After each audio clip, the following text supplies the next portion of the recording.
Beavis and Butthead are not real. They are stupid cartoon people completely made up by this Texas guy who we hardly even know. Beavis and Butthead are dumb, crude, thoughtless, ugly, sexist, self-destructive fools. But for some reason, the little wiener heads make us laugh.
I am sorry for the late stream. Or delayed, I guess I should be saying. Basically, I kind of thought that I could kind of get everything done. I just had to get some Windows updates, and there were some drivers for NVIDIA, so I grabbed those as well. And I didn't need to transfer my freaking... I was backing up some games, and I needed to transfer some stuff to my GPU, or I needed to transfer some games to my external hard drive. And I don't know why I was going to say transfer to my GPU. That don't even sound right. I'm an idiot. But yeah, I was transferring some games over to my external hard drive, so I didn't think it was going to take as long as it did. But yeah. So yeah, my apologies.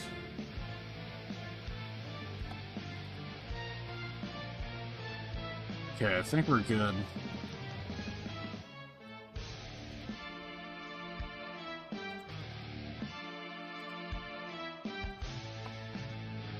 I just need to go to Twitter, and I think we're done. Another thing I actually did is I decided I'm gonna... I noticed for Days Gone there was actually some mods, some weapon mods, and I think I might give those a try off stream. I for some reason I cannot. There's just something about Days Gone that I'm kind of digging, and something about it I just kind of like the game. It's just fun. It just falls in that category of just dumb fun. It's something. But yeah. But I just had to do some stuff before we started today's stream. I thought I could get it done way quicker, but apparently not so much. But tomorrow we are going to be doing Nioh. Hopefully that goes well. It's going to be my first Dark Souls-like-esque game. Normally I don't play Dark Souls. It's not so much that I think it's a bad game or that I don't like it. It's just I feel like there's a level of skill that goes into it, and I feel like me and my capabilities, I don't think I got the skill level to do everything, but who knows? Maybe something about it might be interesting and be very entertaining, and we'll see what's up. But that will be for tomorrow, so we'll see how that all goes. Other than that, I can't really think of anything else to really talk about, so I think we should probably just go on ahead and kind of move on here.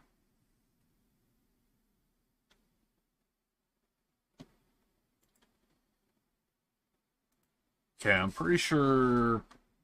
Just let me double check. I need to check my audio. Fuck, I forgot about that. I just want to double check Twitter. Yeah, we're good. We're good there. Just gonna check Twitter real fast and also check my audio, and then we'll get started here.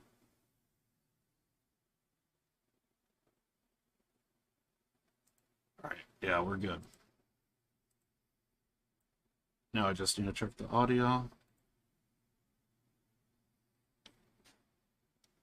But yeah, I just kind of been... I'm gonna be messing around with Days Gone off stream. Gonna be doing New Game Plus on Hard 2, and my brief period with it, just kind of like messing around, doing whatever. I gotta say, it actually doesn't feel much different. And apparently, I think there's a survival level 2 as well, and I'm actually thinking I think I could do it. It's the only difference is they'll be taking away the HUD. That's it. So, and that's whatever.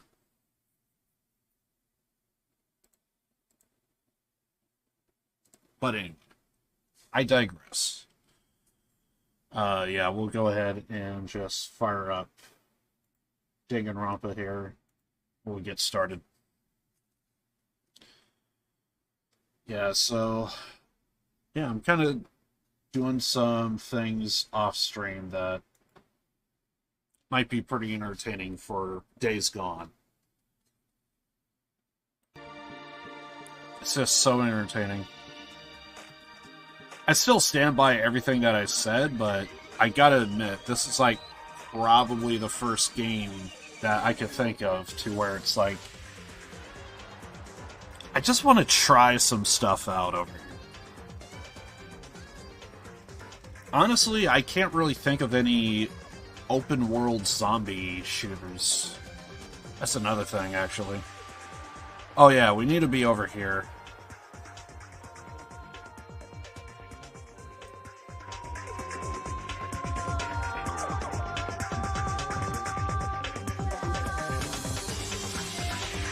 See, if I recall correctly, we're still going through a couple of days in this. I'm trying to think. We should be in chapter 2, I believe.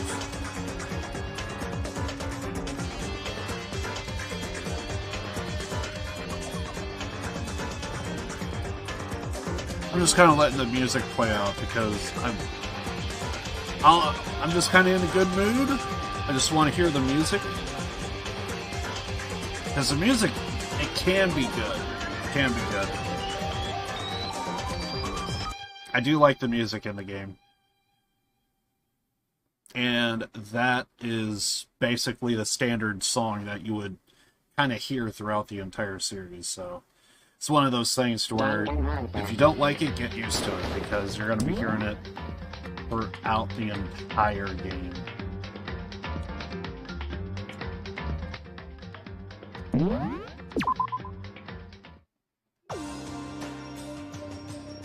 Morning, huh?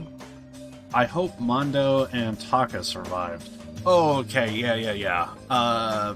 So basically what happened was, we had two characters, Mondo and Taka. Mondo's the, what is he? Mondo is the, de facto biker gang leader, and Taka, he is the well-qualified hall monitor.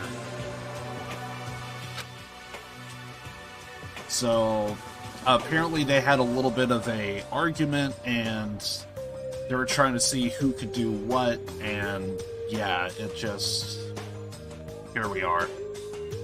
So I guess we're gonna go check up and see if they, what was it they wanted to, they were in a sauna together, and they wanted to see who could be in the sauna the longest, something along those lines. So apparently they wanted us to be the ref and just like look over everything, but we probably should check up on them, see if they're okay. Worried about the two of them, I hurried to the dining hall more quickly than usual. And then I entered. What are you talking about, bro? What are you talking about, bro? Okay, very different from before. What the? Yo! Makoto. Thank you so much for acting as our witness yesterday. Are they friends now? They've been like this all morning. They were all buddy-buddy as soon as they walked in. It feels kind of gross. Knowing the situation, it is odd when they were just at each other's throats not that long ago, and now they're... So, kind of hearing that last part, it feels gross. I just kind of feel like something sus, you know what I mean? I don't know if gross is the right term, but definitely sus. What? Feels gross. Hell no. Feels great. More like... This almost feels like sexual harassment somehow. Forget her, bro. A girl like her does not get our manly bond. You hear me? Friendship between men is stronger than blood. A woman could never understand. Ain't that right? What you just said, bro, that was cool as shit. I should get a tattoo of it. Without a doubt. No, bro, you must not. Your body is a temple given to you by your loving parents. So, who won the contest? Piece of shit! Who gives a shit? Got it! Yeah, don't ask stupid questions. What matters is that we both took part in it together. That's completely different from what you were saying last night. I see. Very true. Friendship between men seemed very simplistic. nothing like what I'm used to with girls. Yeah, for real. I get the feeling they're just kind of more mellow with the whole thing, which is kind of like more like how I am. I'm definitely nothing like Mondo and Taka, but when it comes to friends. Just kind of just more like, hey, what's up? How are you? And that's just basically it. And throughout breakfast that morning, the room was dominated by Mondo and Taka overpowering brotherhood. All in all, it was a pretty unfortunate experience. I'm guessing because it's so just fills out a character. What should I do today? Who could that be? Wondering who had come to visit, I opened the door and someone forced their way in.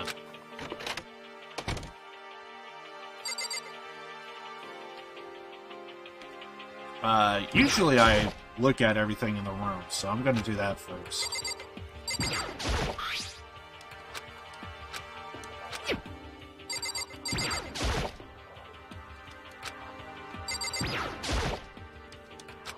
See if there's any coins. Which reminds me, we could actually go to the, Which reminds me, we could go to the school store and catch some coinage in.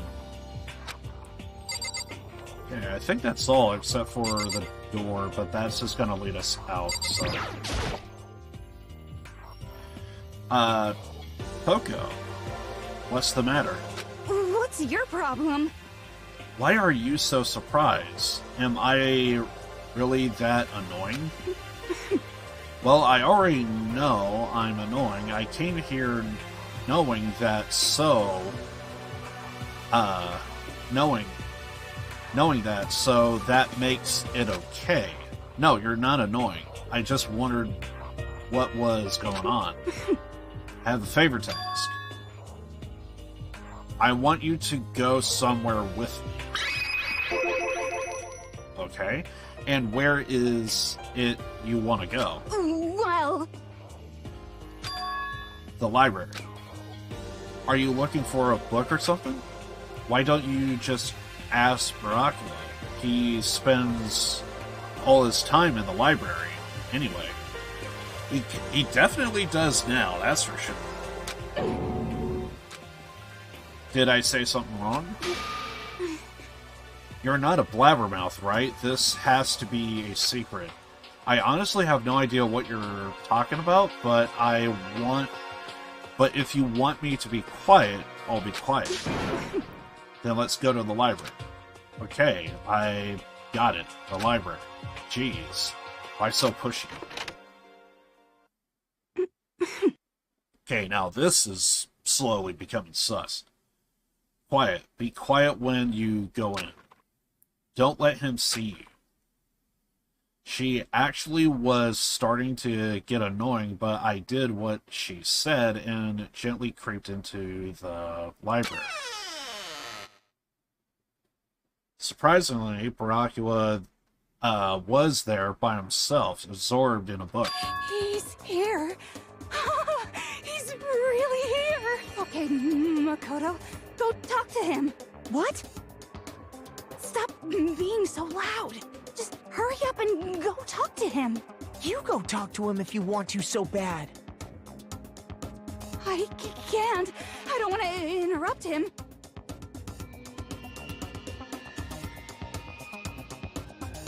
You want us to sneak in?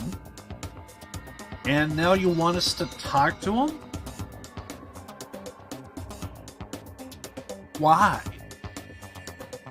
That's kind of crazy.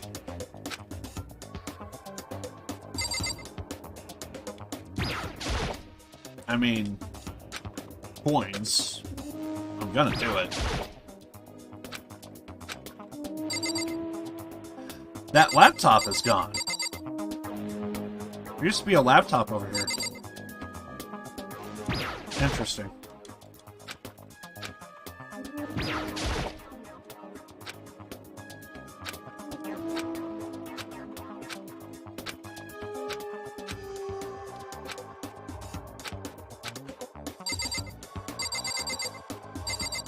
Pretty sure it's like the same stuff from before, right?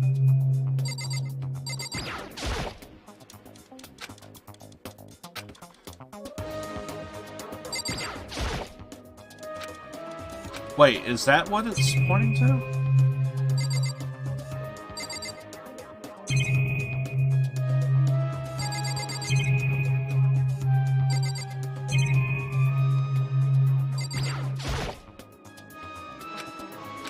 Looks like it's pointing to the lamp.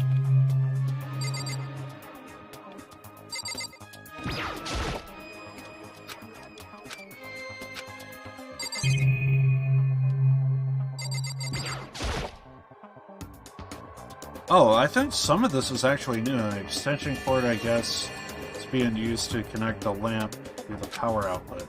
But where would you get something like this here in the school?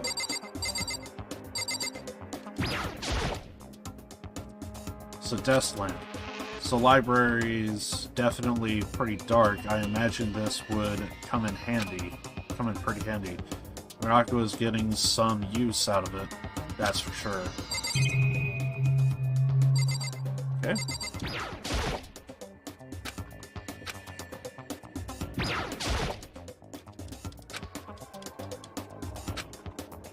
I almost want to talk to Toko? What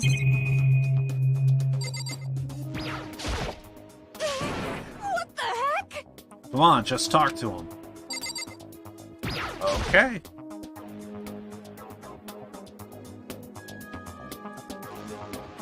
He seems to really be focused on that book. It doesn't seem like the best time to talk to him.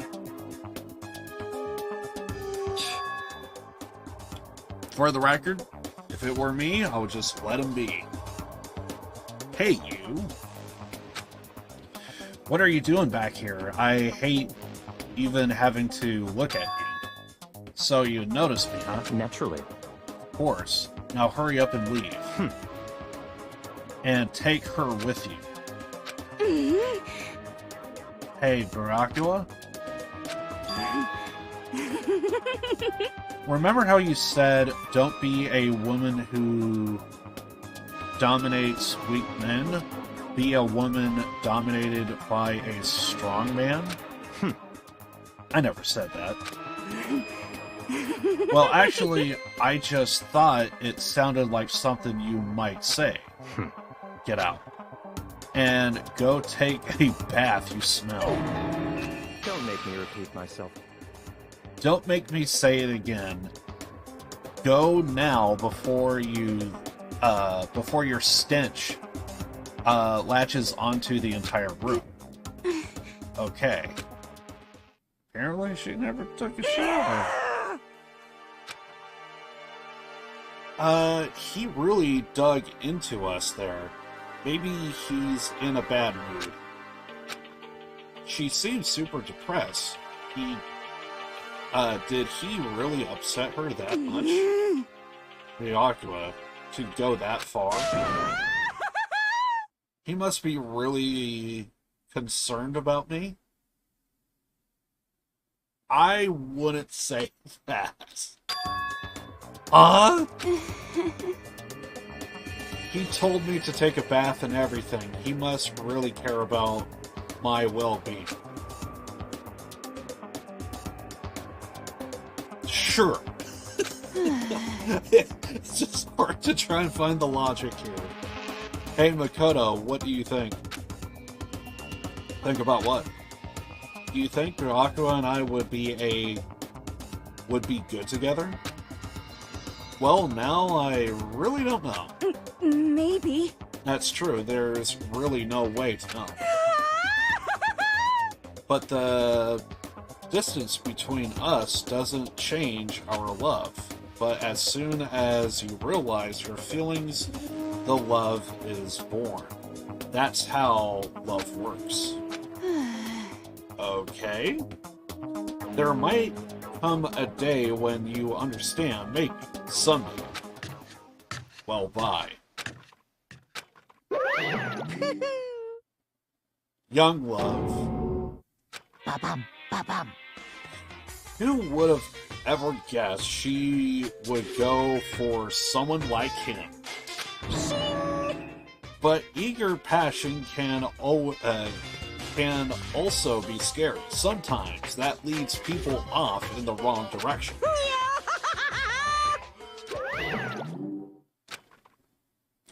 All of a sudden, I feel exhausted. I would too. After that full exchange, I would too. Maybe I'll head back to my room for now. Okay. That's still some time left in the day what to do.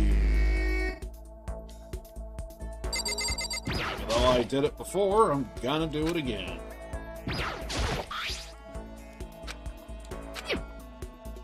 First, I think I'm gonna head to the school store, I think. And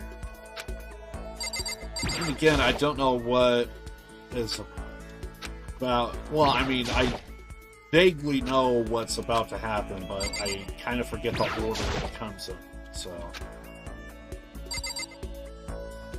I forget if it was Chapter 2 or Chapter 3 is like one of my favorite chapters throughout the entire game.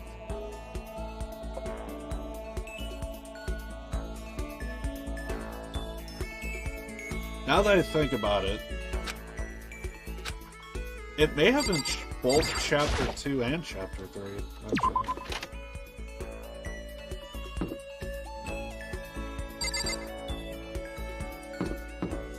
First, let's take a look around, see who's in the hallway.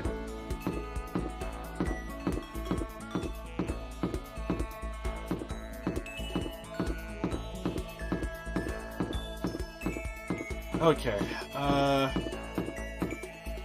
we have Havoc.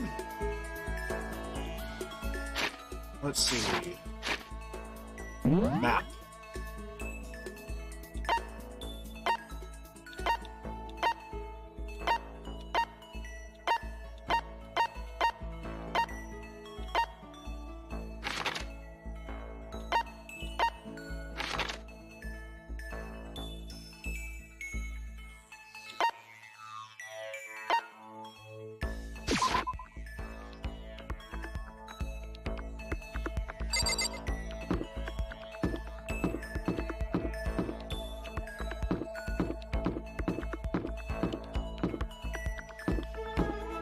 Wait.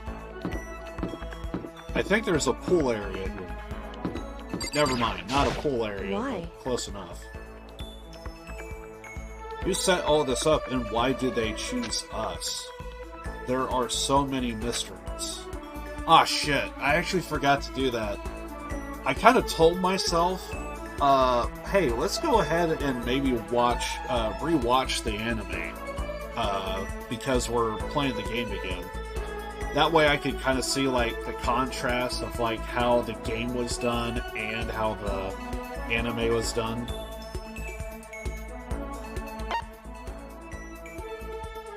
Let's see.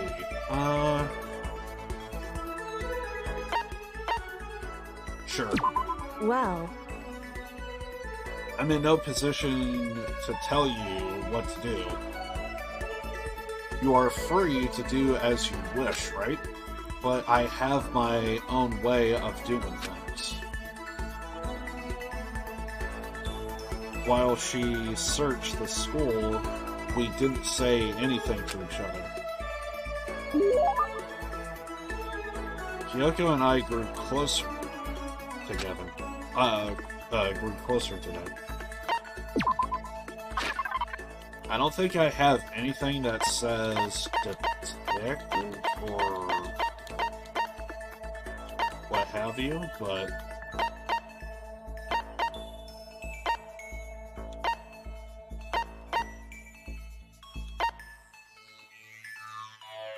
I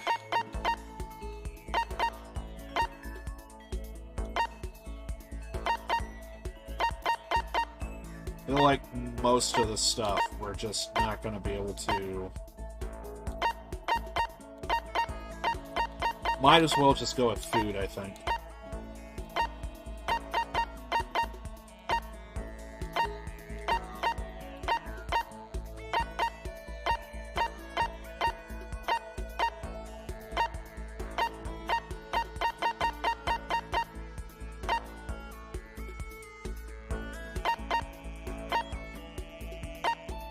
Nothing's just popping out.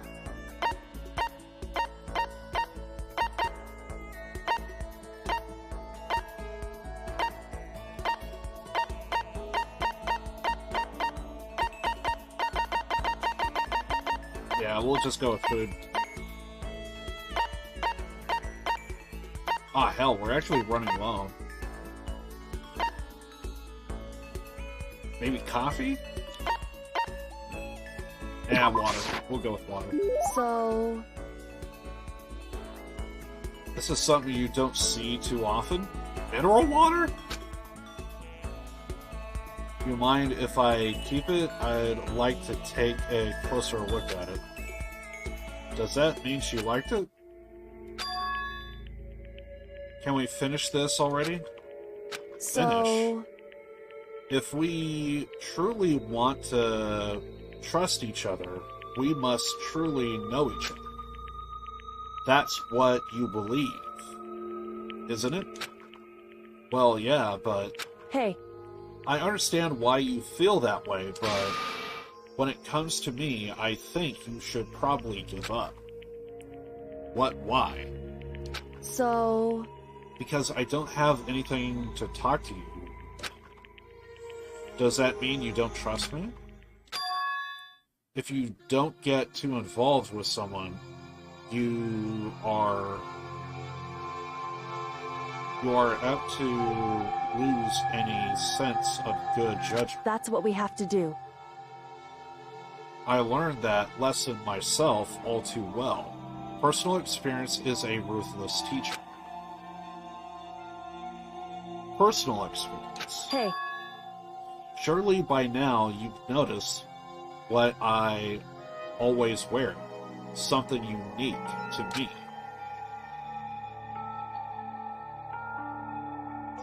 What is it Kyoko is always wearing? Gloves? It's those gloves, right? Indeed. That's right. But why did you bring them up? Does it have something to do with getting involved, like what you mentioned? So...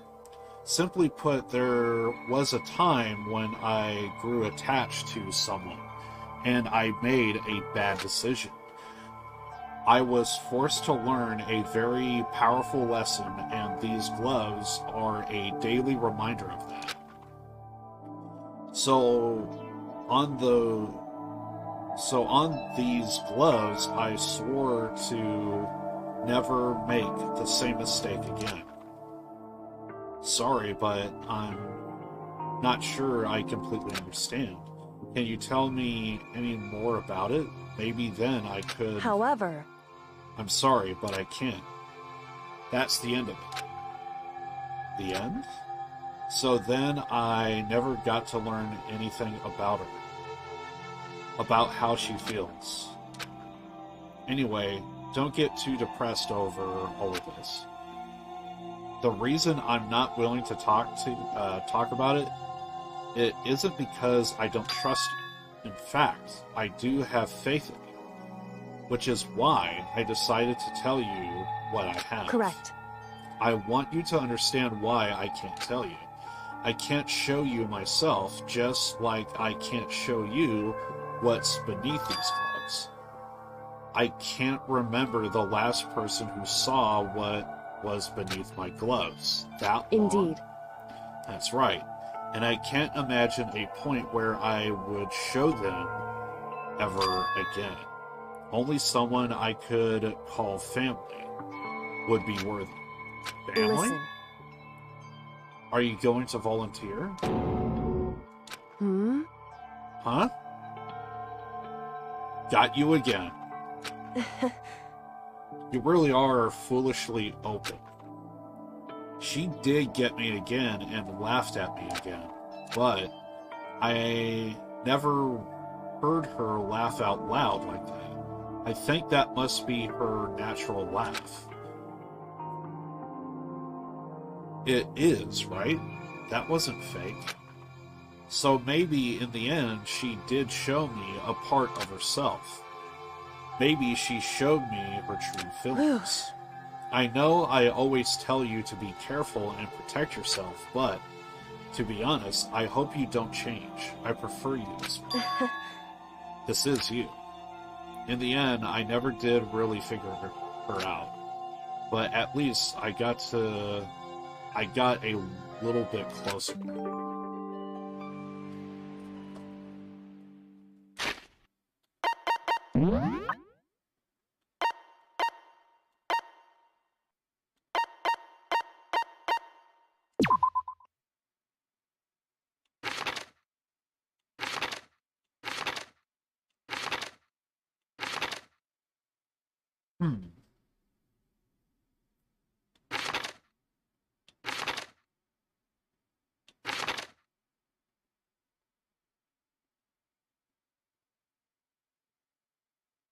Oh, they even keep that quote in there.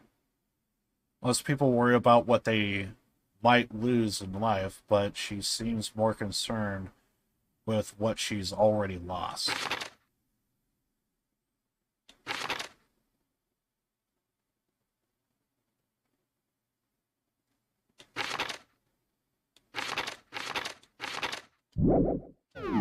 Interesting.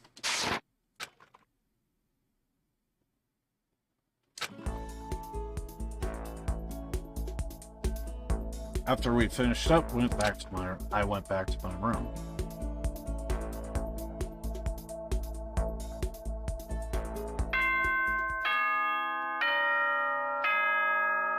That sounds like it's nighttime. Ahem. School announcement, school announcement. Nighttime is quickly approaching, but before it arrives, all students, please gather in the gym immediately. Emergency! Emergency! Okay. Gather in the gym. Why now, all of a sudden? I really don't like the sound of this. I have a terrible feeling.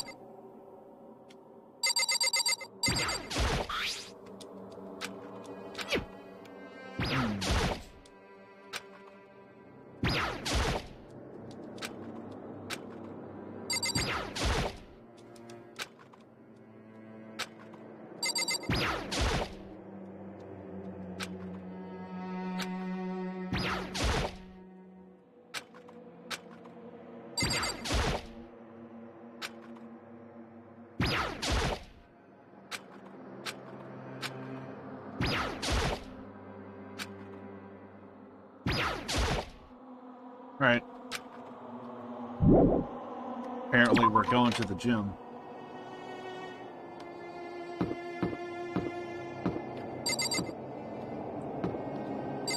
So it's just Kyoko at the moment. Kyoko, did you hear the announcement just now? Yes. I don't want to go, but we don't have any other choice, right? Right. I can't imagine it's going to be good news, but it's not a good idea to defy him. Here and now. Goodbye. So I'm going on ahead. I can't do anything except what Monokuma tells me.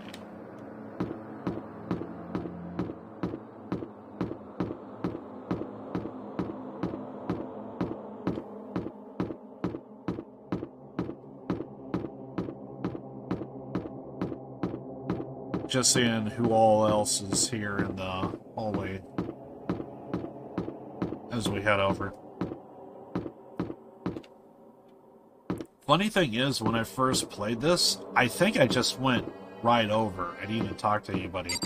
But I now realize having like interactions like this is... Yo. It's actually part of the fun. Hey man, you hear about... Hey man, you about to head in? Yeah, everyone already has gone on ahead. Shit. Looks that way. I don't like it, but nothing good's gonna come from ignoring that goddamn bear. Mondo, are you sure you are okay? You kinda went all out in that song. Who went all out? That shit doesn't even faze me. Yo. But, you know, there at the edge of hell, a promise between men was awaiting for me. Never saw it coming. Yo. Anyway, let's get our asses into the gym. Man, something unique must have happened between the two of them. I never did this, but... What are the odds there's like one room that we could actually go into and talk to somebody?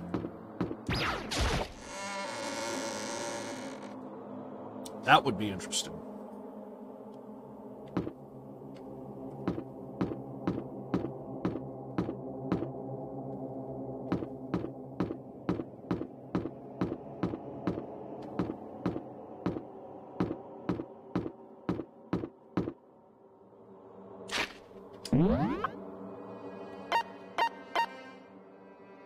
Nothing.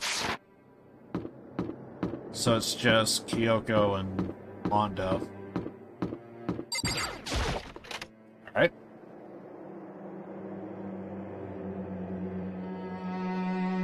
And Hifumi.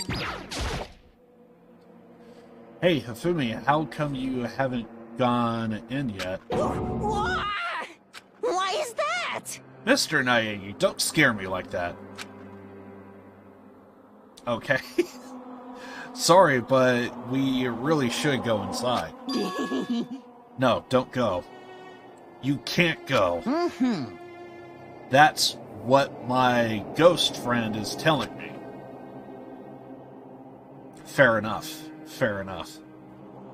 I don't feel good about it either, but we can't just ignore this. Damn it, that's true. Too. I suppose. I guess we have no choice. I have to go too. Interesting. Very interesting.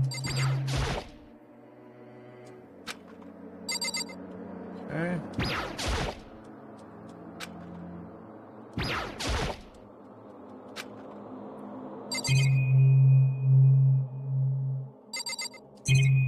Yep. So, what's behind door number 1?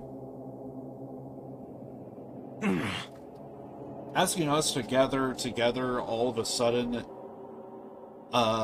like this, what could he possibly want? Well, Indeed, we might await what might await us this time.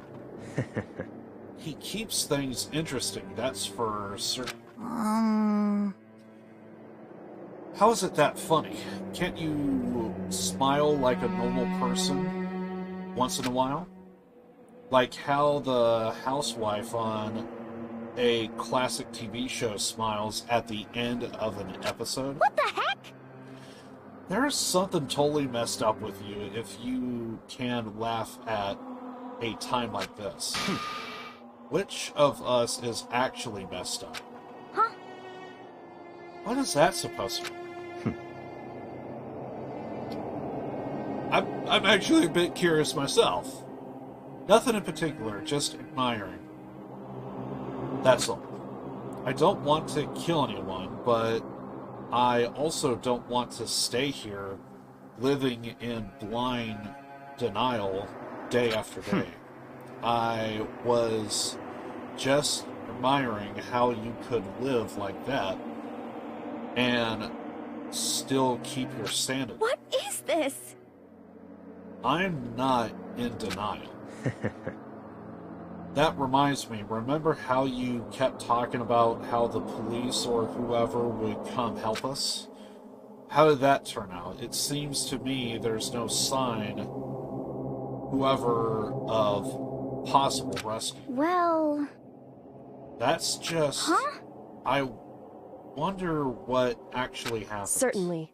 It's strange, that's true. There's no way the police wouldn't know about it. We are right in the middle of a major urban area. The police suck. Hmm... On the contrary, the mastermind maybe just that powerful to take control even of the police. Could it be? This might not be related, but then don't say it. Nope, gotta say it. It's not like some occult mystery.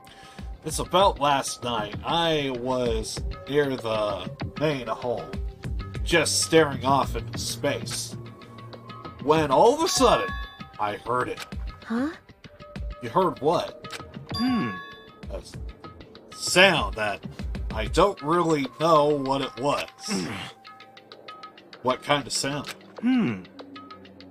Well, like I said, I really don't know. But if I had to describe it, Could it be? it was like a construction site, I guess. Construction site? You're serious. I mean, I could just be making that up. I only just barely heard anything. Then you definitely made it up. You must have just been the sound of the ocean in that head of yours. Say what? What you talking about, Toko?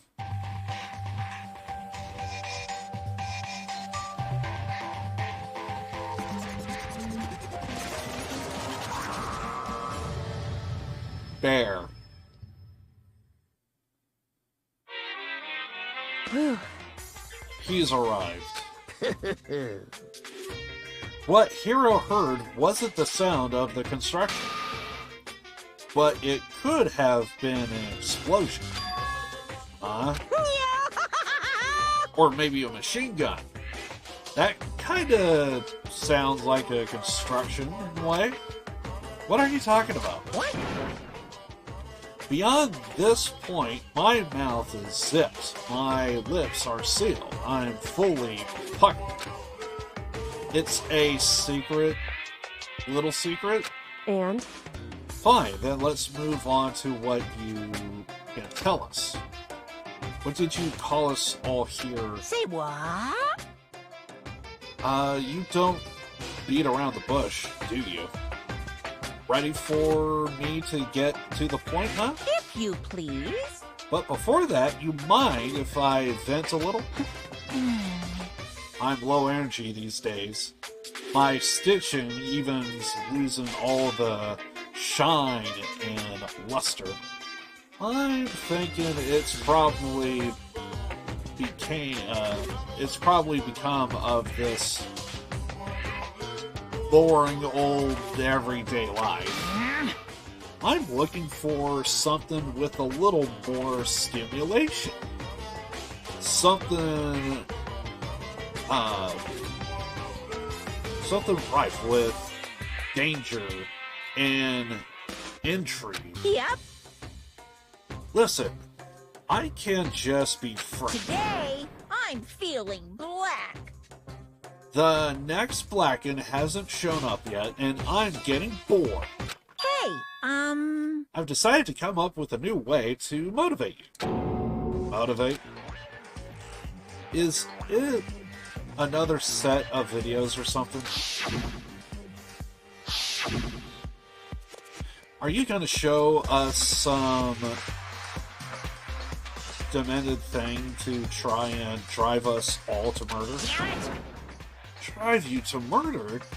What a mean thing to say. Just awful. You hear me? I don't know what you got planned, but we are not going to kill each other anymore. No matter what you do, I swear to God we won't. That's very big talk. Do you do your very best to back it up, okay? Now then, with your permission, let me begin. So, this time it's embarrassing memories and secrets. As long as you are alive, it's a given that there's things you don't want other people to know about you. So I did a little investigating of my own, and I dug up some of your darkest secrets. those embarrassing memories and secrets are all contained in the envelopes I have right here. I'm going to hand them out now, so take a second to take a peek. As Monokuma spoke, he tossed the envelopes at our feet. I quickly snatched the envelope with my name written on it. I nervously pulled out what was written inside, and my entire body suddenly went rigid. Makoto wet the bed until he was in the 5th grade. What? How? How did you find out about this? Everyone started talking at once. You have 24 hours. If someone doesn't become blackened by then, Extreme! all your deepest, darkest, most embarrassingest secrets will be exposed to the world. Maybe I'll roll by a crowded intersection in a van strapped with loudspeakers and spill the beans. Yaha! Wouldn't that be too embarrassing? So that's what you mean by motivate. Yep, you got it. That's all pretty unpleasant, trust me. None of you want me to reveal that stuff, right? It's definitely something I'd rather people not know, but we'd never kill over something like that. What? What did you say? Count on it! That's right. Your plan is doomed to fail. No one's gonna murder someone for this kind of thing. This is kind of depressing. Oh no. Is it because, for better or worse, your memory is still a way to connect to the outside world? I have stuff I wouldn't want anyone to know, no matter what, so I assume you all would be the same. Which is why I put so much effort into preparing this next motive. Man, you're just saying you really won't kill each other over this stuff? That just sucks. Well, what can you do? Okay, then in 24 hours I'll expose your secrets. Just make yourself like a little better. Okay. Make yourself feel a little better. So sad, so depressed. Far not well. With an almost convincing look of depression, dejection on his face, Monokuma proceeded into the gym's depths. So, I didn't know what to expect at first, but maybe we dodged a bullet on this one. I mean, yeah, having those secrets revealed is gonna be totally embarrassing. But that's seriously not enough to give someone a reason to kill, right? Listen to me! Good news, everyone. I have a brilliant idea. You hear me? Why don't we all just confess the secrets in those envelopes right here and now? Without a doubt. If we do that, any and all motive for murder will vanish. That's pretty smart, right? Quiet down and listen! Okay, so my embarrassing thing is... I don't want to hear your stupid story. What? Besides, I don't want to talk about it. I don't care what someone says. I don't want to talk about mine. As for me, Neither do I. Not because it is unpleasant, but because it is impossible. Oh? Well, it's just human nature to want to hear it when you say it's impossible. Come on, it will be good for you. Absolutely not. Come on, come on. It's okay, just a little bit. Come on. honestly, Oh, that's right. Hifumi kind of has a thing for Celeste. As I said... Here we go! Come on, come on, come on. Hey! I said I don't want to talk about it. You human bag of lard. Say what? You human bag of lard. Apparently that really got me. I agree with them. There's no need to discuss it. What do you think, Shiguro? I'm sorry. Sorry, I don't really want to talk about it right now. But... But I also don't want to leave things the way they are, so maybe I can talk about it later? After I try my best to become strong, then I can tell everyone. So, If you don't want to talk, you don't have to. I'm not super excited to talk about it either. That's true. If everyone's that much against it, even if my brother's the one that suggested it, I say no. I'm gonna say no. Well, that's okay then. Either way, if it's just a few secrets, I'm sure nobody's about to kill anyone over it. Hope you're right. A secret so bad you'd kill someone to keep it. Nobody's got something like that, right?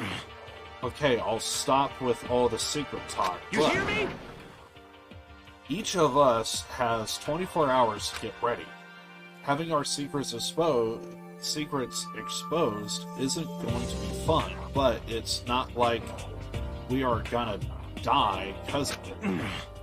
So, don't do anything hasty. Well...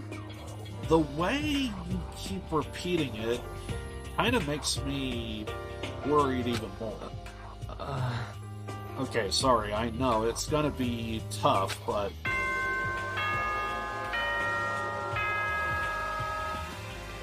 Well, it's nighttime, so... This is a school announcement. It is now 10 p.m. As such, it is officially nighttime. Soon the doors to the dining hall will be locked, and entry at that point is strictly prohibited. Okay then. Sweet dreams, everyone. Good night. Sleep tight. Don't let the bed bugs bite. Nighttime already, huh? Okay, let's all call it a day. Of course. Good idea. We need to prepare for tomorrow. I was left with anxiety I just couldn't shake, but we left things as they were and left things as they lay. One by one, we headed back to our rooms. Secrets or memories you don't want anyone to know about. A way to connect to the outside world. Honestly, all that crap Monokuma was spouting didn't have any effect on me.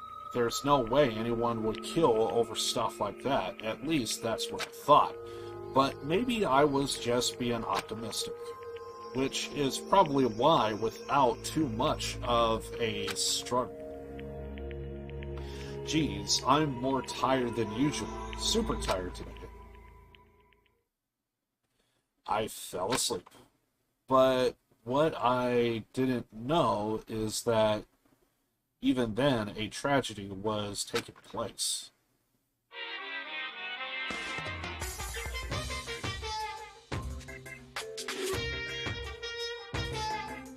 Hey, do you have a second? I would confine you. It's about the prevailing world attitude right now. The difference between passive and active, I mean. For example, it's the difference between, oops, I killed him, and, hey, that's right, I killed him. Amazing, there are tons of people who don't understand the difference. Can you believe it? But there's a huge difference between oops and that's right. You know what I'm saying, right? Anyone can kill someone in the heat of the moment, but surprisingly, few can do it with calculated intent. To make that choice, then put it into action is way harder than just letting your emotions lead you. It's all about preparation and resolve. So maybe you are wondering what's the point I'm trying to Well, make. I'm not totally sure myself. Maybe you should try reading between the lines. Solid. Pretty solid. Morning. Good. Good morning. Good morning! Okay. Nice reaction. I'm glad you see you didn't disappoint. What? What are you doing here? Yep. I want to spice things up. Instead of a school announcement, I decided to wake you up in person. What in the hell for? Because it's fun. And as long as I'm here, I figured I'll let you hear it right from the bear's mouth. Hear what? Are you sure you should be reacting this laid back? I mean, even though something happened to one of your buddy classmates, right? Say what? Your face is all blue, like someone on the verge of death. What happened? What are you talking about? That's for me to know and you to find out. Good luck. Something's happened to someone. Is it? What it? No, it can't be. There's no way someone would. But what if? No. What if it's our...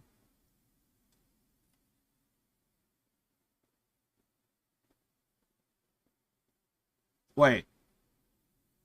Shouldn't that be one apostrophe, not two?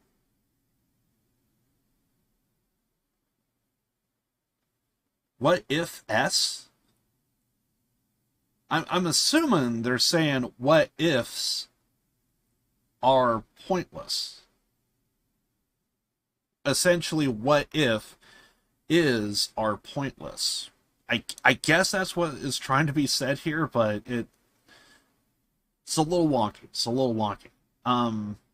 No, what if is are pointless. I'm just going to go ahead and say that because I'm assuming that is what is trying to be said. So, anyway. Especially now when the dining hall I need to get to the dining hall.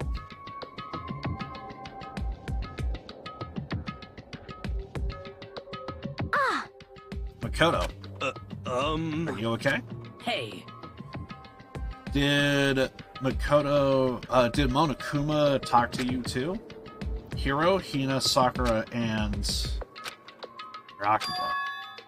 You are the only ones here. Where's everyone else?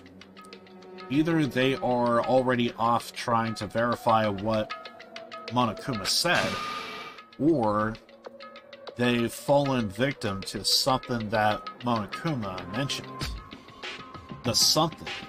perhaps. It can't be. Has it happened again? Murder? After hearing what Monokuma had to say, the worst possibility forced its way into my mind. It took everything I had to drive that thought away. So if something really did happen, does that mean someone did it because what happened yesterday? Huh? It can't be. That stuff was just a bunch of old memories. Just old memories, don't be so sure about them. Clearly, someone felt it way more important than that. Huh? To judge someone else's values based on your own outlook, do you realize how dangerous that is? I kind of feel like this... I know this is just like a simple quote, but I kind of feel like... I do feel like that is actually very true. because everybody has like different lives, and I think we have like a prejudged outlook, and it's sometimes hard to think that maybe someone may not have like the same exact outlook as you do. And depending on the circumstances, it can be dangerous. What the heck? Why didn't you say something yesterday? Naturally. Did you already forget this isn't a co-op game? It's every man for himself. What good does it to me to go out of my way to help you? Just the worst. Stop saying that already. There's something wrong with him for serious. People say for sure, but fair enough. Did he get brainwashed or something? Wait. That's not important. What matters right now is that we find out what That's happened. fine. She's right. Let's all split up and begin looking. The game is afoot.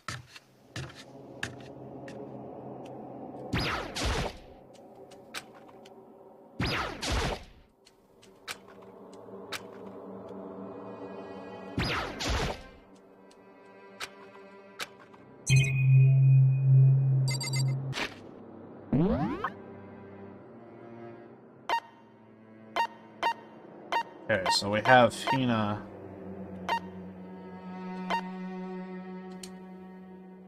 Oh, I guess we gotta go there.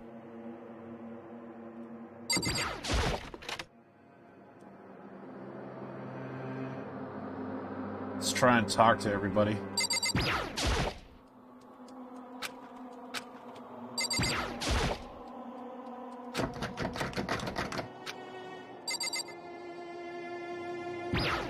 Just doing my usual stuff. Well, I was gonna go to the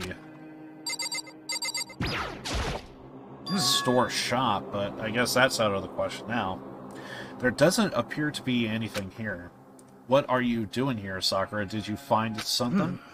Oh no. It's just that what you said the other day must have been lurking in the back of my mind. Huh? Perhaps. If something has happened, the killer might try to use this to destroy evidence again. Good point.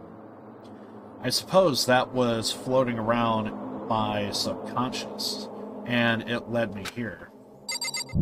I mean, not wrong. Just gonna say that. Just, yeah, not wrong. Okay.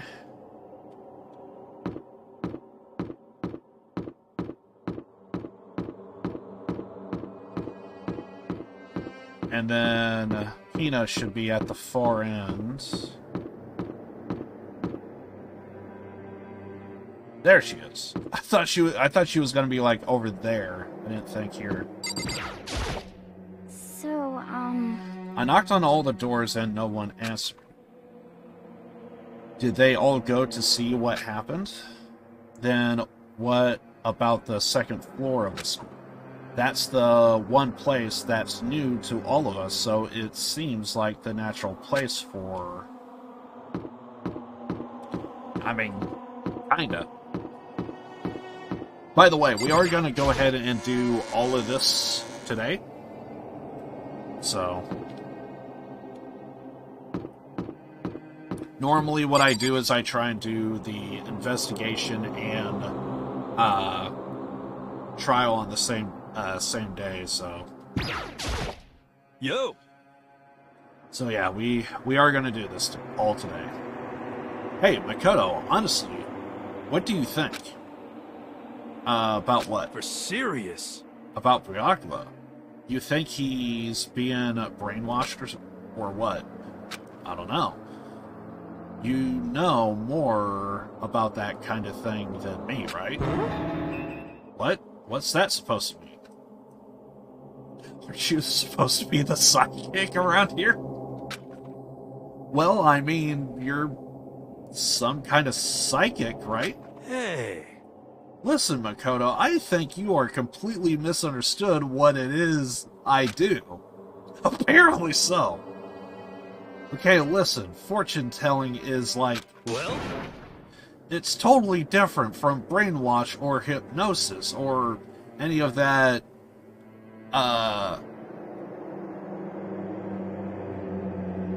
parascientific bullcrap. I need you to understand that. So you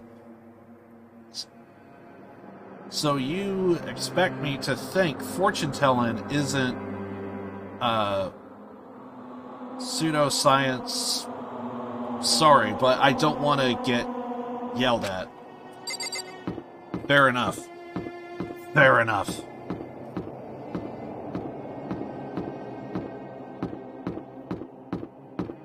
I actually thought he was psychic. But maybe it is fortune-telling. I guess that's kind of different, but still feels like it falls in that same category. Oh yeah, can we actually go in rooms or no?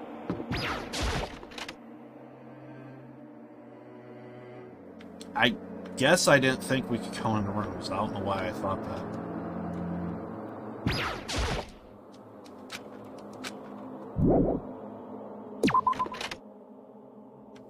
We should probably head down, right?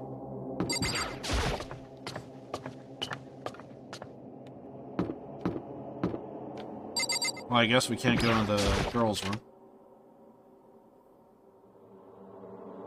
This is downstairs, right? Or no?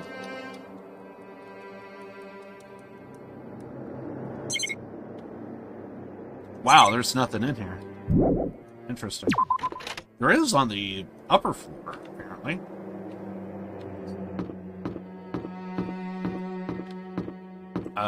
Anything over here?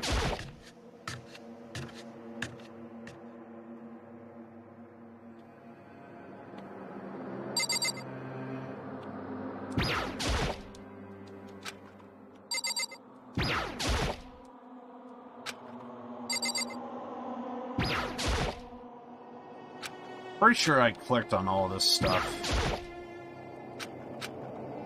So, I'm not gonna reread it.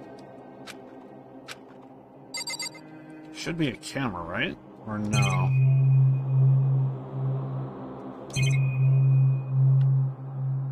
The one time, I don't think I see a camera. I just now realized.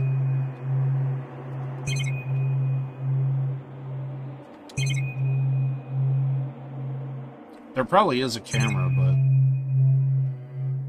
for all I know, it's mounted on the machine guns.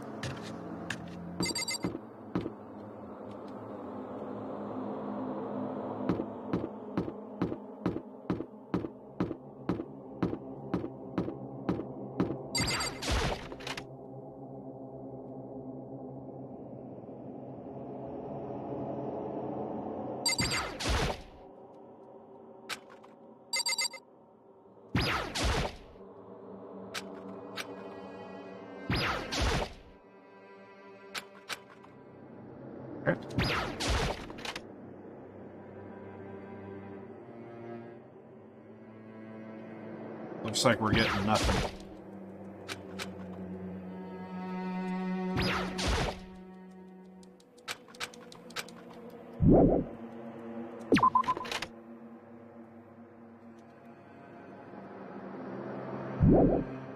I think there's a couple of classrooms, I think. Probably check those. Actually.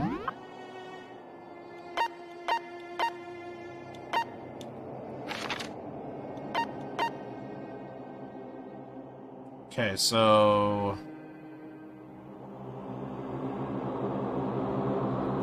Ryakua's in the library.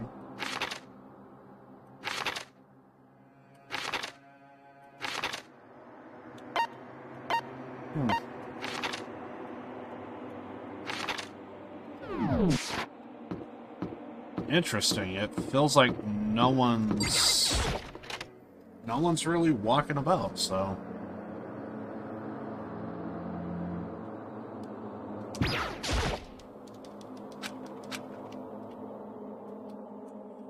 Well, the game did say that the most likely place is actually the second floor, so technically I guess we should be checking there, right? Well, I think there's 2 classrooms over here, so we'll check those real fast. And then I guess we'll go in the library.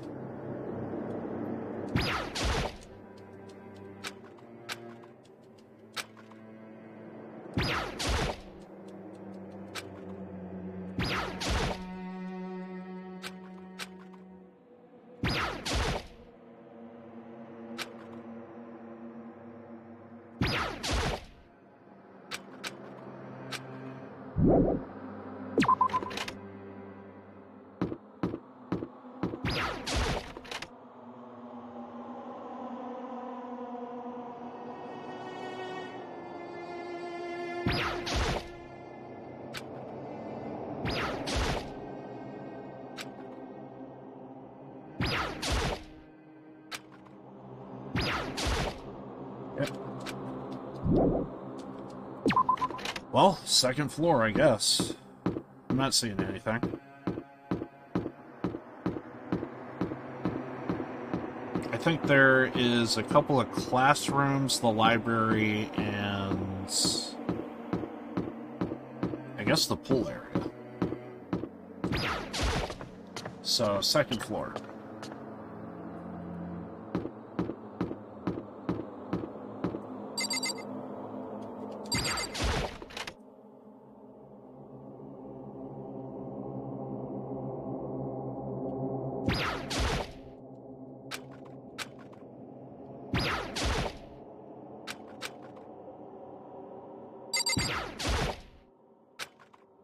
Doesn't look like anything's here. I think there's one more classroom. Maybe? But it's at the other end. And I guess we'll go in the library next.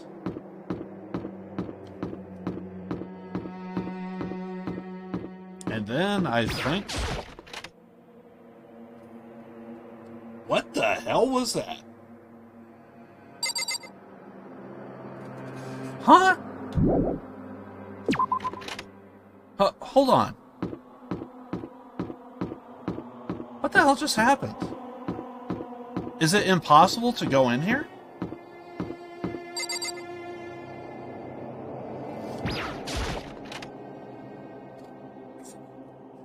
Okay.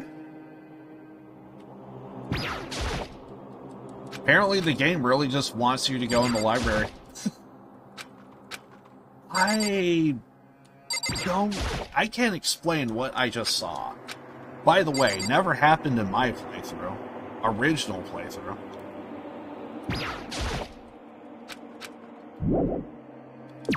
How does that happen to where you're like all the way over here and you just spawn? All the way... Apparently the game really wants me to be in the library, so we're gonna do that. Staring at the library door. Okay. That's weird. I never saw that before, ever.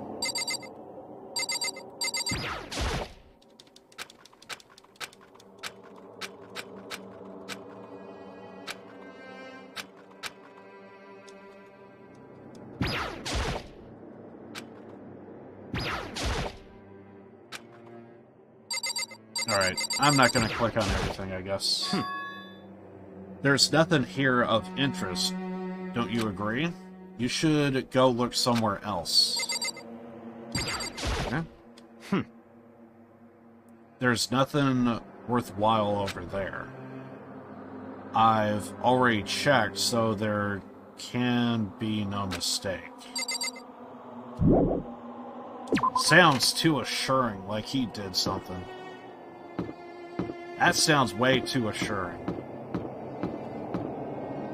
Like, do you surely know what's up, dude?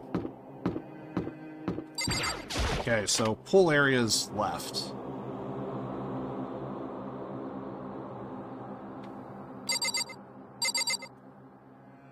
Okay, so...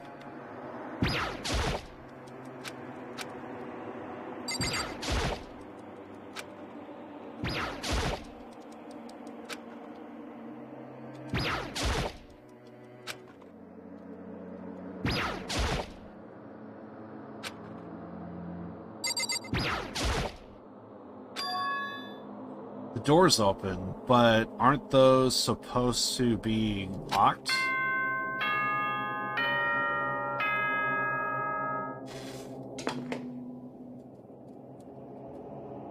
For this investigation, I have unlocked the doors. Please look around to your heart's content. Investigation? It's all clear now. Investigation? Just as I thought. Dracula. I see.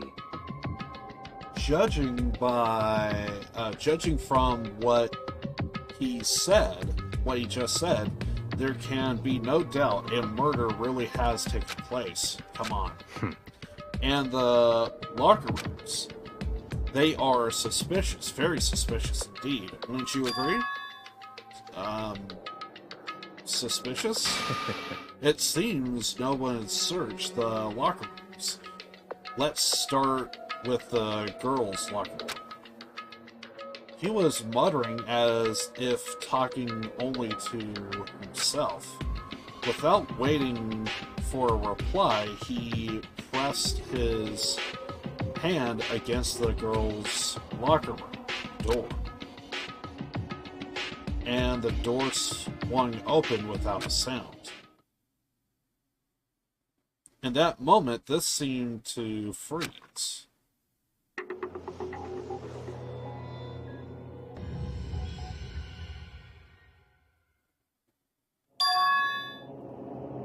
Bloodlust. Interesting. What? I don't know how long it took me to fully comprehend the reality of what I was looking at. But as soon as I did,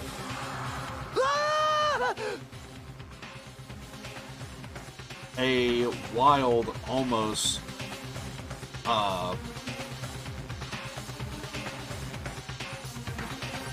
primeval scream escaped from my mouth. So we have another investigation.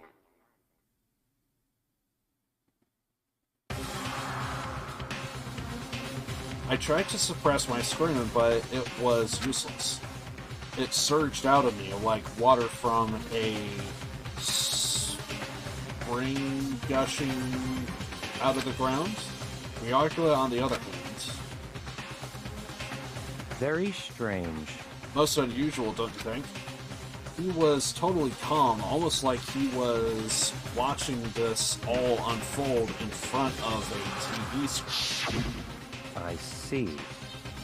Look, Chihiro's corpse has been suspended somehow, and something's been written on the wall in blood. Bloodlust. Such a brutal way to kill someone. No, this is beyond brutal. Wouldn't you agree? They killed her. How could it not be brutal? No. That's not my point. This murder is far too bizarre for any everyday amateur to have committed. Unlike with Sayaka, this murder was not a crime of passion or necessity. Interesting. It's almost as if whoever did this did it for fun. You see what I mean, don't you? What? My head was swimming. I was still reeling too, confused to understand what he was trying to say. And before I could even begin to clear my head, What the heck? I heard screaming. Did something... Chihiro?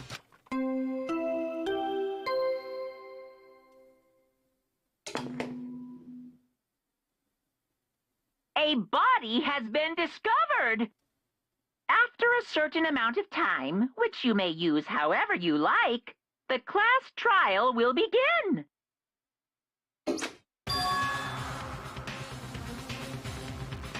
What the hell was that? What?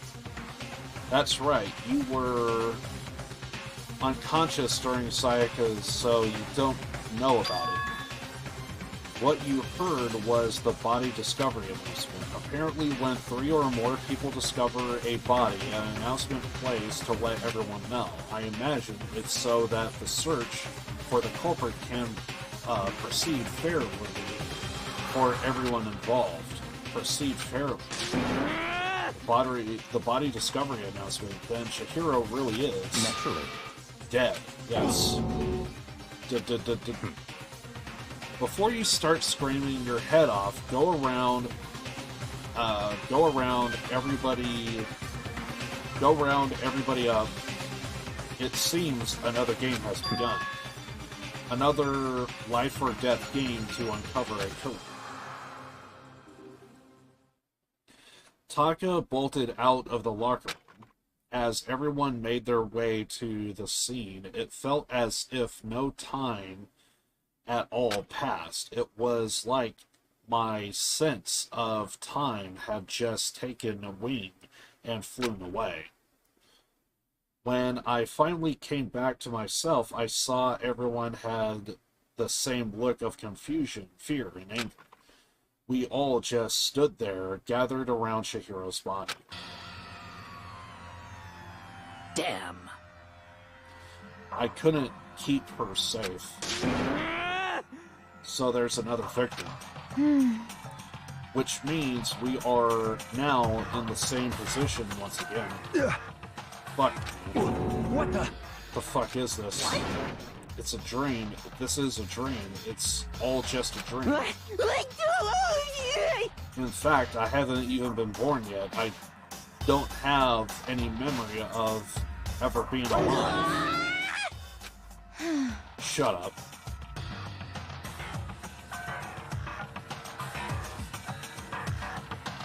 Okay.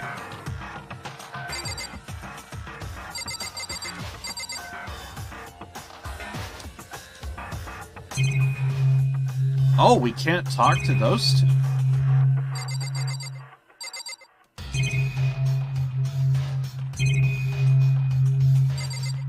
Interesting.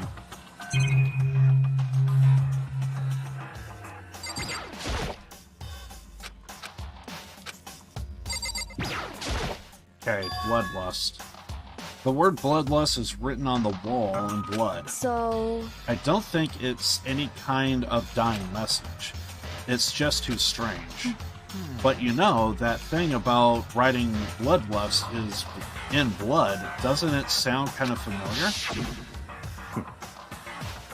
A murderous fiend who kills again and again using a bizarre and brutal method. And at the scene of each crime, the word bloodlust is written in the victim's own blood. They are like a ghost, attacking suddenly, then slipping away before the police can catch up to them. And what nickname did the internet give this mysterious serial killer? What? Genocide Jack. Genocide Jack, the murderous fiend whose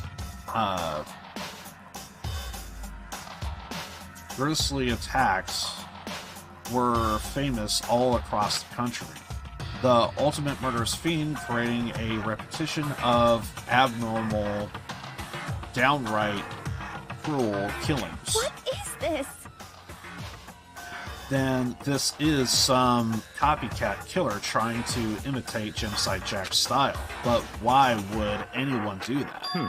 Perhaps it's the work of the real Genocide Jack. What? The real? Wait, are you saying Genocide Jack is here in the school? No way! There's no way. But going so far as to write bloodlust at the scene, I'm surprised at their stupidity. Well, I can't imagine a worse situation than dealing with a stupid murderer. What is it now? Toko. Hina was pointing toward the entrance to the girls' locker room. Toko was the last to arrive, and now she was just standing there. Why? Why?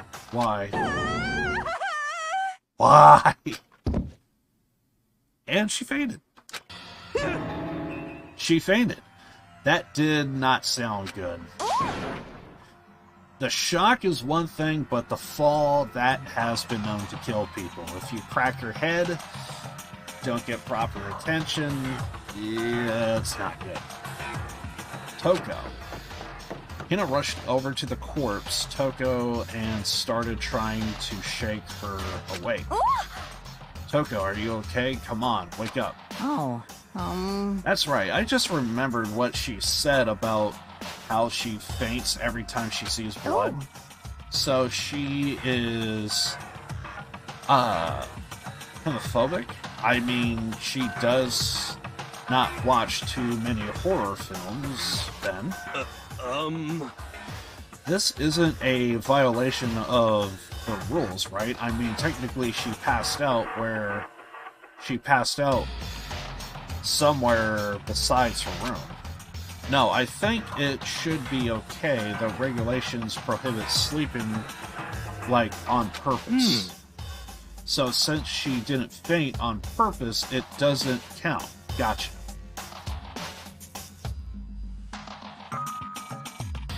When you're tired and you're about to fall asleep, you can kind of sense, I'm going to fall asleep, but... Just a second. Toko, can you hear me? You gotta wake up. As if she heard her, Toko suddenly shot awake. As in, she literally jumped up from where she was lying. It was such a strange reaction, I was at a total loss for words. She leaped straight up into the air, changing her stance as she did. In no time flat, she just standing up. Ignoring the physical contortion she had to go through, her emotions were totally Havoc. Huh? What? Sorry about that. I was just so shocked, you know, it was happening. It happens, right? Was I the only one? Toko, are you okay? I'm fine. I'm fine. Is that a dead body? Hey, are you dead? What the heck? She must have hit her head really hard when she fainted. The world has a front and back, a top inning, and a bottom, a sea of truth and a web of lies. Well... This is quite concerning. I mean, she sounds pretty... she sounds completely different. No, everything's fine. At least the shutters are all... That's a good thing, right? I see. It's clear to me that everything is not fine. Your eyes seem strangely vacant. It might be best if we take her back to her room for the time being. So, I don't mind taking her, but could someone help me? If you need help, I don't mind. Taka, could you help me? She totally ignored me. Very well, you take care of the girl, and the rest of us can begin the investigation right away. Can I assume nobody has a problem leaving Sakura and Mondo on guard duty, right? Again? Leaving Mondo and Sakura on guard duty. Again. Hold on a second. Rushing to an investigation? The mastermind isn't behind that. After what happened last time, surely you realize that. Don't make me repeat myself. There is no question that Chihiro was murdered by someone amongst us. Isn't that right, Monoko? of course. Right as rain. But don't take it as a bad thing, it's just a fact of life, because that's how graduation works. Then it's happened again. Is that what you are saying? That another one of us killed a fellow classmate? Does that freak you out? You guys got no balls, you know that. Is there just nothing down there at all? Well, I'll let you pray to mine if you want. I'll let you pry on mine. Actually, I don't have any either, sorry. Stop talking. Stop monologuing and give us what you came here to give us. You did bring it, right? I sure did. I sure did, chum. It's the Monokuma file! Allow me to present the next Monokuma file. I know how much you must be looking forward to it. See ya later! So please do your very tippy-top best on this investigation. No way! Do we really gotta do another investigation? Examining the corpse of one of our friends, having to suspect all our other friends. Why? I hate this. I can't take it anymore. Oh no! I hate it too. Help me! I've had enough. I'm getting out of here. Hey! Where do you plan on going? There's nowhere to run. Such ignorance. Just accept it already. After all, blood is just a liquid. A dead body is a simple object. You are very, enthusiastic about all of this, are you not? Naturally. How can I be? How can I not be? If we don't unmask the culprit, we all die. That's true, but to jump into it so soon? What? What? Do you want to die? Such ignorance. Fine. Then go off and die somewhere. Right now, go ahead. You are a waste of space. Damn you! A dead body is an object. Piece of shit! Chihiro wasn't an object. Show a little respect, or I'll beat some into you. Calm down. Everyone stop bickering. Listen, there's some truth in what Brinaka said. Kyoko. Because...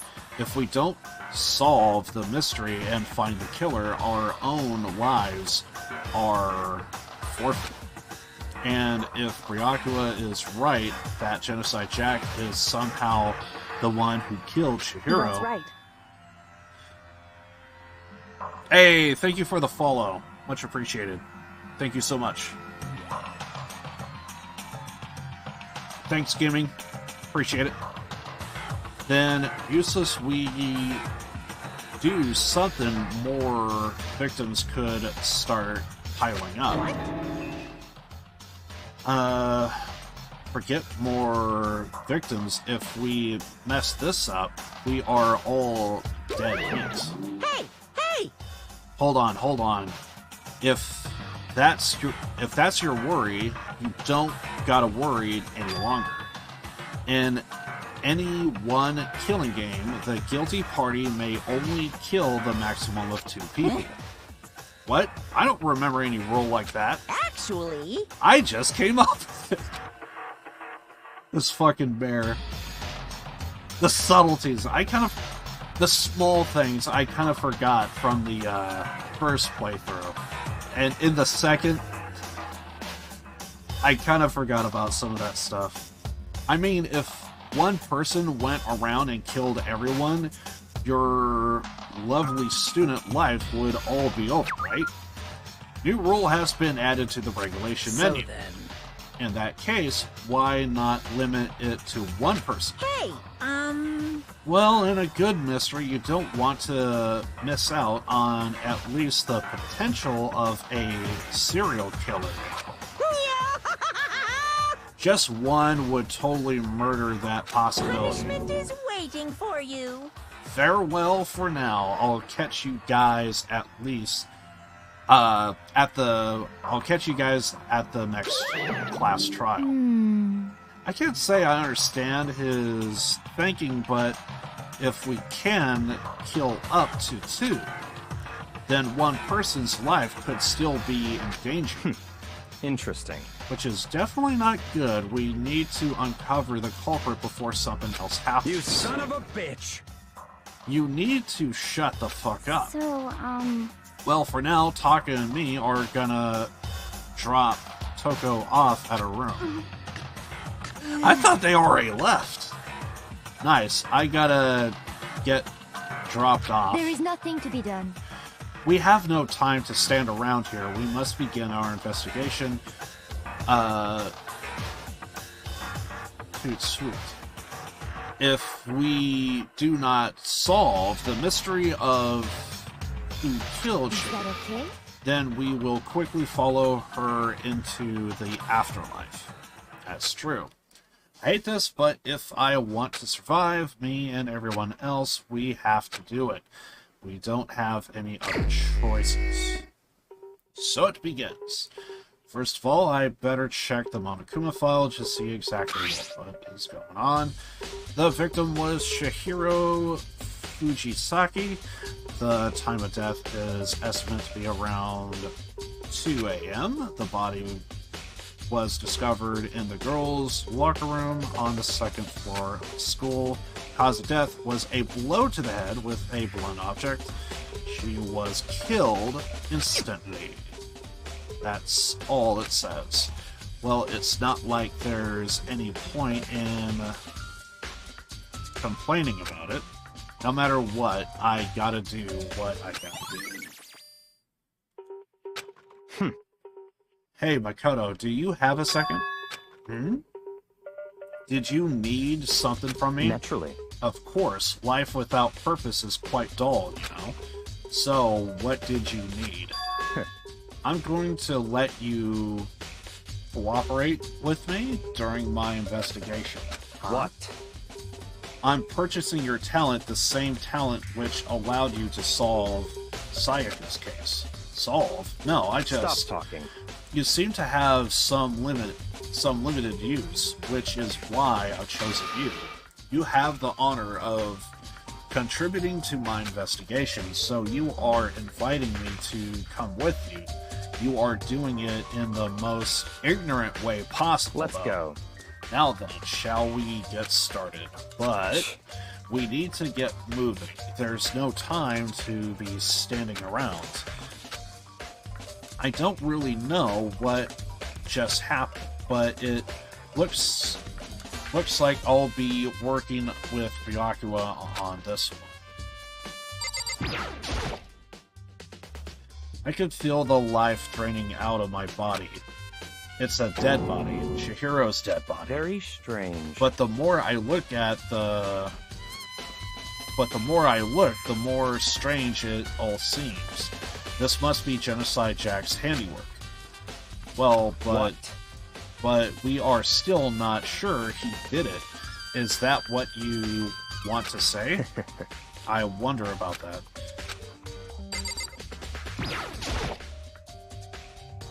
Word bloodlust is written on the wall. The strange meaning behind it, bloodlust.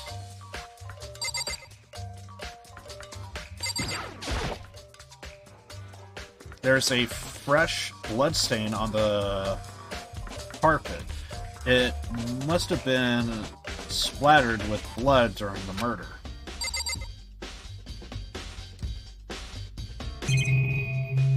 Okay, so now we can talk to people. She took her time examining Chihiro's corpse. She poked and prodded, going over every inch of the lifeless body. You are a very strange woman, you know, being able to touch a dead body with absolutely no trouble. She seems to be concentrating pretty hard. It's like she can't even hear us. The visual on that would actually look kind of funny. Just the idea of just kind of being almost in a trance-like state and just constantly... The surveillance camera. Alright, we already kind of did all that. I don't know if I did, but might as well click on that. Did we talk to Byakuya already? If you have time to talk, you have time to start investigating. Wants to get to the point. Fair enough. Very strict. What? Okay, we already did all of this.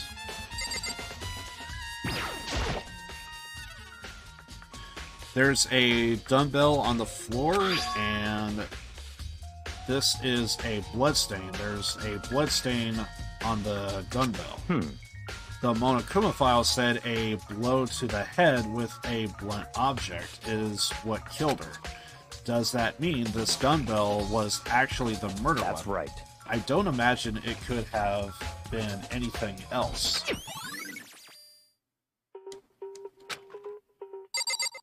Okay.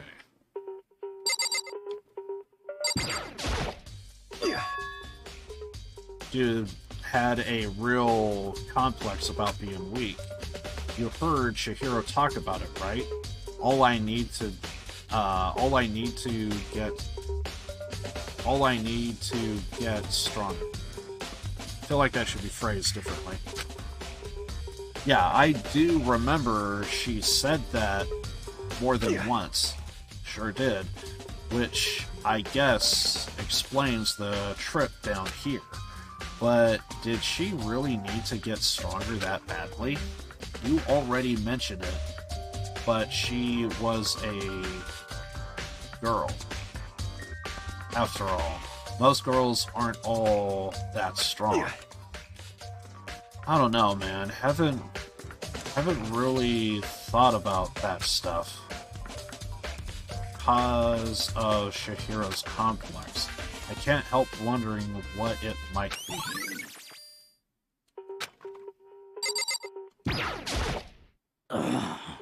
I use this locker room all the time. Now it's become the site of Chihiro's death.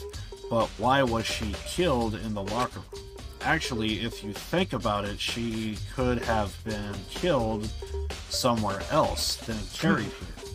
She was very light, that is true. It wouldn't be hard for someone to carry her, but still. Well. I still think she came here on her own by choice. What makes you say that? She's been talking a lot lately about how she wanted to get stronger, so you are saying she came here to exercise, but according to the Monokuma file, apparently she was killed around 2 in the morning. Would she have been exercising that late? Perhaps. Hina or myself are usually in the locker room during the day, so she was probably avoiding it then. Avoiding it. Although we invited her to join us more than once, she never showed up. So I can only assume she was trying to avoid us.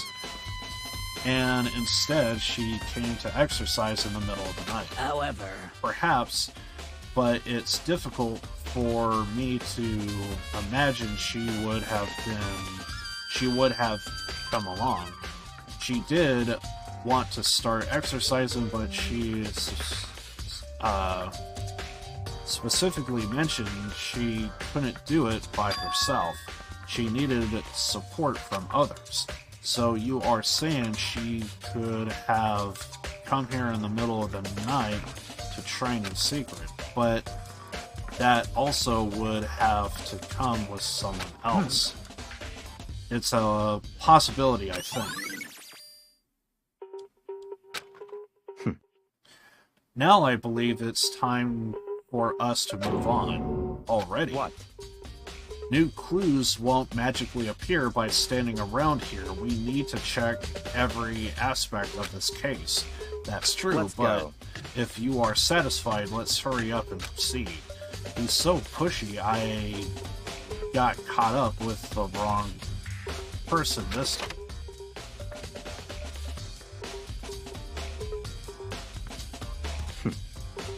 So this is our next location. This place is related to the investigation. Figure it out for yourself. It's no fun if you don't, right? I don't think we're done. Not enough evidence to the crime scene yet?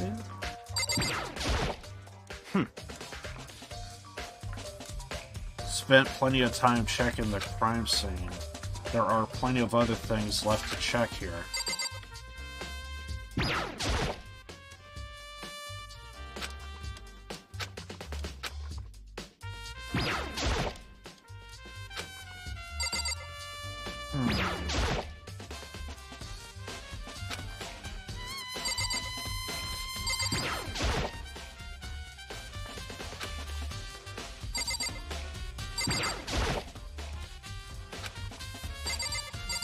Well...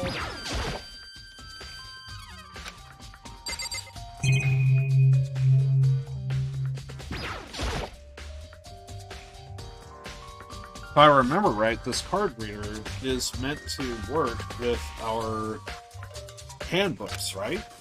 What? You remember you have an issue with it? If so, you should take it up with Monokuma.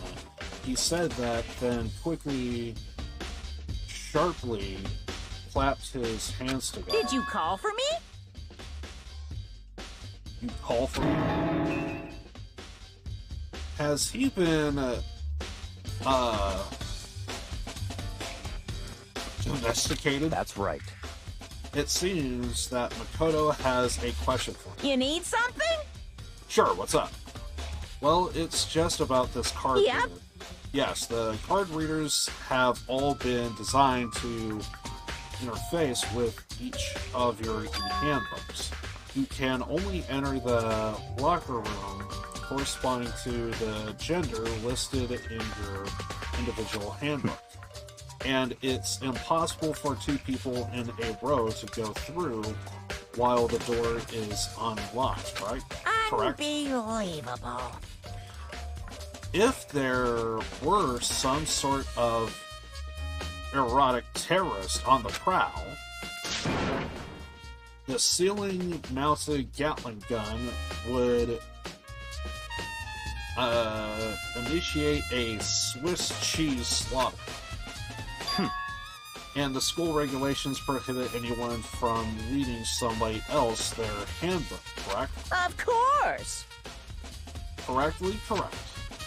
So then, that means only girls can go in the girls' locker room and only boys can go in the boys' locker room. In other words, Chihiro's body being found in the girls' locker room means...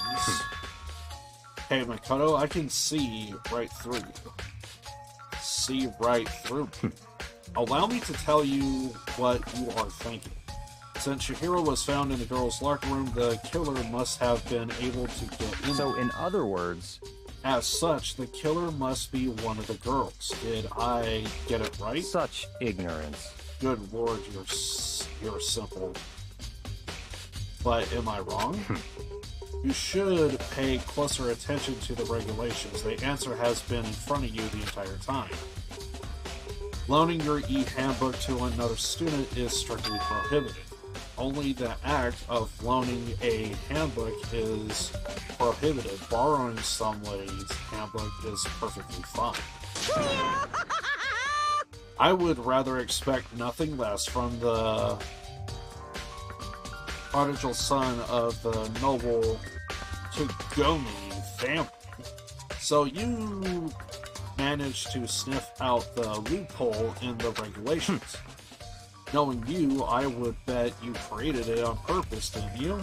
To add a little more excitement to things? You are treating me like a funny little appetizer instead of the main course that I am. Now then, since the dead can't actually talk, you are not people anymore. They are things. Yep. Get it? Got it. Good. Wait, hold on. You're saying that's a loophole, but in order to borrow something from somebody, to borrow something from someone, then that means someone would have to loan it. So... Why you? So sleepy. Just listening to you makes me want to pass out. Be more like Ryokula and get your poop together. Unbelievable. Or else I'll charge you with criminal negligence? No more questions. Figure out the rest of your own damn self. That's fine. Well, I know you are unfortunately lacking in mental facilities, so I'll fill you in myself. Let's head to the main hall. The main hall. That will help you understand what's going on.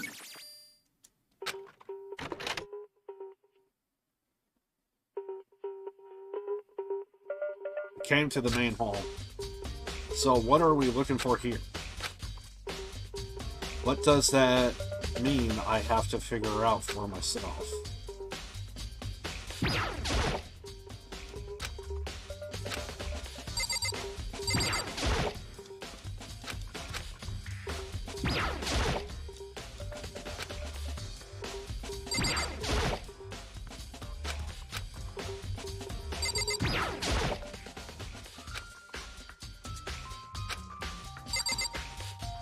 Cold shoulder.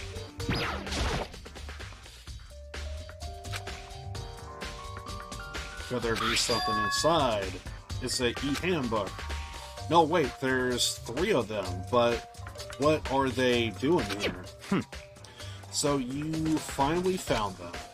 Did you know these were here, Ryokula? I happened to find them by chance myself the other day. It seems there's a system in place where the handbooks of the dead get delivered to this mailbox. So then, these 3 handbooks belong to Junko, Leon, and Sayaka. You can go ahead and confirm it yourself. I immediately turned one of the handbooks. I immediately turned on one of the handbooks, and when I did,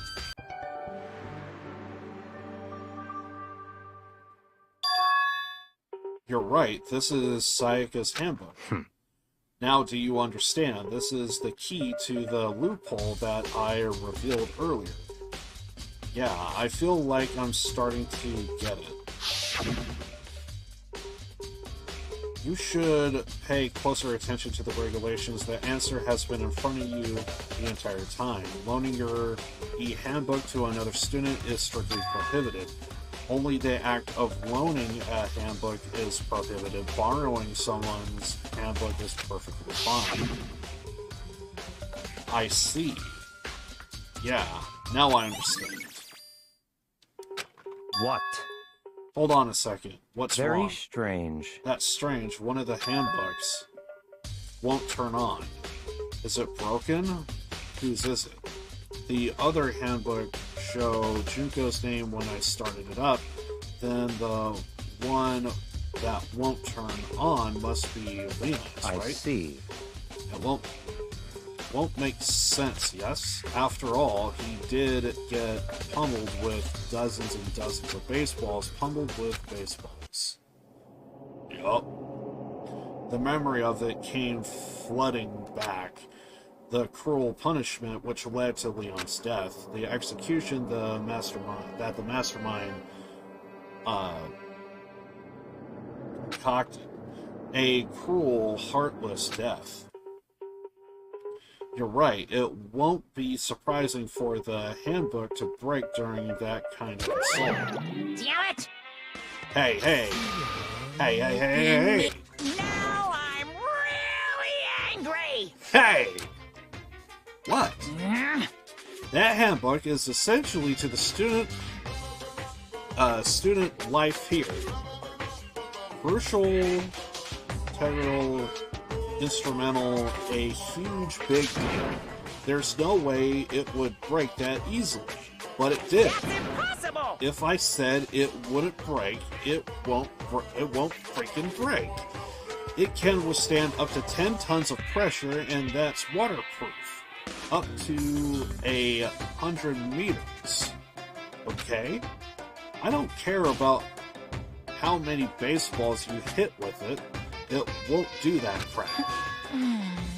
But even my amazing handler does have one single weak point. It does. I can't hear you! But it's a secret. It won't. I wouldn't want you to go breaking any more handlers. What? Then Leon must have been broken. Must have broken it somehow without realizing what its weakness was, right? Hard to say. You know what I think? I think his handbook isn't actually broken. What? But you might ask, how could that be? Leaving the question hanging in the air. Monokuma disappeared. What just happened? Monokuma said it's not broken, but it isn't able... But it's undeniably a fact that it's not turning on. That's fine. Well, I don't see any connection to the case, so it doesn't matter for now. You think so? Either way, something about it still bothers me. Okay then, this should be enough to get things rolling. Let's begin our investigation in earnest, track down the true culprit. Yeah, we need to find out who the culprit... we need to find out who killed Chihiro. To be exact, not quite. Not quite.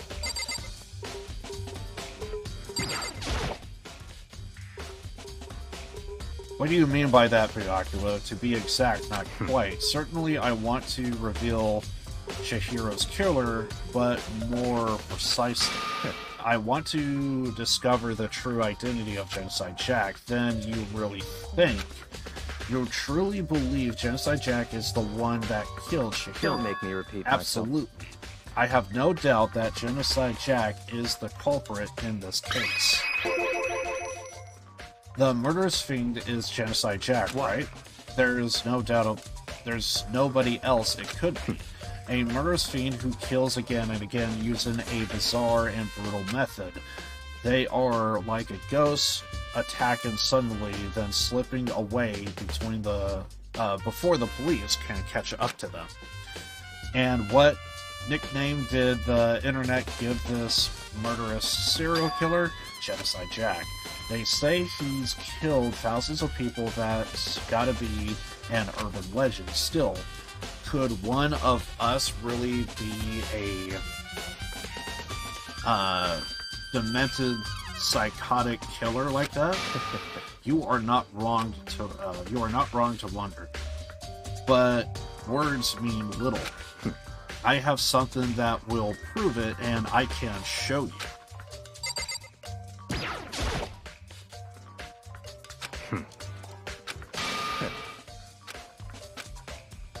Don't make me repeat myself. And I have a basis to believe that. I assure you, Genocide Jack is one of us. Is there really proof? There's something I'd like to take you. This will prove all the evidence you need. It's all clear now. Evidence that Genocide Jack is the one that killed Chihiro. Evidence that does something like that. Really? Hey, you two. Big trouble. We need your help. I don't have time to play with you. We're busy. Leave us alone. I mean... But it's an emergency. Emergency. Come on, please. You gotta help me. Please! This is a serious emergency. Please, please, you gotta help me. Just calm down, okay, Hina? But it's an emergency. An emergency? What happens? Well... Something's wrong with Toko. She's acting super strange. Well, I mean, she was acting pretty strange earlier, right? But what should we do, Byakuya? Very strange. Since it's Toko, I must admit I'm intrigued. I suppose we can take a second to see what's going on with her. Are you sure? Don't make me repeat Don't myself. don't make me repeat myself. I didn't suspect that. I thought for sure he'd just say no, and that would be the end of it. Yeah. Okay, come on, hurry. Wait for us, Let's go. It looks like she headed to the dorms to Toko's room, most likely. You're right.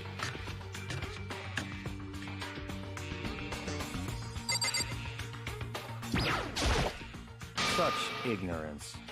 Talking to the wrong person, you're a waste of space. Of course. Is Toko inside some kind of emergency?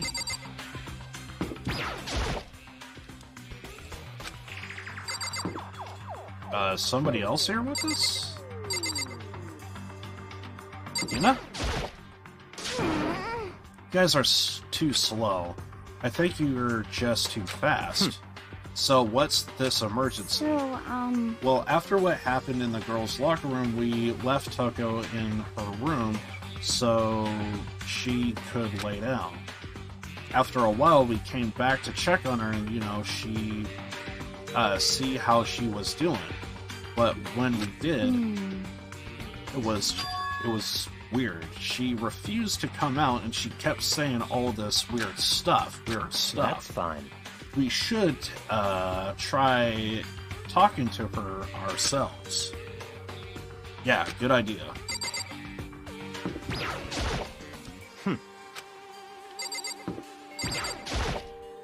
so,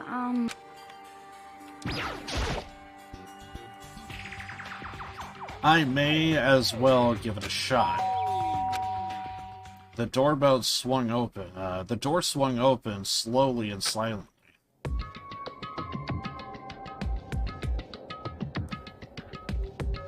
Holy crap.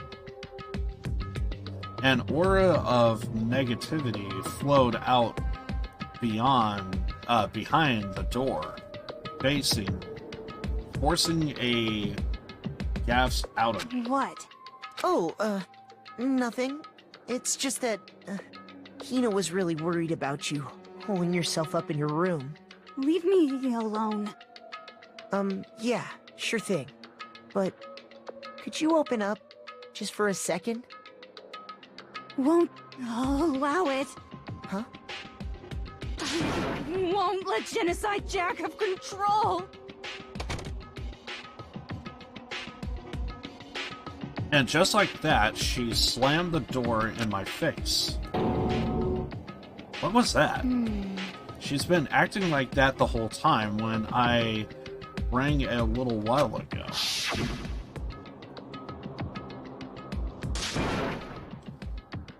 Oh, drive out the killer. Drive out the murderous fiend. It doesn't make any sense, right? I was afraid to leave her in there alone, so I tried to bust down her door. But it felt like something was holding it shut on the other side. I couldn't even budge it. Toko was scared enough to even bar her door. Does she think the same thing as Dracula? Does she think that the serial killer Genocide Jack really murdered Chihiro? Is that why Toko's so scared? but... Whatever it is, I'm really worried about her. Isn't there anyone who might be able to persuade her?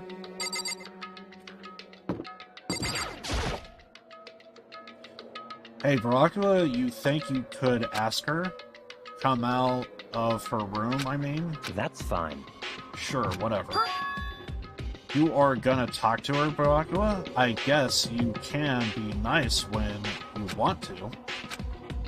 Dracula stood in front of her door, not making a sound, and pressed the doorbell. After a few moments... What do you want? Leave me alone. You are all so annoying. Bacula? It's Byakuya.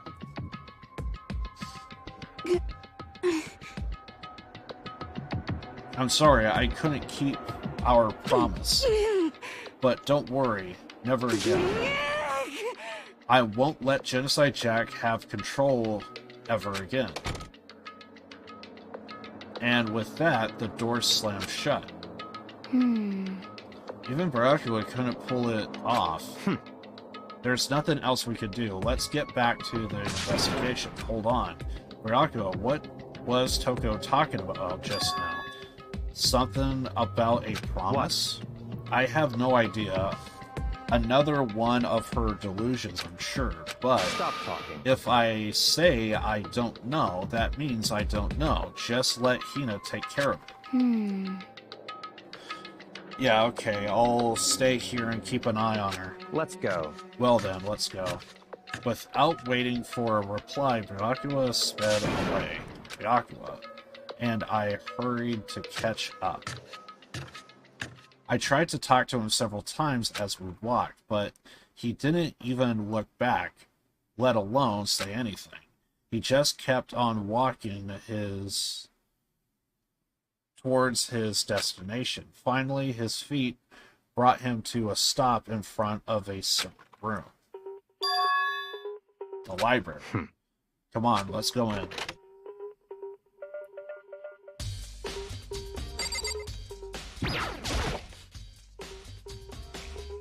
Is the investigation that proves it was Genocide Jack really in the library? Don't make me repeat myself. Don't make me say it again.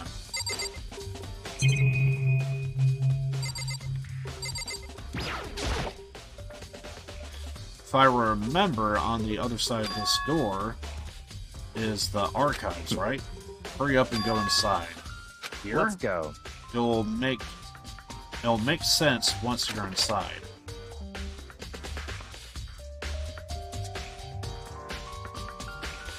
There's a lot of books and files, and so much dust, So, in too. other words, I would say there's enough value in this place to ensure the dust.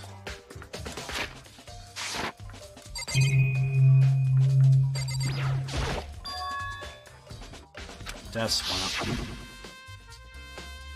It's the same one I saw Byakuya using in the library before. What? Do you have a problem with that lamp? It was here before, then I moved it over there. It's too dark over there, so I thought I would put it to good use.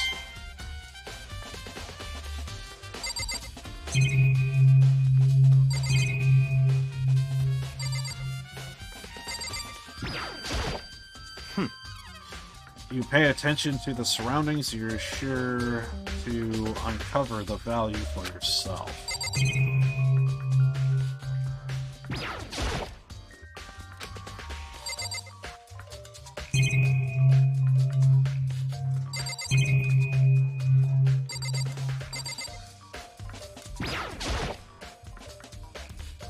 Tons of thick files stuffed onto the bookshelves. If you're thinking of looking through any of them, let me give you a little warning. Those things are filled with graphic, disturbing photos from all kinds of crime scenes. It's the kind of thing any normal person wouldn't ever want to look at. Be careful. What do you mean? All those files there are investigation reports related to different cold cases. Those are internal documents for police eyes only. They are not the kind of thing you'd expect to leak. Oh. That's enough. These documents are dangerous. Dangerous? They are detailed of all the people who control the world from behind the scenes. Dangerous truth for a commoner. You mean like members of the Diet or something? Wait a second.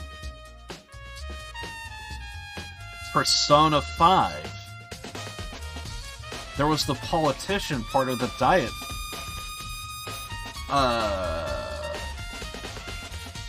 I wonder if that's like a real a real political party diet. Because that's the second time I heard it from a video game. No, I mean the ones with real power, the secret council controlling everything from the shadows. If you are ready to be disappeared for it, take a look. There are some very interesting people in there. You are just kidding, right? Am I? I'll just let it go for now.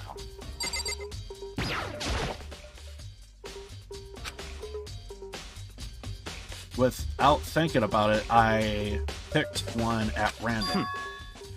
You have a sharp eye indeed to select that file. That's right.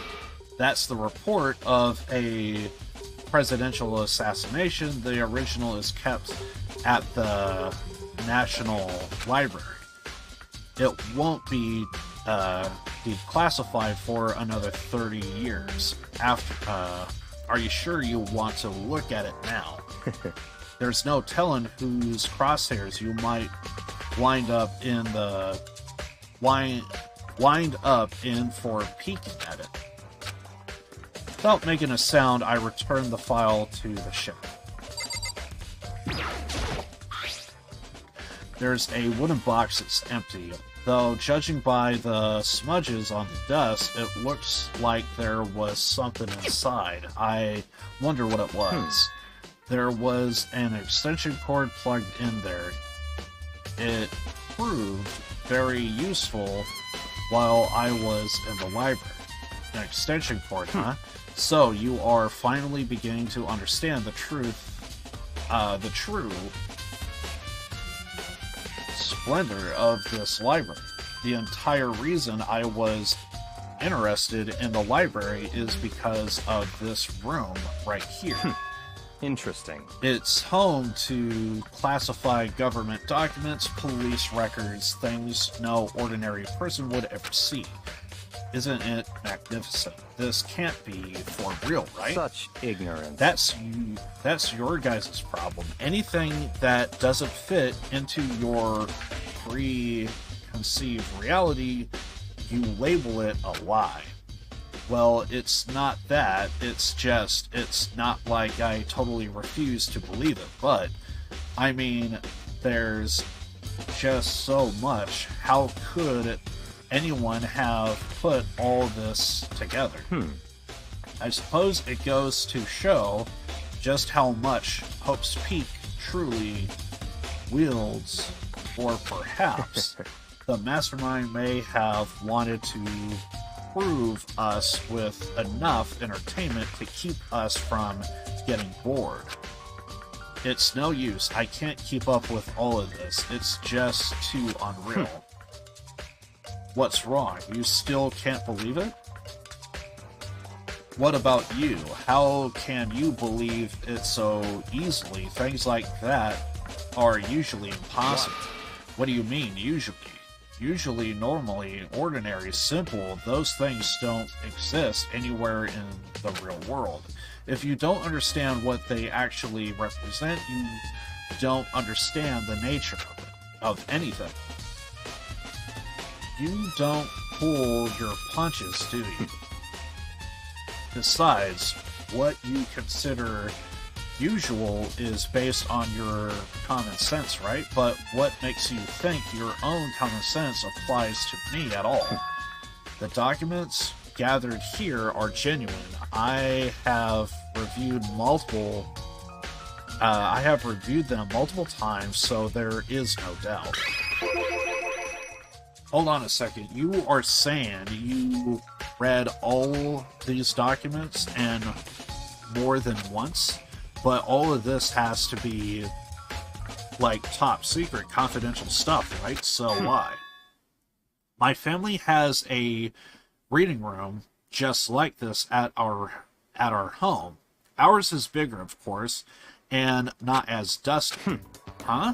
As a member of the Togami family have access to any variety of government-related documents. That includes foreign powers as well as domestic. How is that So, possible? in other words, I already told you there's a secret council that controls the world from the shadows. My family is the member of the council. And I have within me the bloodline that will allow me to one day bend the world to my will. But to become such a ruler, I must know all levels of this world backwards and forwards. So whenever I have time, I like to review whatever documents and materials that interest me, which is why I proclaim without a doubt that the materials gathered here are the real thing. This is beyond believing or not believing. Byakuya is actually starting to scare me more than the actual mastermind. And what always interests me the most were the cold cases, police investigation reports. Reading through those reports has always been a hobby of mine ever since I was little. It's excellent mental exercise. I solved more than a few of those cases just by reviewing the reports. And among all of those reports, one of my recent favorites is the Genocide Jack case. As he talked, Byakuya grabbed a specific file from the shelf. That's right. This is the complete case file. Every single report surrounding the Genocide Jack cases have been compiled in here. Because there are so many, allow me to quickly summarize the main points. Can you please speed it the hell up? To begin, there are two notable characteristics in every Genocide Jack murder. The first characteristic is that every crime, the word bloodless is written in the victim's own blood. And second is that the victims were murdered, their bodies are suspended in a certain way. Bloodlust is written in blood and the victim's body is suspended. It's exactly the same as what happened to Shihiro.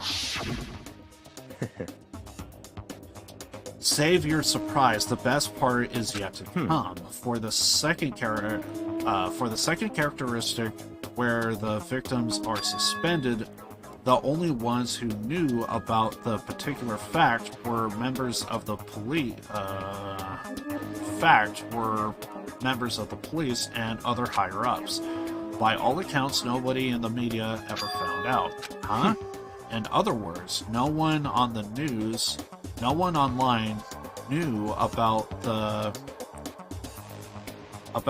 aspect of the crime. Only key officials and the killer himself knew about this act of mounting the victim. Now, if you can recall Shihiro's corpse, her body was almost certainly mounted in this fashion.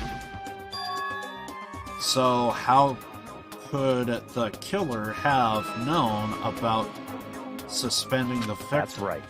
That's the key question.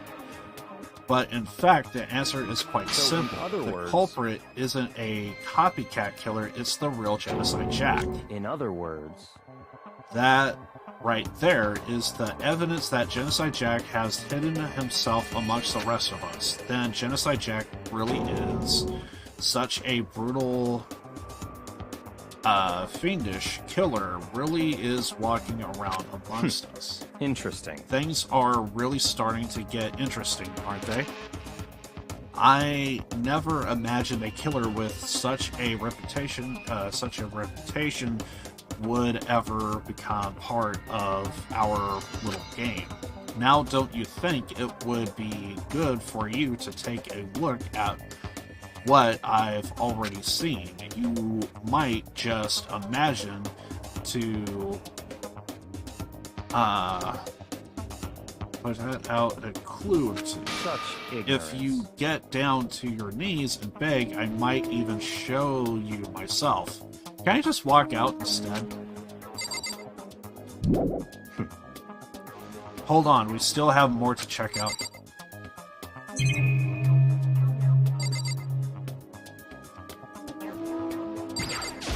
Just get on with it, gang. Byakuya, about that Genocide Jack case file, could you let me see? That's fine. Well, you didn't beg, but I guess it's okay this time. Feel free to look at it in here, but you can't take it with you.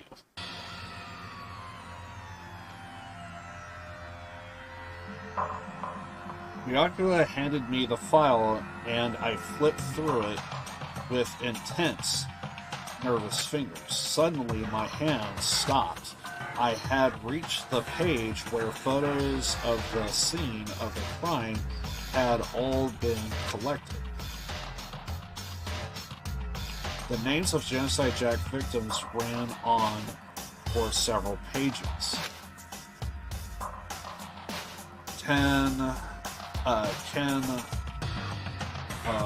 Harada, 32. Tetsuhara Honda, 17. Shoji Goku, 23. Hano Isai, 14.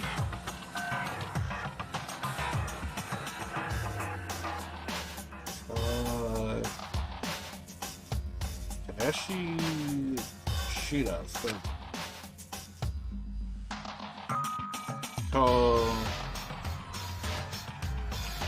Komatsuna Toru.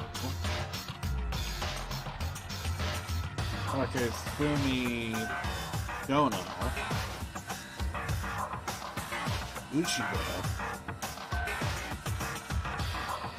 Naoisa. Takeshi Matsune.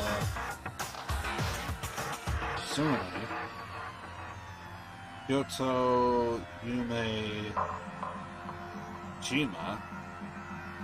There was no end to it.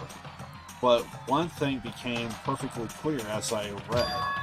All of the killer's countless victims were killed and suspended in exactly the same way.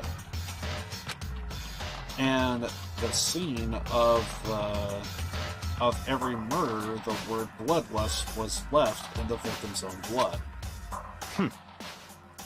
Now take a look at the next page and you'll find another interesting tidbit. The next page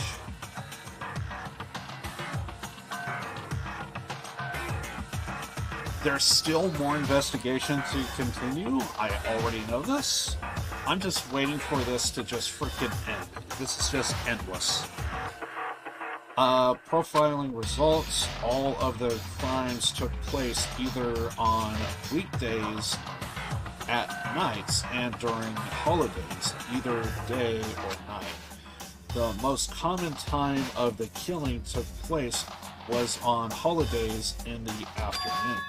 Based on that fact, it could be suggested that the suspect may be a student. Evidence suggests that the suspect lingered at the scene, but when they did leave, they were in a panic. Because an eyewitness has never come forward, it's unlikely there was any external reason for this. This confused behavior suggests that the suspect may potentially suffer from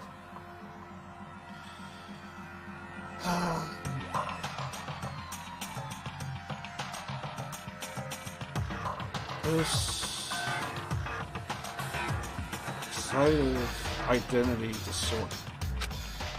So, in other words, key point here is that the culprit may well have a split personality. A split personality like the kind of thing you see on TV. So I'm part of another totally unbelievable story, but this is one way more unbelievable than anything else up till now.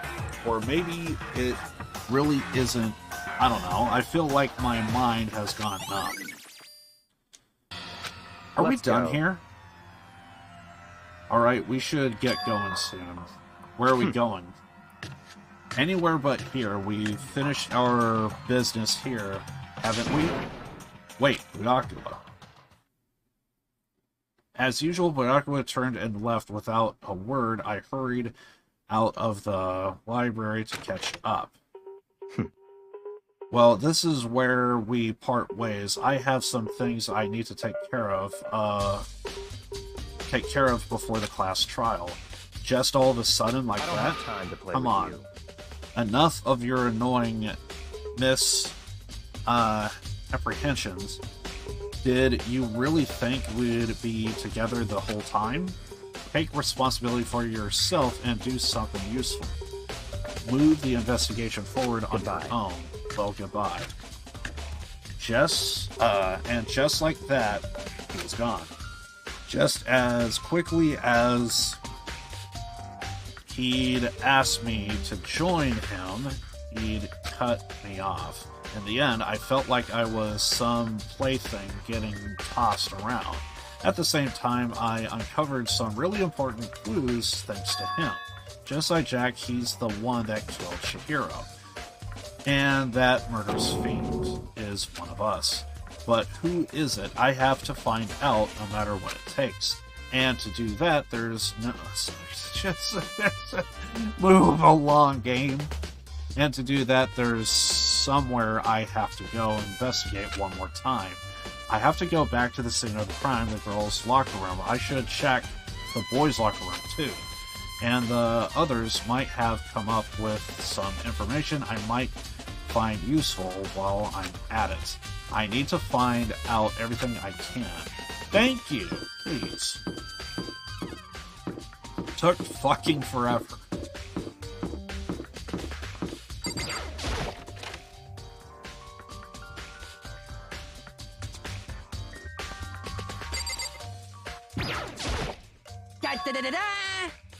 Hifumi has discovered evidence revealing the identity of the culprit. I feel as if... Another stat increase for me. Evidence. What did you find? I cannot reveal this just yet. That's it. I'm sure of it. But I guarantee what I found will steal the killer's breath from his lungs. Are you sure about that? Oh, yeah. Miss Lundenberg said she'd witnessed something worthwhile, too. Really? What did she say? Well, She refused to tell me. It's like when a girl bullies the boy like she likes, right? Right? Okay, where is Celeste now? The warehouse. By the dorms. She was there. But at the same time, not there. That's it. What's it gonna be? Okay. We still need to check one last thing. Out of all the things I clicked on, I know I missed one thing. It's the bloodstained poster. The blood is the most noteworthy part, but the big-breasted swimsuit model is pretty noticeable too. The girls' locker room doesn't seem like the kind of place you'll find something like this. I think that's worth noting.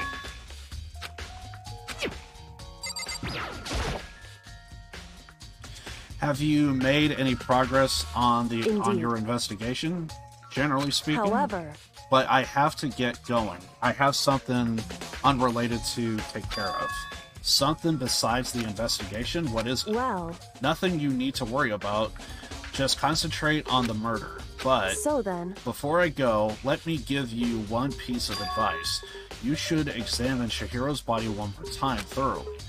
Also, her handbook is missing. You might want to determine its whereabouts. That's it. I'll be praying for your success. Chihiro's handbook is missing. That is something to make note of. With that, Kyoko turned and left the girls' locker room. I guess I'll take another look at the body then. And Chihiro's handbook is missing? That's definitely worth worrying about.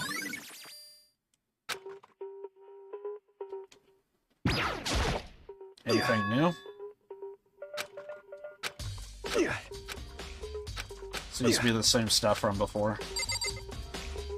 Same stuff from before? Damn. More or less.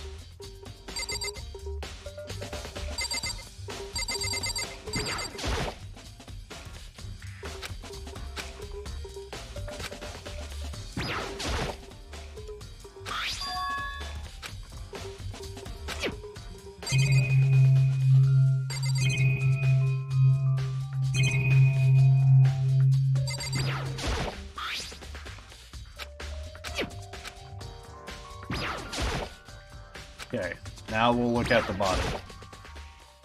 Kyoko said I should examine the body one more time. I know she said thoroughly, but I do have my limits. Well, I better give it a shot anyway. Let's see. Chihiro's hands are bound with what looks like some rope, some kind of rope. The rope was used to prop her up in a kind of crucifix position. Huh. This rope has a plug, so it's an extension cord of some kind. Wait, so then this isn't a rope at all. But the more I think about it, the more that's not the only thing that concerns me. Chihiro's fatal injury was a blow to the head, which means someone struck her in the head in order to kill her. That's right, there's the issue of her being suspended with the fatal blow. At first, it didn't seem any reason to think too much about either of them. But seeing them again, looking through the Genocide Jack files, something's not quite right. What does this all mean?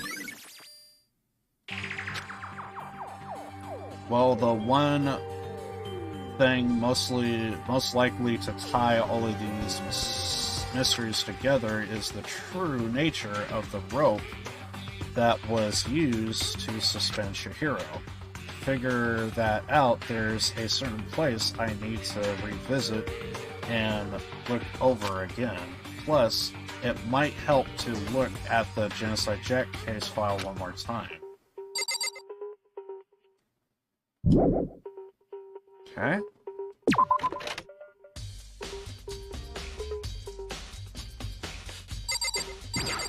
Sounds like we need to talk to Celeste.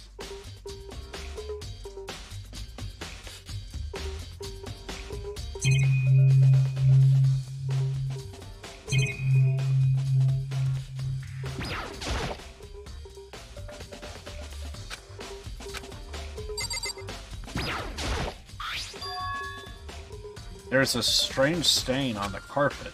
What is it?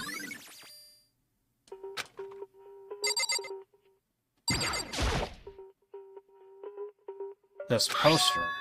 It's a popular boy band called Tornado. Somehow it doesn't seem quite to fit the boys' locker room. But wait, that reminds me, the poster in the other locker room is... That's right. There's definitely something strange about this. In the boys' locker room, there's a poster of a popular boy band. In the girls' locker room, there's a poster of a big-breasted swimsuit model. Could the posters have been switched? But if they were, why?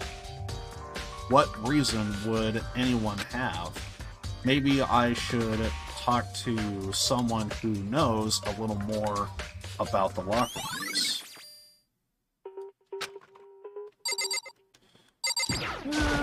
That sounds like a Hina and maybe Sakura.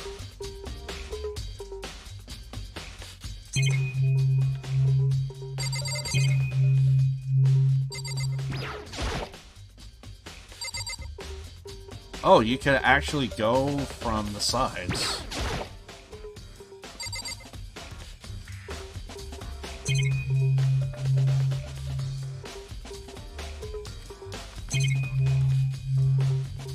Okay.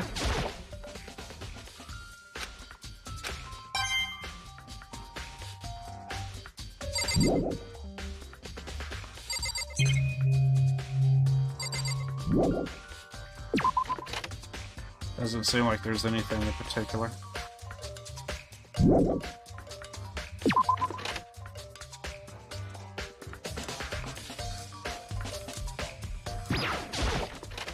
If we can't talk to Sakura, then we need to talk to Hina.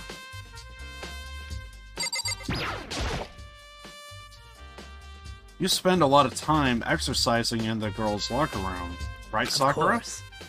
I used it nearly every day since it opened up. Sometimes Hina and I use it together. Okay then. Let me ask you something. Do you think the posters in the boys' and girls' locker rooms could have been I'm switched? sorry. Sorry, I can't really say. I never really paid any attention to the posters. I see. However, But there is something that has been bothering me about the locker room.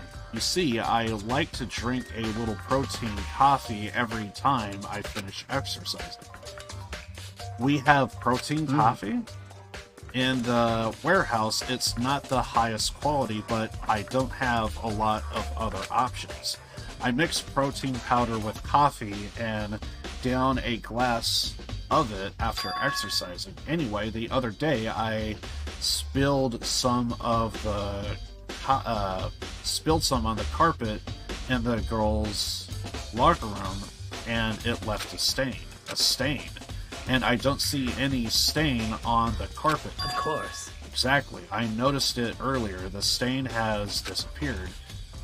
I can only assume someone came along and cleaned it up. But still, it doesn't usually clean as if there was ever a stain here to begin with.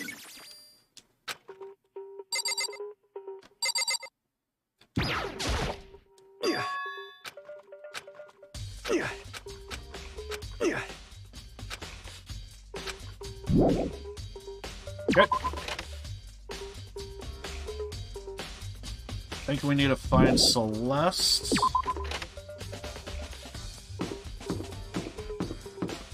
And I don't know where...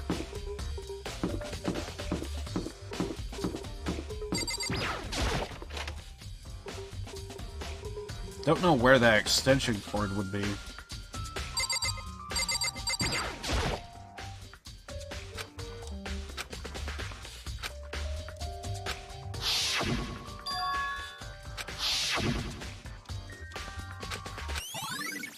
Oh, never mind.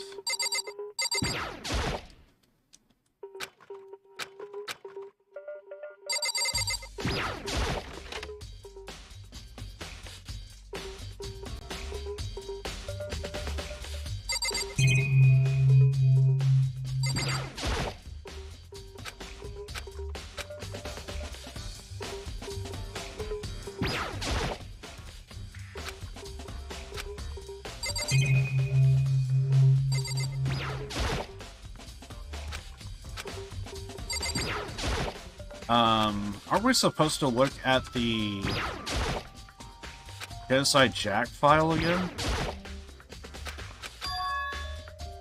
It's gone? Did someone take it out of the archive? But the only one who would do something like that, I think, of anyone but Dracula.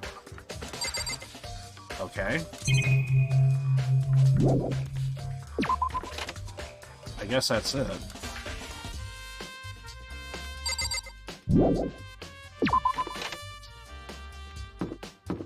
Okay.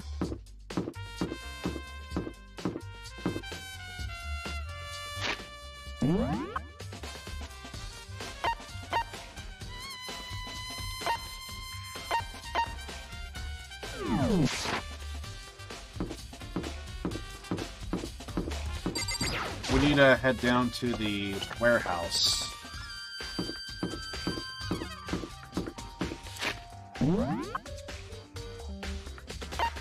Might be Taka and...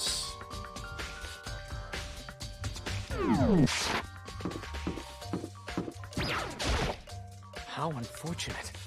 Taka and Hiro. Maybe we should have confessed our embarrassing secrets after all. Damn it, I'm sorry, Chihiro. It's all because I wasn't strong enough. What are the odds?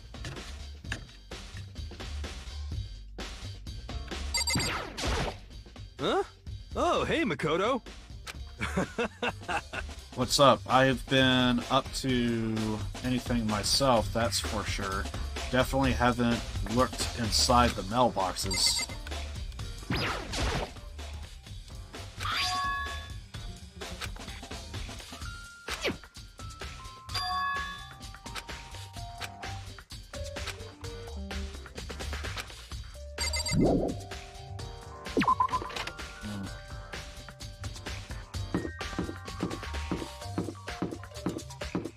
Sounds like he's been looking in the mailboxes. He's the only one here. Yeah. The warehouse should be over here, and we should be looking for...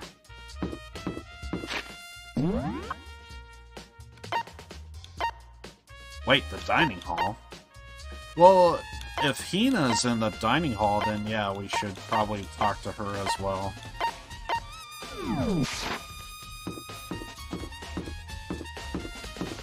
But first, warehouse.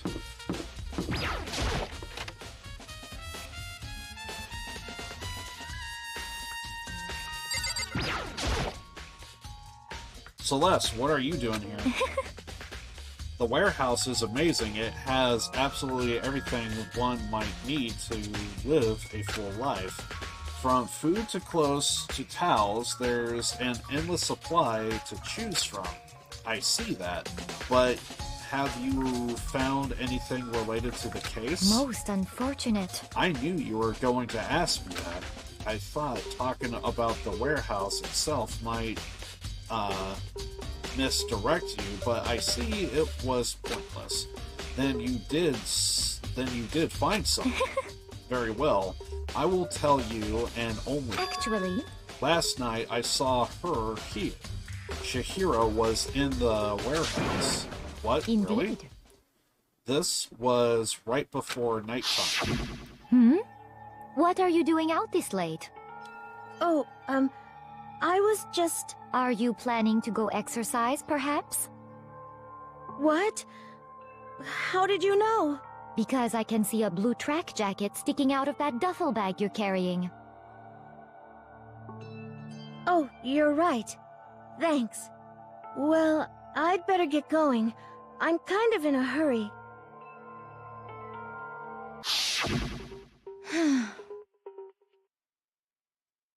She stuffed the jacket into her bag in a hurry. It was almost like she was trying to hide it.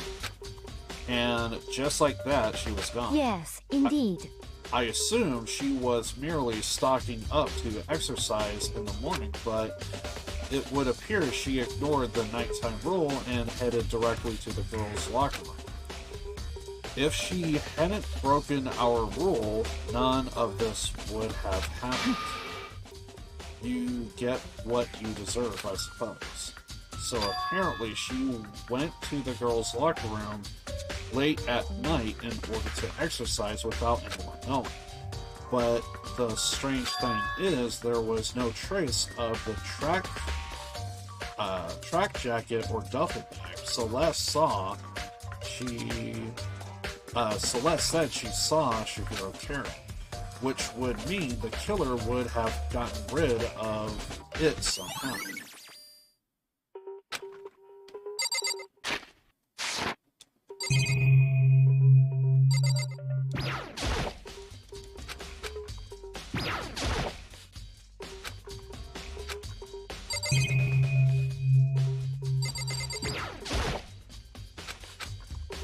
Let's check in to see if there's anything else that we need to see here. And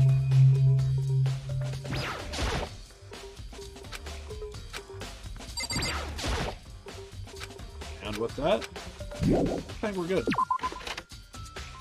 The last thing I could think of is we need to talk to Hina.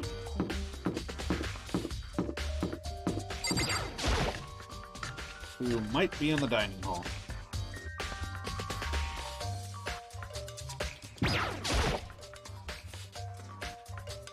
How's Toko doing? Same as before, she won't come out, but she won't come out, and she just keeps mumbling something about Genocide Jack. So I just left her. You left her? My head was all swimmy, and I was getting pretty hungry. Yeah. But don't worry, I'm gonna head back as soon as I'm done eating. Toko's not exactly pleasant, and I'm still worried about her. Speaking of which, what are you eating? Donuts, of course. Of course. There's two things I'm sure God created: outer space and donuts. Really? I bet Chihiro would have liked to eat more donuts. Maybe that was her one big regret. I should have tried to spend more time with her. Come to think of it, who did she spend time with? Well... Yeah, she was a little bit strange, didn't really hang out with the other girls much. It was like she was trying to keep her distance from us. Actually, Sakura said something similar. She said that even though you and her invited Chihiro to exercise with you, she said she always refused. Yeah, totally. Yep, it's true, and it wasn't just us either. It was like she stayed away from all the girls. She was just shy. I don't know, she talked to the boys all the time. Isn't it kind of weird to be shy around your own sex, but totally fine with the opposite sex? Wait, maybe she was used to guys spoiling her. The law says she can't judge a book by its cover, right? You think so? I really saw her as that kind of girl.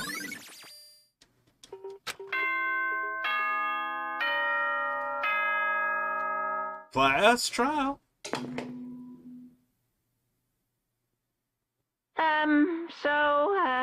I'm getting tired of waiting. Shall we just plunge right in? It's the moment you've all been waiting for!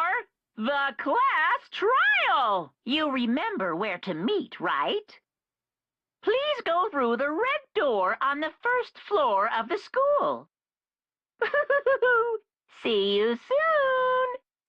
Hey, Detective Sparky, welcome. Appreciate everybody stopping by. Basically what kind of happened is a sub of mine said, I hear you talk a lot about this game. Figured, I think it was like his birthday not that long ago, so apparently he decided, hey Liv, play the game for me. And so I'm guessing he probably checks it out whenever he can, stops by to the stream, etc., etc. So that's kind of the reason why I'm kind of playing Danganronpa again, at least the first one.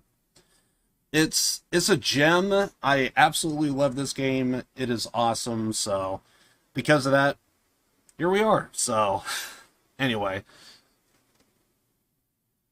does it look like you have an alert? Yeah, I'm sorry about that. If I recall correctly, I may have had like some borked freaking alerts and shit, so it happens. But anyway, I do appreciate everybody stopping by. I'm not gonna lie, I kind of feel like things have been kind of all over the place. A lots have kind of changed a little bit, so I kind of have been, my streams have been kind of stop and go for a while. It kind of feels like I've gotten sick a few times. I think at one point I even had to like go to a funeral, unfortunately. So, yeah, there was a moment to where I was actually feeling like IRL just kind of needs to like freaking slow down. So, and it was all been going on ever since like late last year or so. So, yeah. So I kind of it feels like the past couple of months everything has kind of slowed down. So now it feels like I could actually like get back into the groove of things. So I yeah, it feels like I kind of just been busy. Oh, absolutely. I think in a single month, I think my car was like in and out of the shop for like I think like 3 or 4 weeks. And that entire time I cannot tell you how tired it just kind of felt because I would have to like walk to the store and everything. And by the time I just get back, it's like, dude, I'm just so tired.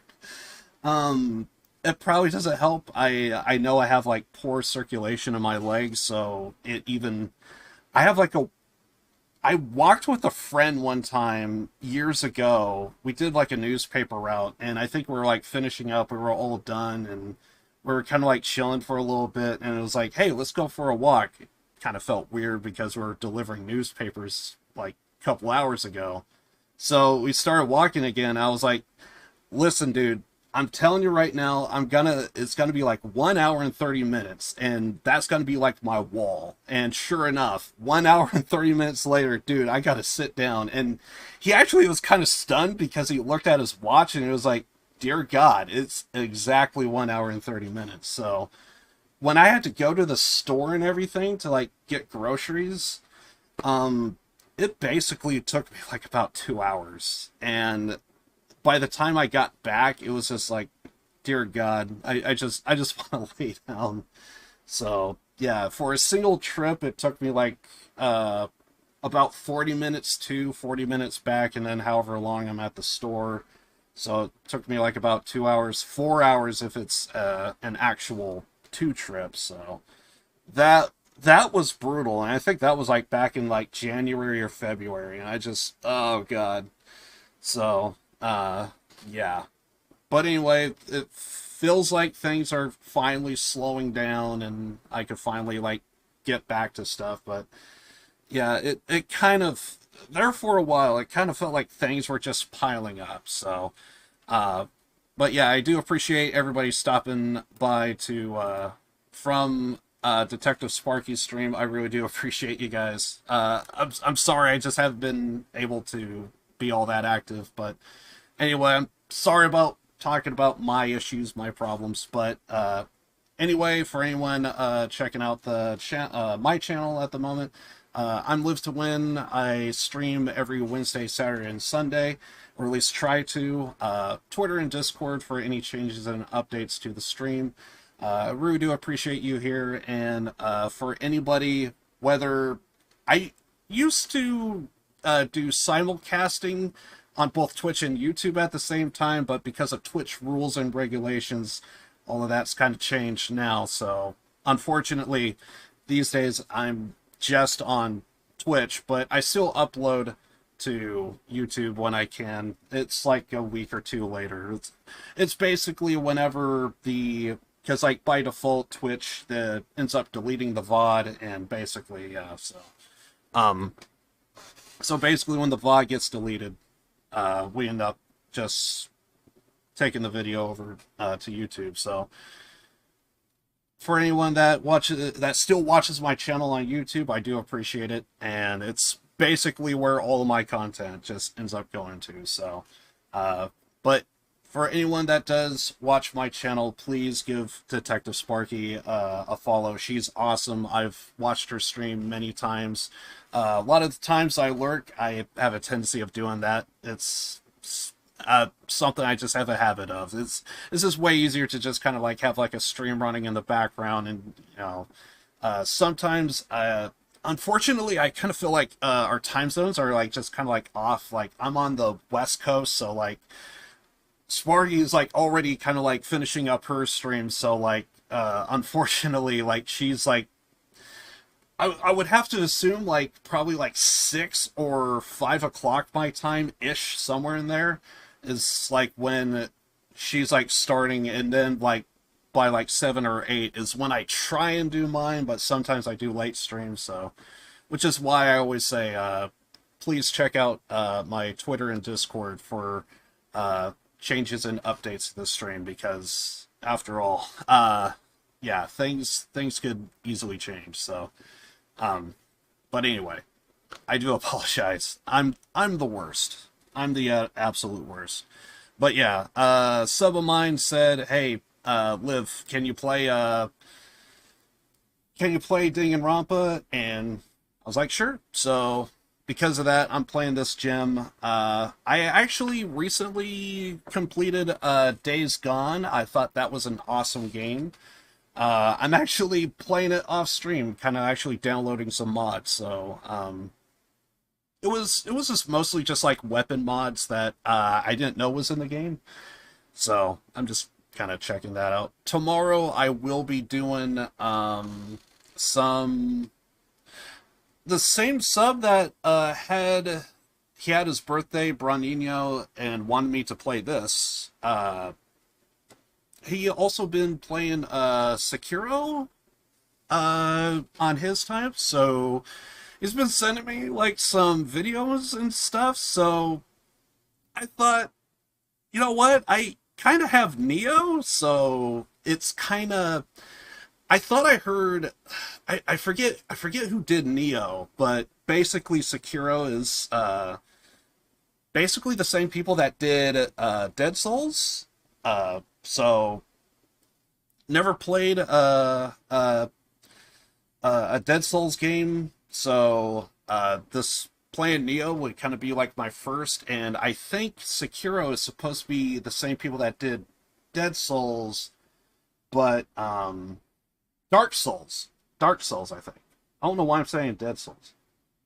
Then what was I thinking of? Yakuza? Because I think that was their song. I think that was the zombie spin-off that they did. Maybe that was Dead Souls. But anyway, Dark Souls, I mean. Yeah, Dark Souls is Sekiro, the same people that did Sekiro. And I forget who did Nioh, so I don't have Sekiro, but I got Nioh, so I'm going to be trying that tomorrow. It's going to be like my first Dark Souls-like-esque kind of type of game, so I'm kind of interested to see how it goes. Also, we're into the end of Chapter 2. We are probably going to finish the rest of this chapter, so just a heads up for any people that probably hasn't played this gem yet. I highly recommend doing it on your own time, because I freaking love this game. Playing it for the second time, I'm like coming across like different nuances and stuff, and it's like it's super awesome. So just a heads up, you know, we are going to come across major spoilers for Chapter 2. We just finished the investigation part. We just got the call to go into the class trial, so we're going to be doing that.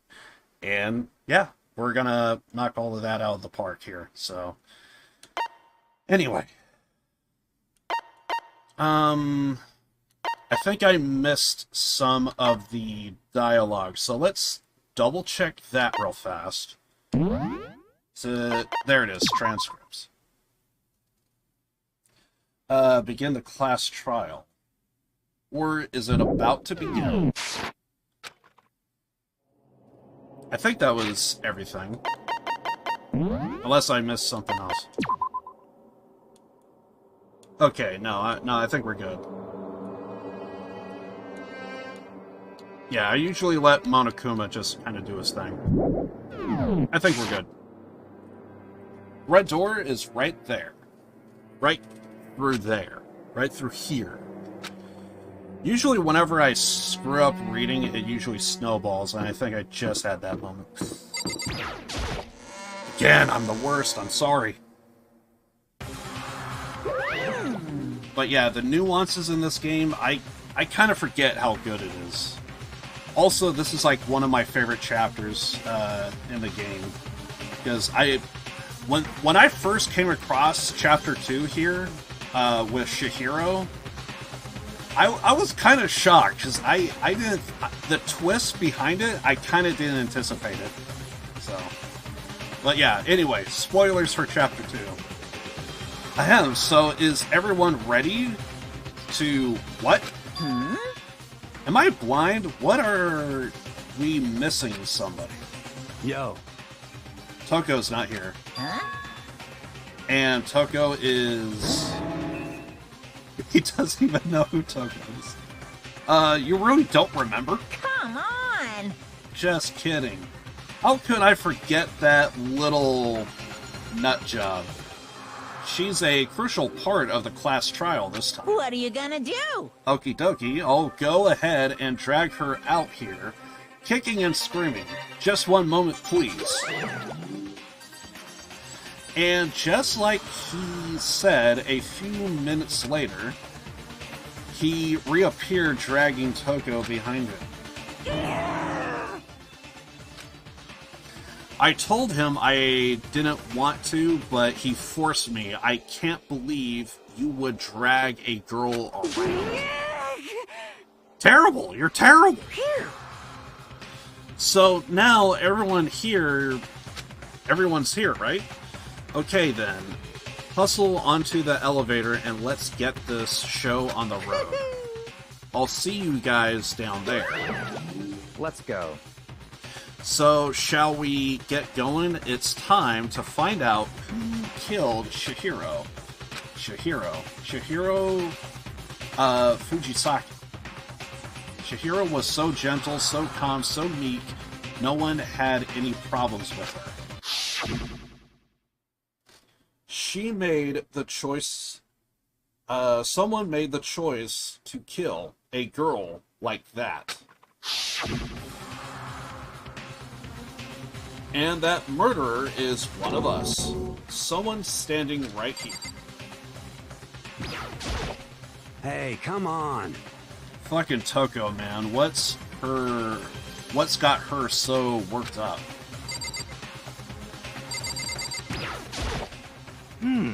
There are certain moments... I want to say it kind of peaked in Danganronpa 2, but... I actually ended up realizing there are actually kind of interesting moments in dialogue that takes place when you least expect it. So, I found myself, especially in Danganronpa 2, if you actually kind of hunt everyone down and try and like actually talk to everyone, you actually get some unique dialogue. So we could just skip along, but I want to talk to everyone and see if there's any interesting dialogue that does happen. Are you ready? We doing this? Ah, crap. So we're probably not going to get anything interesting here. But yeah, I'm trying to think of what particular... Well then. Oh yeah, I think there was like one quick scene in Danganronpa 2 to where... Oh god, what character was it? Oh god, she was the ultimate gamer, and I'm trying to blank on her name, but basically, there was a moment to where there was like a class trial, and she was like, I'm annoyed! Why are you annoyed? I'm annoyed! Listen, I think her name was like Chiaki, I think. Chiaki, why are you annoyed? I can't open the door. I'm annoyed. I don't know why. I just started cracking up laughing when I first saw that. So ever since then, I was like, dear God, I need to talk to everybody. We don't have to, but we should. And then eventually I ended up, like, go somewhere else, but that small interaction, which we ended up having to go in through that door, because I think it was, like, someone that died or something. And we had to investigate. But for whatever reason, Monokuma didn't want to give us a key or something. But we had that small interaction. I thought it was funny. I will uncover the villain who performs such heinous acts on a weaker individual. Agreed. I don't know why the killer did what they did, but I'm sure it will work itself out. Justice always prevails. Right, bro? Crap, I'm trying to click on freaking Kuriguri in the back. Shall we go? Everyone's all piled in. It's kind of hard to click.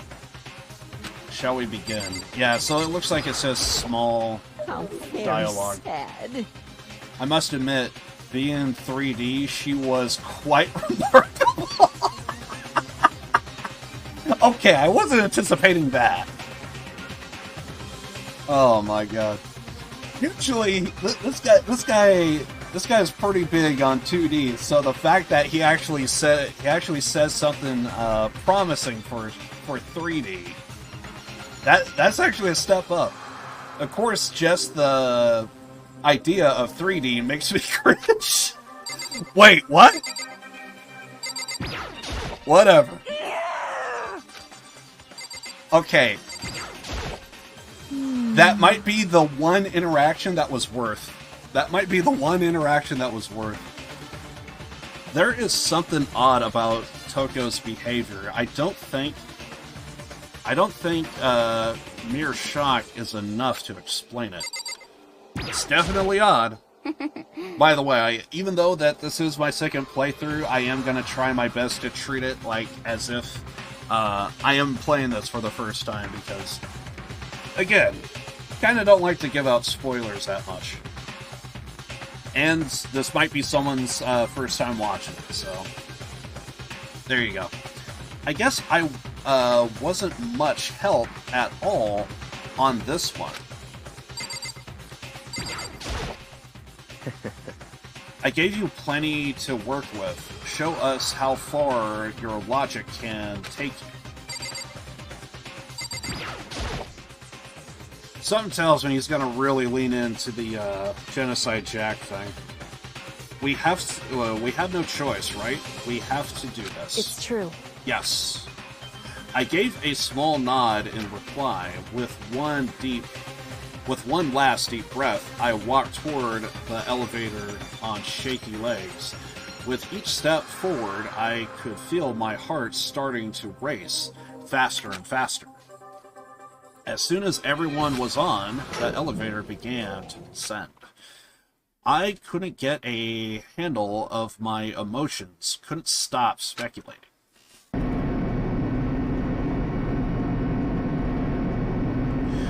The steel box shake with heavy clunking sounds deeper and deeper into the ground. And as we went deeper, the uneasiness in my heart grew bigger and bigger. The elevator was unaffected, however, and continued to descend without hesitation, until finally... Dinner's ready!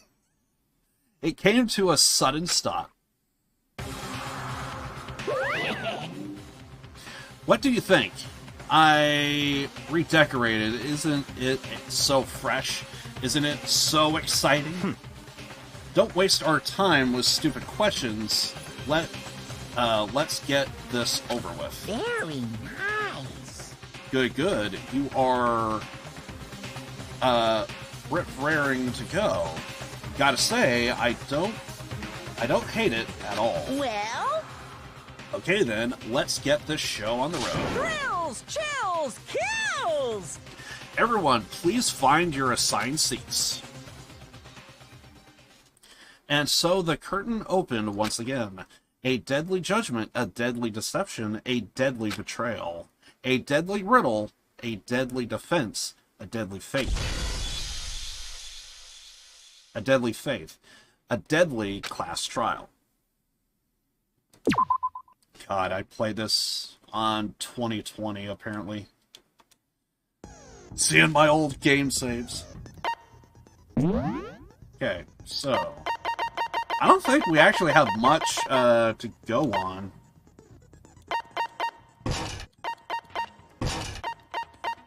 Or maybe we do. Okay, that's kind of it. Moving on. Let's begin with a basic explanation of the class trial.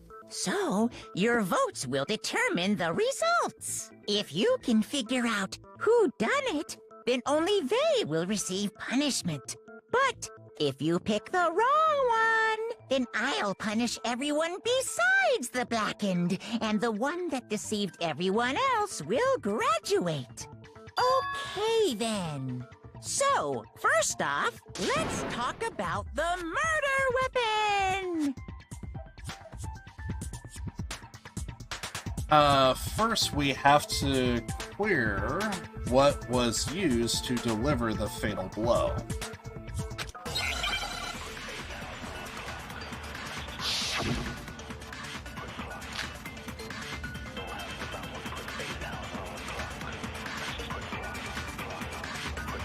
Chihiro's fatal injury. It appears it was a head wound. According to the Monokuma file, the killer used a blunt instrument. But what kind of blunt instrument could it have been? I bet it was an iron pipe. Interesting. That was certainly it, but would make he for a missed. Powerful weapon. Poor Chihiro. That was it, but I missed. Chihiro's fatal injury. It appears it was a head wound. According to the Monokuma file, the killer used a blunt instrument.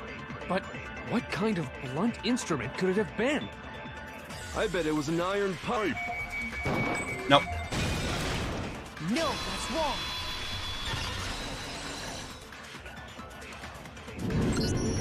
Can we agree that the object that dealt the fatal blow was the dumbbell, found at the scene of the crime? It was covered in blood, and there was nothing else at the scene that could have caused that kind of injury. And the wound on the victim's head is consistent with the shape of the dumbbell. As far as I'm concerned, there's no mistake and no room for doubt on this one. You looked at her head wound? Yay! That's so creepy! If you don't mind, I will proceed from here. Let's move on to discussion of the culprit. Although, I believe the criminal behind this heinous act is already quite clear. What? For real? Chihiro's killer is the fiendish serial killer, Genocide Jack. Genocide Jack, the fiendish serial killer. Did he really kill Chihiro?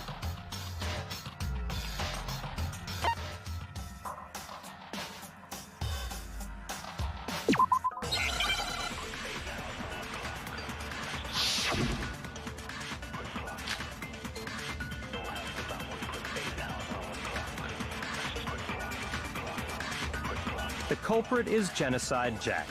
I'm sure of it. Case closed, as far as I'm concerned. But that's impossible! Why? What makes it impossible? Well, I mean, come on!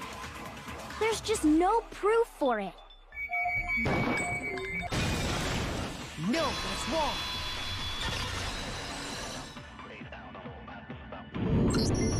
I might know one reason he could be involved. What? I found this file while I was looking around the archive in the library. I guess it's some kind of confidential file the police put together about the Genocide Jack case. What? That's kind of weird as shit, isn't it? What was something like that doing in the library? The why of it is probably more trouble than it's worth, so let's forget about that for now. More importantly, it outlines all the specifics of every Genocide Jack case in exceeding detail. According to the file, there appear to be two defining characteristics in every Genocide Jack case. The first is that a bloody message is found written at the scene of every murder. Oh, that's right. Boob lust. No. It's actually bloodlust. But more important is the other characteristic, And it's something that has never been made public. Never made public? What the hell is it? Why don't you tell them, Makoto? I almost kind of want there to be, like, more emphasis on the boob. I always kind of felt like he felt like that was, like, the intelligent way to say that, or something. The other characteristic of every Genocide Jack case, which the world at large doesn't know.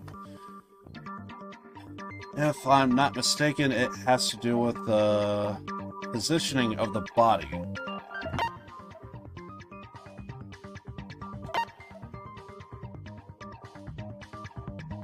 That would be how the victim was positioned. I got it! Apparently, in every Genocide Jack case, the killer suspends the body in a certain way. Other than the killer, the only people who know about this are the higher-ups in the police department. However, Chihiro was most definitely suspended in the same way. So, how did the culprit know about this when only high-level police officials were aware of it? There's only one logical answer I can think of. It's because the culprit in this case is the real Genocide Jack. No fucking way! You're saying Genocide Jack is one of us? Yes, in fact, it's Toko. What? Genocide Jack's true identity is Toko Fukawa. You lie! What? Hey, okay, wait, hold on a sec. Toko has, like, bloodophobia or whatever, remember? What kind of serial killer is afraid of blood? Is Toko Genocide Jack? The answer is yes and no. Another riddle? Man, why is this gotta be so complicated? That guy is the smartest one here. It's a riddle for sure, but I feel like I understand it. What it means for Genocide Jack to be Toko, but also not to be Toko. That answer is that she's just one person, but multiple people, right? Split personalities? No, that never happens here.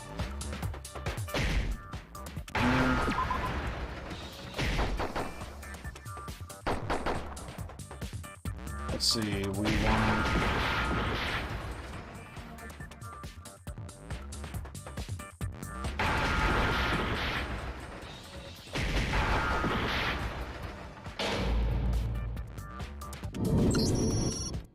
S.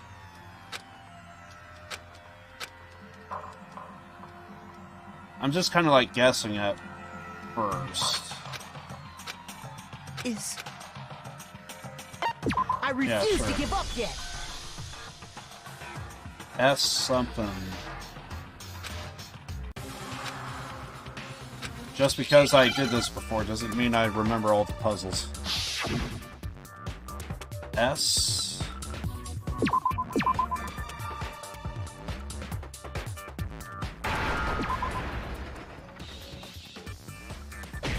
C. It is C. S-C-H-I...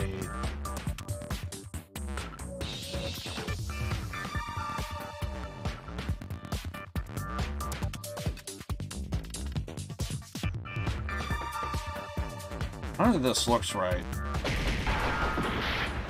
Not R.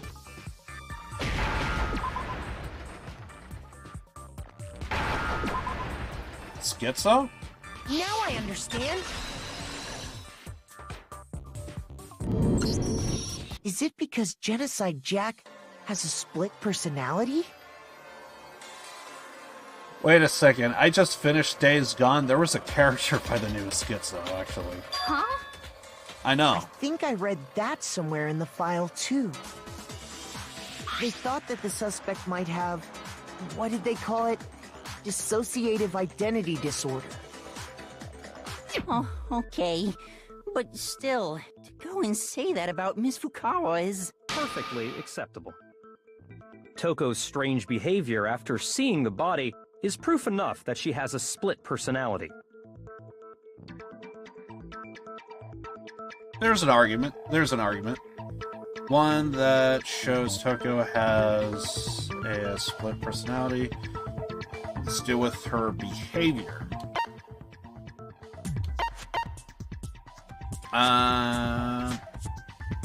Pretty sure she fainted, right?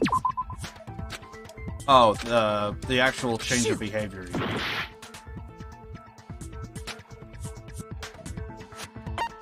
I got it! You're talking about how she started acting totally different than usual, right? That's right. Think back. She fainted when she saw Chihiro's corpse, and then, when she woke up... I'm fine. Whoa, this is a dead body. Hey, are you dead? She must have hit her head really hard when she fainted. World has a front and back, a top ending and a bottom, a sea of truth, a web of lies. This is quite concerning. I mean, she sounds completely different. She was acting funny, that's for sure. That melancholy tone of hers completely disappeared. Don't go assigning adjectives to my tone without permission. Not to mention, once she regained consciousness and saw Chihiro's body again, she was utterly calm. In other words, within her is one personality that can handle blood, and one that obviously can. So when Toko trapped herself in her room, it's because she was scared of Genocide Jack?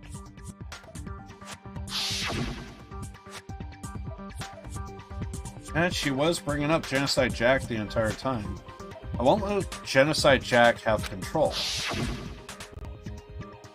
I'll drive out the killer, drive out the murderous fiend. The reason she locked herself in her room wasn't to keep other people from getting in. It was to keep her other personality from getting out. What? Toko was afraid. Afraid of the murderous fiend inside of her. Of killing even more people. How? Yeah. How can you know all this? I do believe you misunderstood her. What she's trying to say isn't, how can you know all this? No. What she wants to know is, how could you tell them? Huh? Last night, just before Monokuma gave his motive speech, Toko and I had a strange conversation. She told me a most interesting story. She said a murderous fiend lived within her, and she was afraid it could appear and attack at any time. And that trepidation is what's caused her to have such a bleak attitude.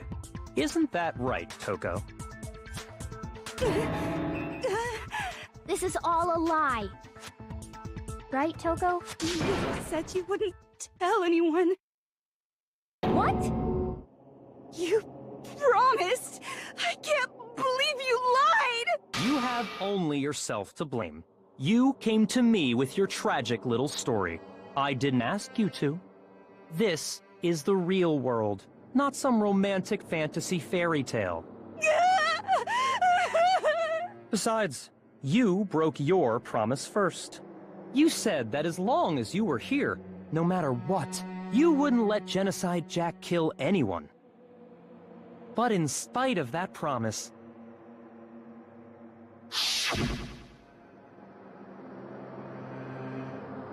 I'm sorry.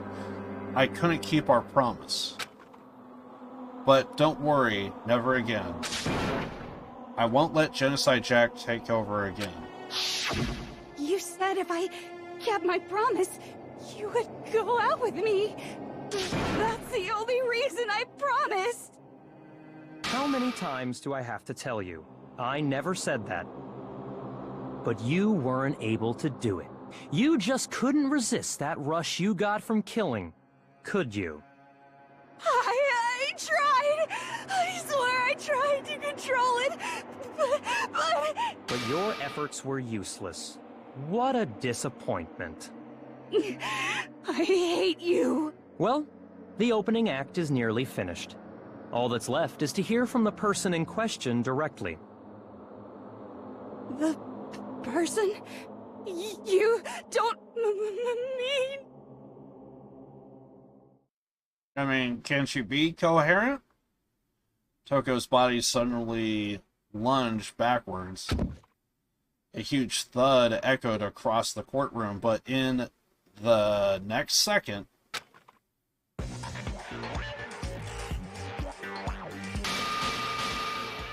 hello there! Is it me you were hoping to see? What the heck? So you figured it out, huh? Well, whatever. What are you gonna do? I'm the ultimate murderous fiend, Genocide Jack! Or better yet, let's go with Genocide Jill! What the fuck is this? Toko, what happened to you? Not Toko, that's a loser name, and what happened is a textbook split personality. So what if one of them happens to be a serial killer? You should turn a blind eye to one's faults.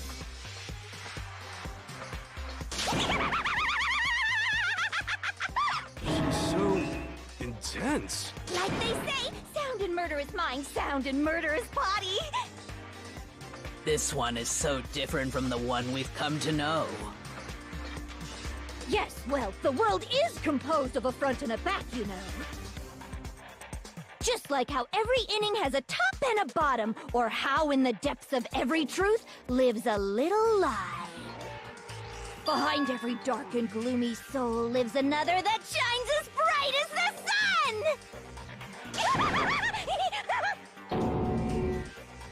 This is the Murderous Fiend, Genocide Jack. This is beyond insane. Miss Jack, Jill, can I ask you a question? What's up? Some of us think you might be the mastermind behind our entire situation. What are your thoughts on that? Well, I'll tell you, I am the mastermind of all masterminds! Just kidding! Then it's not true? Of course it's not true! How dare you try to link me to that creepazoid! And another thing, the police and government and society in the outside world are totally powerless! I mean, they just let this idiotic, bloodthirsty maniac go buck wild all over town! Sure, I'm a bloodthirsty maniac, but life is pain, right? To live is to hurt other people. It's a necessary evil if you want to survive. The act of living itself causes pain for everyone. Just kidding again! This should be enough to convince you. This murderous fiend is responsible for Chihiro's death. There's clearly a motive, so there should be no doubt. A motive? Remember what Monokuma told us? If someone didn't murder and graduate within 24 hours, an embarrassing memory or secret would be revealed. Well, let's assume that Toko's secret was about Genocide Jack. If a secret like that came to light, Toko's life would have undoubtedly been forever ruined. So she had a very clear motive to never have that side of herself exposed. Interesting. Very, very, very interesting. But sorry, as much as I hate to admit it, I'm not the culprit.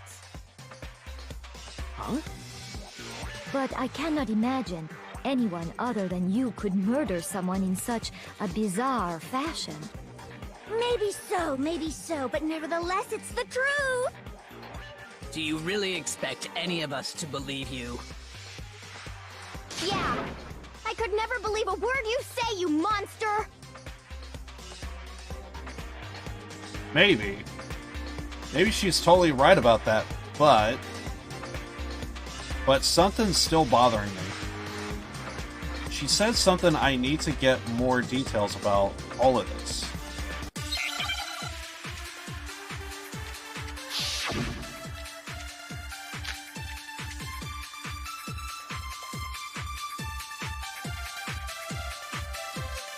Sorry, but I didn't kill anyone!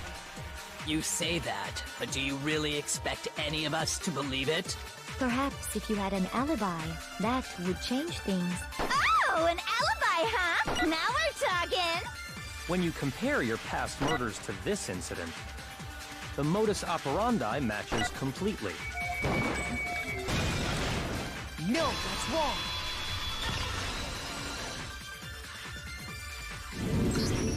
Are the methods of murder really exactly the same?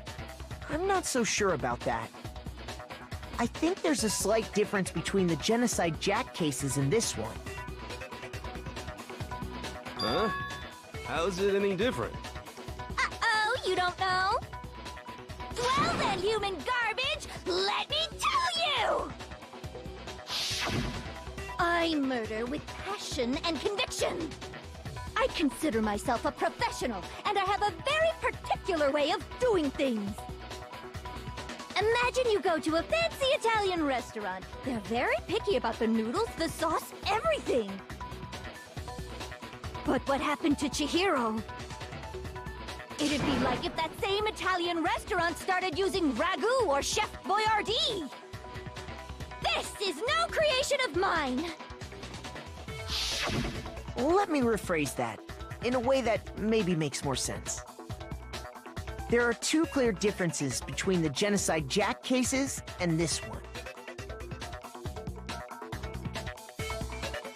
There's one clear difference between the murders. In the photos from the Genocide Jack cases look like the neck and stomach.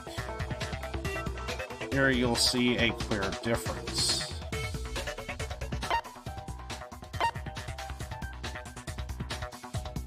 Victim's fatal injury? I got it! For one, the cause of death is different. In the Genocide Jack murders, all the victims were killed the same way. According to the case file, they were all apparently killed with a pair of scissors. But Chihiro died from a blow to the head, right?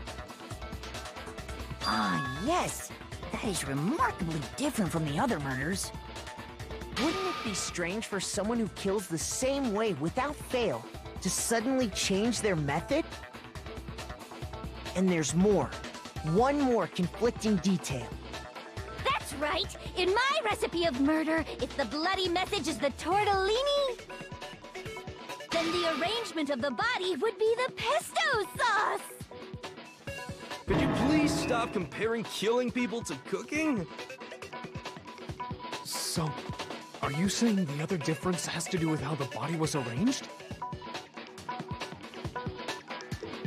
That's right, the second difference is related to how she was suspended. In the photos of the other Genocide Jack cases, all the victims were stabbed through their hands. Here you'll see a clear difference.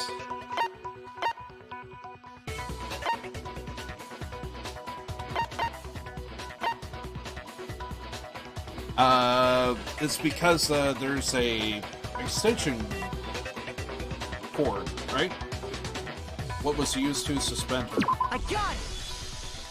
Do you remember what the killer used to suspend her? They used some kind of rope to hang her up by her wrists. What is your point? Well, in all the previous Genocide Jack cases, something else was used to suspend them. Specifically, pairs of razor-sharp scissors. And guess what? I used my own specially designed scissors for the murders and the arrangement! Like I said, I'm a professional, so naturally I'm very picky about the tools I use. And you know what else? Big Mac said there's two differences, but he's wrong. Big Mac? Are you referring to me? Listen up, Big there's actually one more difference! Huh? My word, you really didn't notice? Take a look at who the victims were in each Genocide Jack case. There's a pattern there, just waiting to be discovered. A pattern? Figure that out, and it'll be plain as death why I couldn't have possibly killed that little lolly girl. Let's see. There was a pattern surrounding the Genocide Jack victims, and Chihiro didn't fit. If you look at the names of every victim, and I think I figured it out. I know why she couldn't have killed Chihiro. Chihiro was a girl. I got it! Is it because Chihiro was a girl? Bingo! Bullseye! Right on the money! What are you talking about? In all the Genocide Jack cases, all the victims had something in common.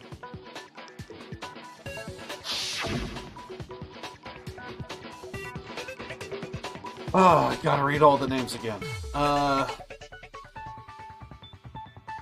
I'm just gonna kind of speed this up a little bit, so I'm probably not gonna say the full name, but I'll half-ass some of it.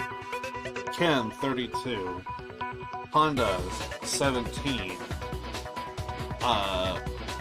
Kyoji, 23. Kano, 14. Yoshida, 30. Taro, Gono. I kind of already read all these names beforehand. I know I'm just botching names left and right, so I'm just kind of speeding this up.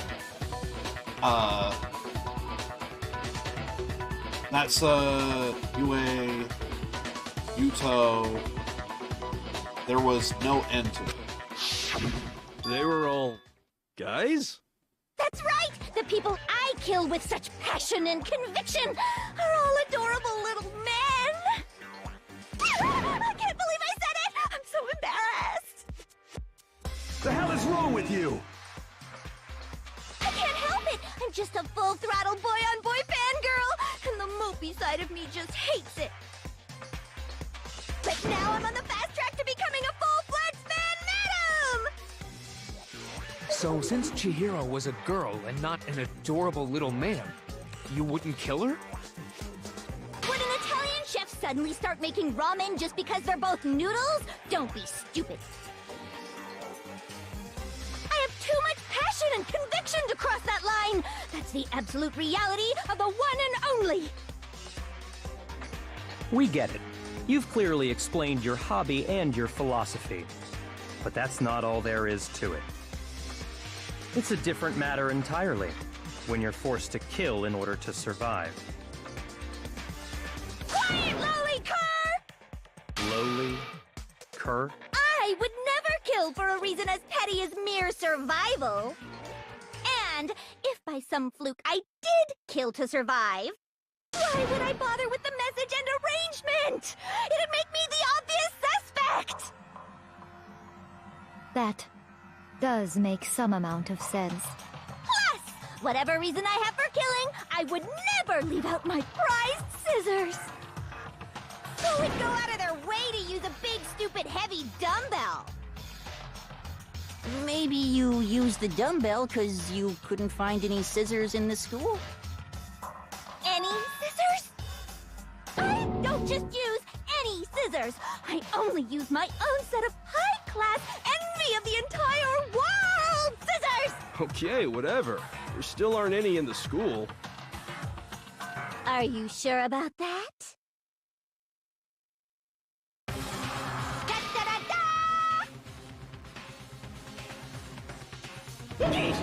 She's fully equipped!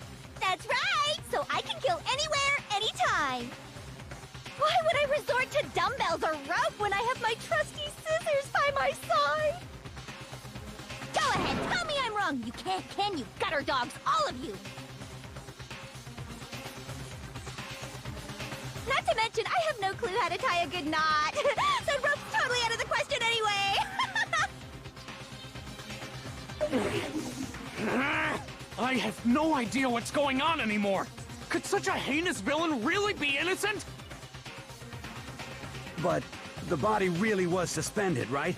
And nobody but the police knew about that. Yeah. That's why we figured it had to be the real deal and not some copycat killer or whatever. Actually, hold on. There is one person. One person who could have copied the genocide Jack cases.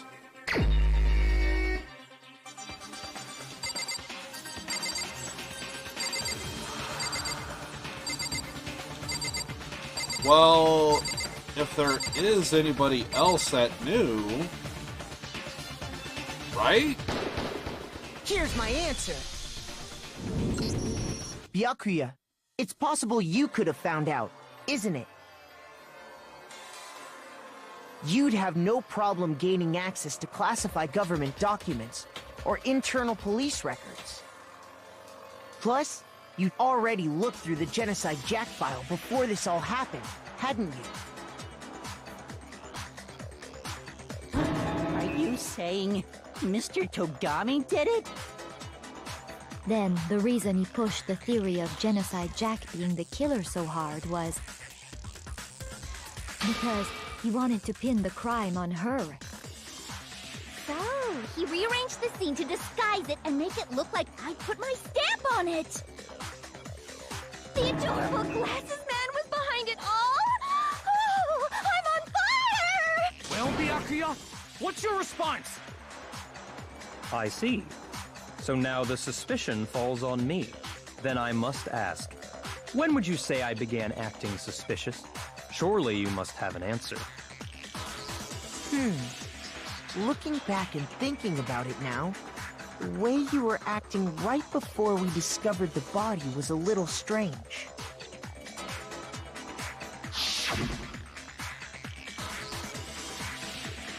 Oh. Sorry, I was just kind of doing something. That's wrong. There we go. And the locker rooms. They are suspicious. Very suspicious indeed. Wouldn't you agree? Suspicious. It seems no one searched the locker rooms. Let's start with the girls' locker room. You wanted to go to the girls' locker room right away, right? But since you're a guy... I should have naturally thought of the boys' locker room first. Is that what you want to say? The victim was Chihiro, a girl. Hence why I said we should check the girls' locker room. Nothing strange about that, I'd say. On the contrary, there's something very strange. Okay then, what's so strange about it? Go ahead, share with the rest of the class. There was a clear contraction in what Byakuya just said. I need to make it clear to everyone.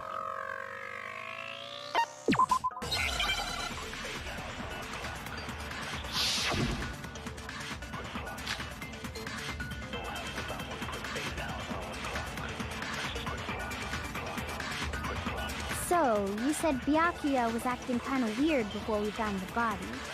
But he was acting weird... how? If you're presented with the opportunity to check out the girls' locker room, you absolutely take it! That's a natural reaction for any guy! The victim was Chihiro, who was a girl.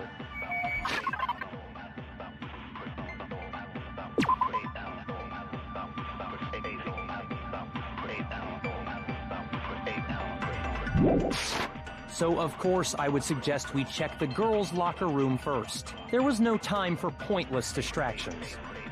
What's so strange about that? I wish you'd taken me with you. During Byakuya's comments about Chihiro being a girl, I just realized there's a clear detraction there. Because it doesn't make sense how he could have known before we even found it. Okay, I need to make that detraction. So, you said Byakuya was acting kind of weird before we found his body. Okay, so it's not the start. Shoot! So, you said Byakuya was acting... Can I see the controls real fast? Okay. But he was acting weird... How? If you're presented with the opportunity to check out the girls' locker room, You absolutely take it! That's a natural reaction for any guy! The victim was Chihiro, who was a girl.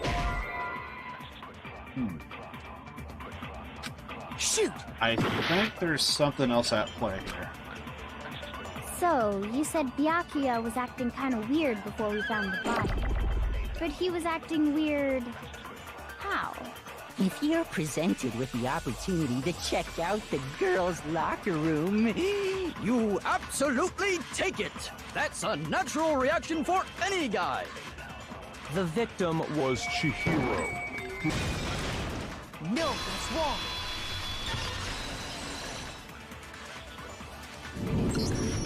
I'll tell you what's so strange about that. Because up until we actually discovered the body, we couldn't have known who the victim was. So your claim that you went to the girls' locker room first because Chihiro was the victim doesn't hold up. I see. That's a good answer, I must admit. Interesting. Very interesting indeed. But your reasoning is still too weak. Huh? What's wrong? Is that it? Surely you've got more than that. Go ahead. Show us. What's with Barakua's attitude? It's like he doesn't even care. I've got some concern, but he's acting like he has nothing to do with it. What's the matter? You're not finished already, are you? There must be more to it. There is. I think. There is more to it. Think about it. We just talked about the differences between this case and past Genocide Jack incidents. The proof you're looking for is hidden in there. Oh? Proof that I'm the culprit, you mean? Differences between this case and the other Genocide Jack murders. The evidence that proves that Barakua is responsible is hidden in there. What could it be?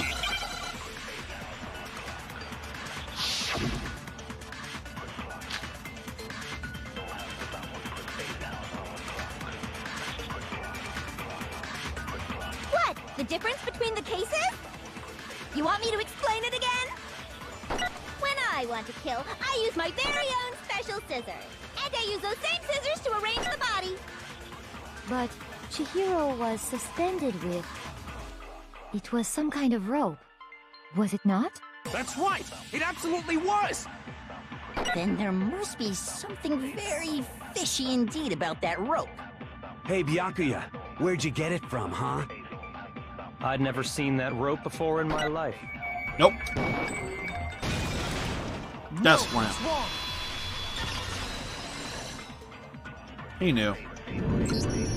Actually, I'm pretty sure you have seen it before. Because, you see, that rope, or should I say, that extension cord? What? An extension cord? Byakuya, you've used the extension cord in the library more than once, haven't you? And the same extension cord that was in the library all this time went missing after the murder.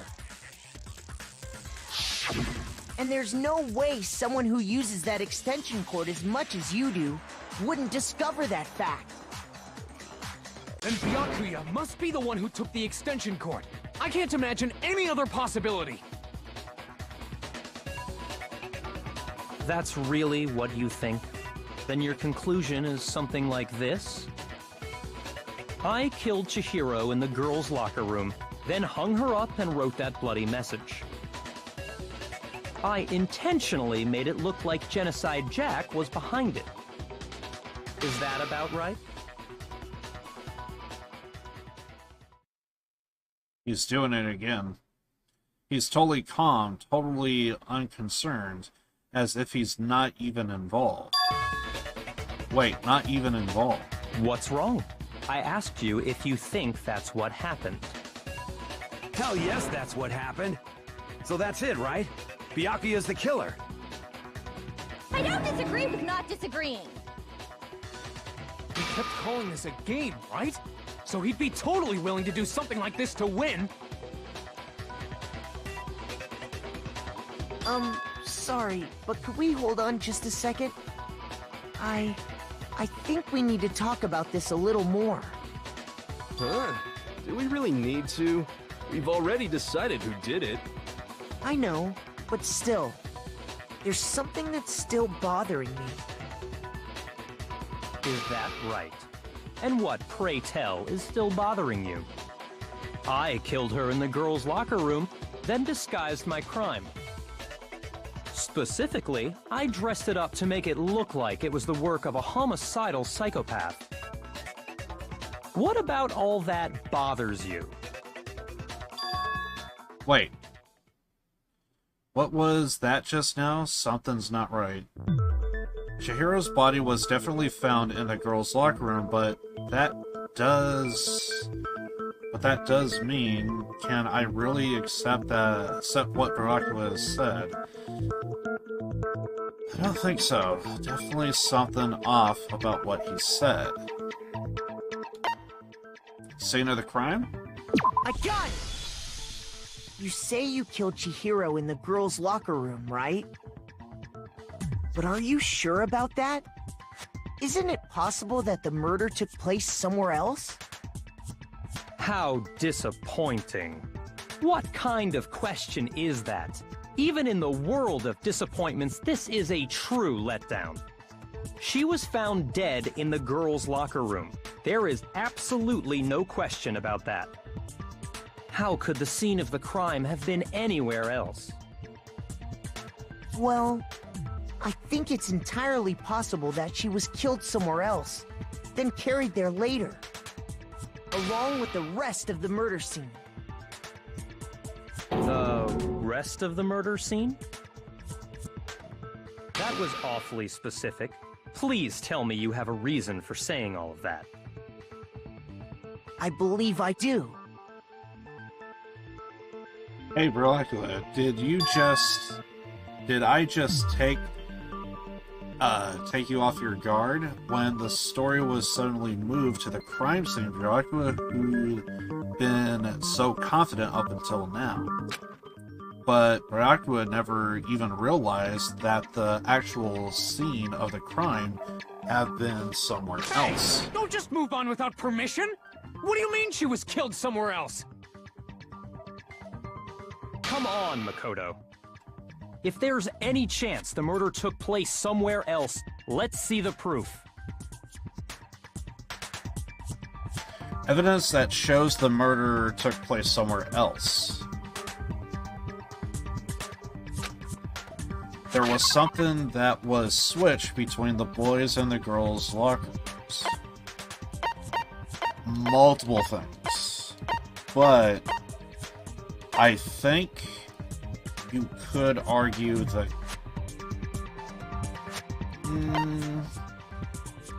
it's gonna be between these two.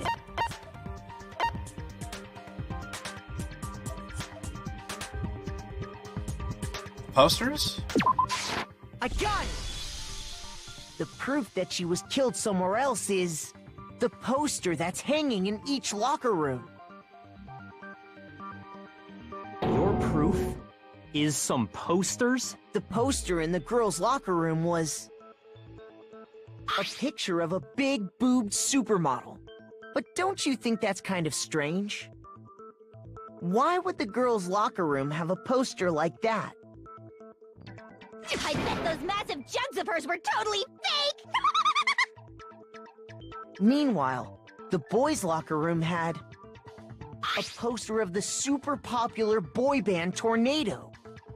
Again, that doesn't really seem to belong in a boys' locker room. So you're saying that maybe the posters were switched?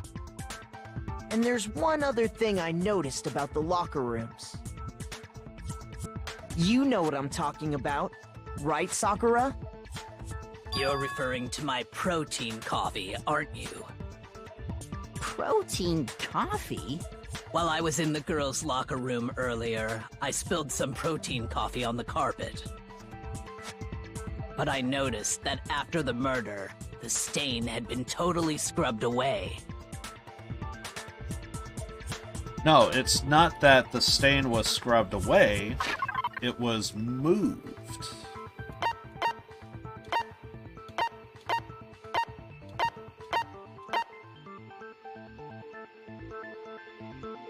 Boys' locker room carpet. I got it!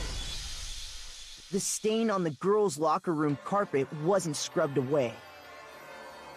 In fact, I found it on the boys' locker room carpet. That's definitely the stain from my protein coffee. Then, does that mean that the carpets were switched too? But why would anyone do that? To move the murder scene from one locker room to the other. It's certainly plausible, don't you think? What? In other words, in order to completely swap the scene of the crime, the blood-stained poster and carpet were moved along with the dead body. By doing this, the killer was able to change the entire room where the murder took place. I can certainly follow your reasoning, but why would the culprit bother doing that? Huh? Why would they go through all that trouble of switching the scene of the crime? Actually, an even bigger question. If the murder did take place in the boys' locker room, then how did Chihiro get in the boys' locker room in the first place? To get into the locker rooms, you have to swipe your e-handbook across the card reader device. But Chihiro's handbook should have only allowed her access to the girls' locker room. She had no way to get into the boys' locker room to begin with. No, she did have a way, and I can tell you what it was. I highly doubt that. Shut up! I'm telling you, I know how she could have done it. Let's hear it. Is he right? Could Chihiro really have gotten into the boys' locker room somehow? Oh, come on. I want to hear his response. Let's go. Is it really possible? Could Chihiro really have gotten into the boys' locker room somehow? Ah! I got it! She must have hacked her e-handbook! She was the ultimate programmer, after all. I'm sure that would have been no problem for her. No, I don't think that's it. She used the thing that was in the main hall. Huh? What thing? I'm talking about Leon's handbook, of course. No, that's wrong. Wrong, but close. No, I don't think Chihiro used Leon's handbook. Why not? Because Leon's handbook was broken. Oh. Well, then, yeah, I guess that'd be pretty impossible, huh? I am struck silent by how quickly you gave up. Plus, isn't there a regulation against using someone else's handbook? Actually, the rule states that loaning your handbook is prohibited. It says nothing about borrowing one. In other words, you could borrow a dead person's handbook all you want, and you'd be safe. Yup, yup, yup! Hit the nail square on the noggin! Of course, if it were broken, that wouldn't make any sense anyway. So then, she must have hacked hers, like I said. She used her ultimate programmer skills and... Psst! You can't fix an e-handbook! The instant you open one up, a security buzzer starts blaring. So, if she didn't use Leon's handbook, and she didn't modify her own handbook... Maybe Mr. Naegi's initial assumption is just... wrong? It seems like there's no way she could have got into the boys' locker room. So I guess so. Okay then, I vote for Byakuya. Is that it then? Chihiro was killed in the girls' locker room, and Byakuya is the one who did it. Really? But still, I don't know what else I could do. Hold on a second. I agree with you, though. I think you're on the right track. What the... You finally decide to open your mouth and that's what you've got to say? There's no way she could get in the boys' locker room, right? So... Why are you so sure she couldn't get in? There's still one other way she could have gained access. What? What are you talking about? What other way is there? Well, to explain that, why don't we take a little break from the trial? I'd like you all to come see something. Wait. Just what do you think you're doing? Don't worry. This'll make the whole trial more exciting. I'm sure that thought must please you. Huh? It'll make things more exciting? Well, all right then. I declare an official class trial recess. For real? Now then, what is it you want to show us? It better not be boring or I'll be very unhappy. Oh, I have no doubt it'll meet your lofty expectations. So, shall we go? Before I even knew what was happening, the class trial has been put on hold. We headed off with Kyoko in the lead, and where she took us was...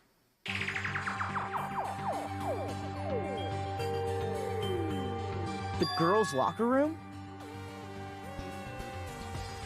We've already searched this place top to bottom. What are you trying to pull, Missy? I'd like you to examine the victim's body one more time. You want to check it again? Be sure to examine the entire body very carefully. Take your time. Examine her carefully? Like using our hands? No way! It's probably best if I don't run my hands all over a girl's dead body. It's not that I'm creeped out or anything, it's just... based on religious grounds, you know? Very well. I'll do it. But you're a girl. You shouldn't have to touch a dead body. Just let one of the boys do it. No, it's okay. I think Chihiro would rather have a girl examine her. So just leave this to me. Sakura. What is this? Some kind of secret girl-on-girl action? Is that what you two are about? That's not it at all. Stop screwing around. Okay, here I go. I'm sorry, Chihiro. Please excuse the intrusion. Putting her hands together in a brief prayer, Sakura then began quietly examining her body. Be sure to check her entire body, and I believe we will solve this particular mystery. Her entire body? I know you say that, but... What? This is... What is this... What is it? Not possible. It's not possible. Sakura's eyes were staring wildly at Chihiro's lifeless form. Her massive frame trembled. This girl is what? Is a boy. Ah, I see. So she was actually a he. Interesting. Thank you for confirming this fact. What? You're joking, right? I wouldn't joke about this. Then it's really true? Chihiro was a guy? Oh, what? You guys didn't know? Heck, I knew that right off the bat. Chihiro Fujisaki was totally a guy. He was a cross-dresser? Oh, I'm really on fire! I wish I had killed him! So that's what Kyoko wanted to show everyone, huh? Interesting. Yes, that certainly does make things much more exciting. Now let's ride this wave of excitement back to the courtroom and get back to the trial. I do apologize for keeping you waiting. Now then, let's resume the class trial. We've all just learned of the shocking revelation that Chihiro was actually a boy. Let's pick up from there. Yes, well, I don't know his reason for hiding it, but the fact is, Chihiro was not a girl, but a boy. When I first played this game, I was genuinely shocked when I first discovered it. Unfortunately, I didn't have a webcam at the time, so... But, yeah, I was really shocked when I came across it. It was... I had no words. It was just something that I just didn't anticipate, and it kind of made the whole, like, Chihiro wanting to be stronger, and it just kind of, oh god, it just kind of hit me in the heart right there. The idea of, like, you always feel weak, and in my mind, I'm thinking, like, there's multiple ways you could be strong. It's not always physical. Yeah, it just kind of goes against everything I kind of believe, and the idea that Chihiro felt like always had to be stronger, and it's like, you can be strong in other ways. You don't have to, it doesn't always have to be physical. And yeah, so, and hearing this whole story, I was like, oh man. So yeah, I was really shocked when I first heard about it. To think Chihiro was actually a guy. And that would explain why that Kyoko was constantly poking and prodding. So it's kind of understandable how she would know. The thought had never even crossed my mind. And because the victim was male, he would have had no problem gaining access to the boys' locker room. Assuming his handbook did, in fact, list his gender as male, then yes, that would be true. Of course his handbook said he was a boy. He dressed like a girl, but he was a boy through and through. So then, there should be no issue with Makoto's initial assertion. The victim was killed in the boys' locker room, and was then later moved to the girls' locker room. And the killer could have easily used Sayaka or Junko's handbook to get into the girls' locker room. So Chihiro really was killed in the boys' locker room? I still don't understand the motive for moving the body, but yes, that does seem plausible. Well, I must admit, I did find it rather odd. I knew he felt a little off. There was a certain incongruity to his female body. This is the most titillating situation! So now everything has been connected. All the mysteries have finally become clear. Okay, well, connected or clear or whatever. We still think you're the killer, remember? Very interesting. This has become very interesting indeed. He's off in his own little world. What about you, Makoto? After everything we've learned, do you still think Byakuya's the killer? Well, without a doubt, Byakuya is the one that made Chihiro's death look like Genocide Jack did it. But I think he might not actually be the killer after all. What? But aren't you the one who accused him in the first place? He just seems to be too easygoing about all this. Like he's enjoying us solving the mystery. The way he's acting, it makes it seem like it doesn't have anything to do with him. And you think that might be because it doesn't have anything to do with him? Plus, the evidence he left behind was a little too... how can I put it?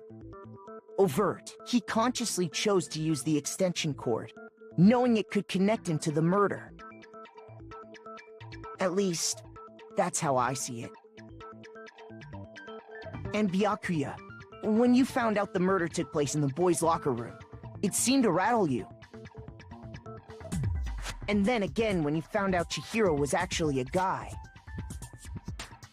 If you really were the killer, that stuff wouldn't have had any effect on you. So that's your thinking, huh? Well, it bothers me that you don't have more concrete reasons, but...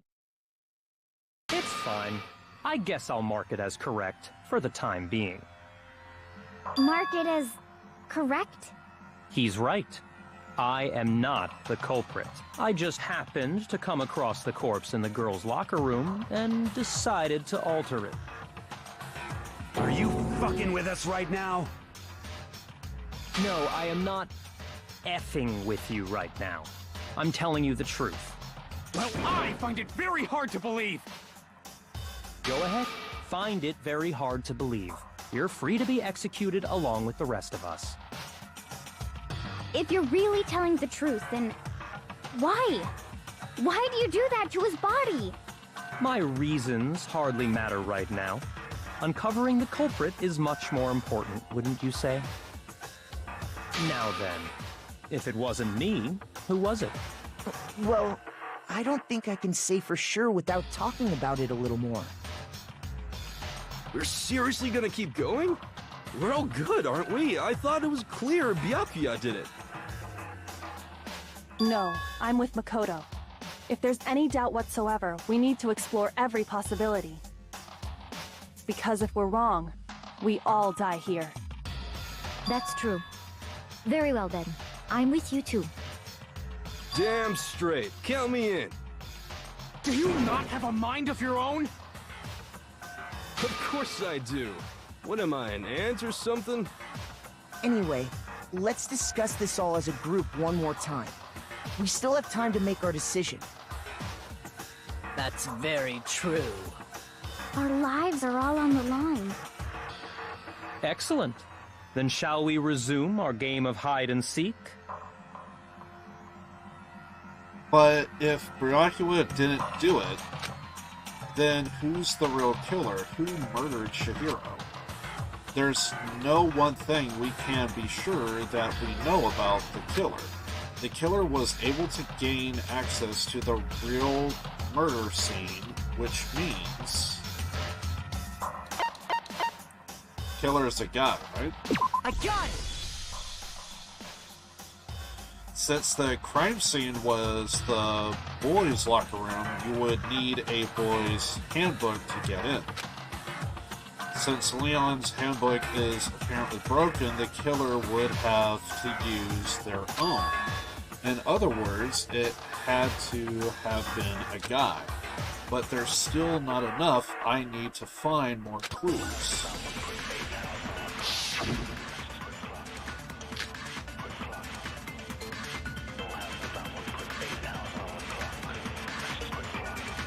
Isn't there a single clue that might lead us to who did it? Well, clues are one thing, but... did nobody get a look at the killer? I'm sure if someone saw the killer, they would have said something by now. Perhaps someone saw the victim at some point. Even that might be enough for now. Yeah. All we need right now is any kind of new info. Thought that was it for sure. Shoot!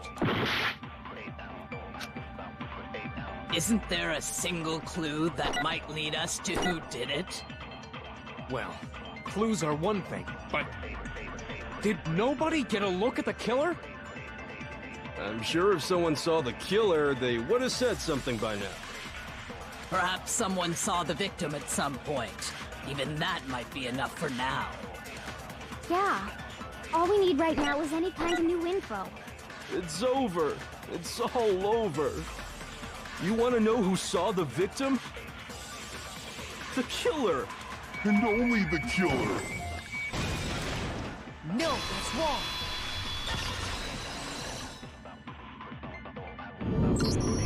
I believe someone else did see the victim before he was murdered. What do you think, Celeste? Now that you mention it, yes, I did see him. Huh? Really? Oh, but I suppose only Makoto knows about this. The rest of you had no idea, did you? That is why you're all making such ugly noises. Whatever! Just hurry up and tell us! It was last night, right before nighttime. I saw Chihiro in the dormitory warehouse. I saw him stuffing a track jacket into a duffel bag. And then, I assume, he headed off to exercise. A track jacket and a duffel bag? But we didn't find anything like that at the murder scene. It seems likely that the culprit destroyed them to get rid of any evidence. And that is when he said something that struck me as rather odd.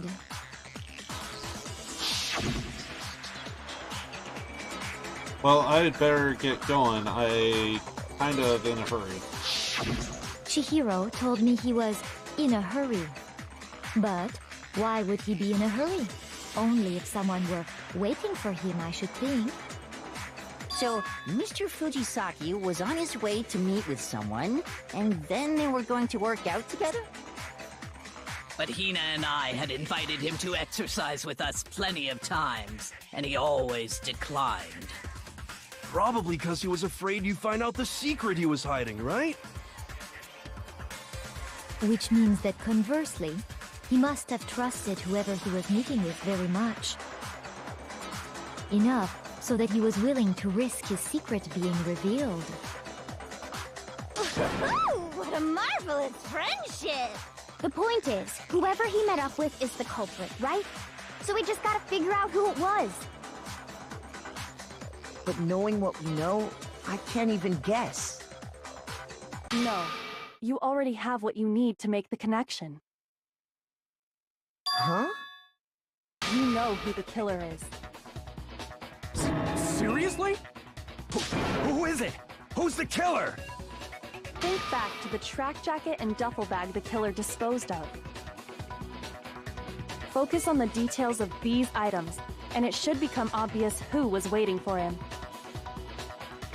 Are you sure about that? You really think we can figure out who did it based on two pieces of evidence that we don't have? Why? You want to track down some fingerprints or something? Even if we had the equipment for that, we wouldn't know how to use it. As was noted, the evidence is already gone. There's nothing to get fingerprints from. Maybe, but we can make certain inferences if we just take the time to talk it out. Easy for you to say. But fine.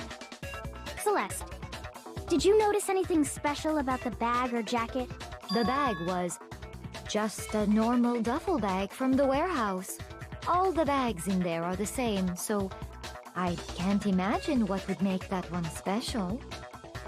Well, if I remember right, there was a decent variety of tracksuits to choose from. Do you think there might be some connection between the culprit and Chihiro's jacket? Perhaps. Let's explore that and talk a bit more about the jacket he took. Does Chihiro's track jacket really hold some clues about the killer. Somehow, it's really hard to believe.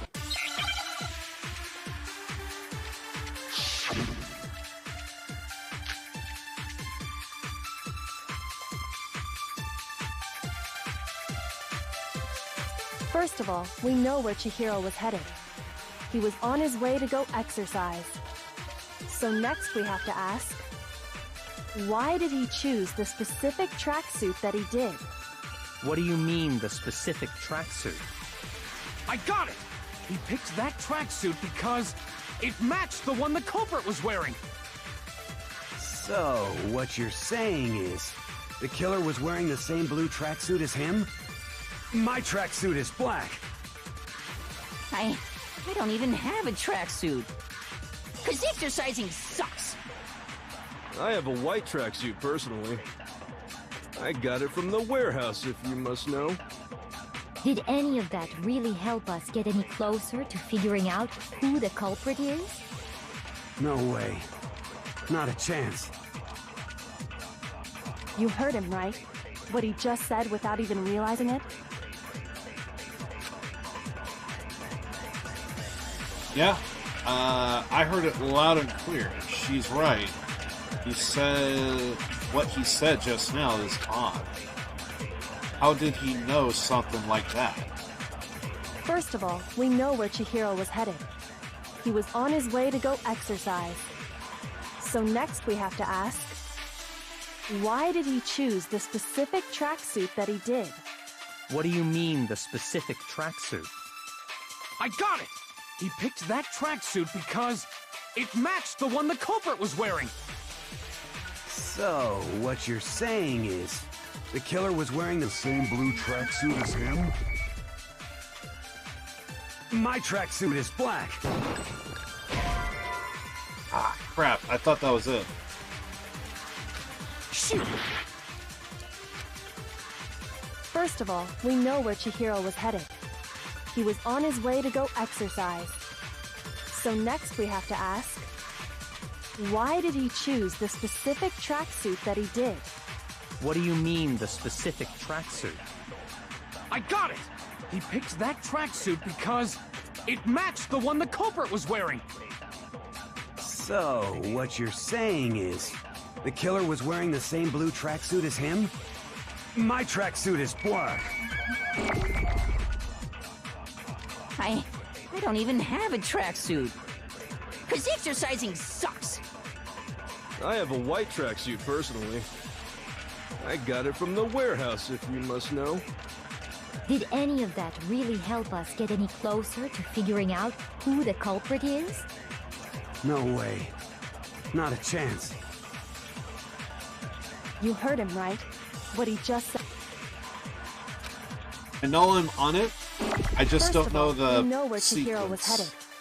He was on his way to go exercise. So next we have to ask, why did he choose the specific tracksuit that he did? What do you mean, the specific tracksuit? I got it! He picked that tracksuit because it matched the one the culprit was wearing. So, what you're saying is, the killer was wearing the same blue tracksuit as him? Damn it. I'm pretty sure that's what it is. First of all, we know where Chihiro was headed. He was on his way to go exercise. So next we have to ask, why did he choose the specific tracksuit that he did? I'm pretty sure it's the color of tracksuits that we gotta look at. I got it! He picked that tracksuit because it matched the one the culprit was wearing. Pretty sure. So, what you're saying is, the killer was wearing the same blue tracksuit as him? My tracksuit is black. I don't even have a tracksuit. 'Cause exercising sucks. I have a white tracksuit, personally. I got it from the warehouse, if you must know. Did any of that really help us get any closer to figuring out who the culprit is? No way. Pretty sure we gotta Not get a the chance. color. You heard him, right? What he just said without even realizing it?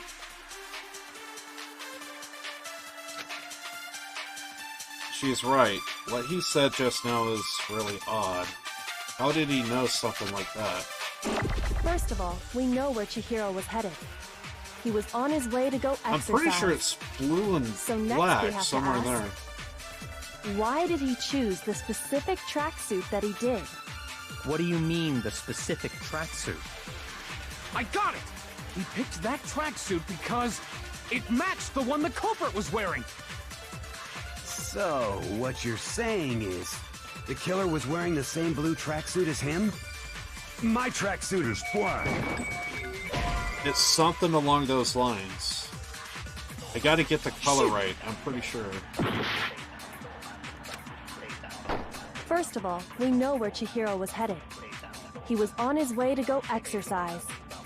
So next we have to ask, why did he choose the specific tracksuit that he did? Maybe I should do it again. What do you mean, the specific tracksuit? I got it! He picked that tracksuit because it matched the one the culprit was wearing. So, what you're saying is, the killer was wearing the same blue tracksuit as him? My tracksuit is black. I'm positive that's it. Shoot! Is it not? I'm positive that was it.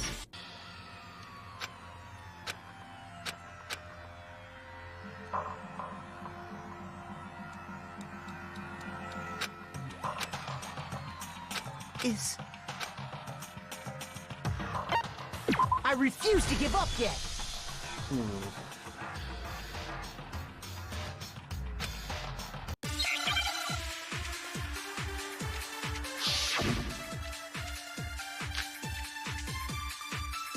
Is it blue on blue?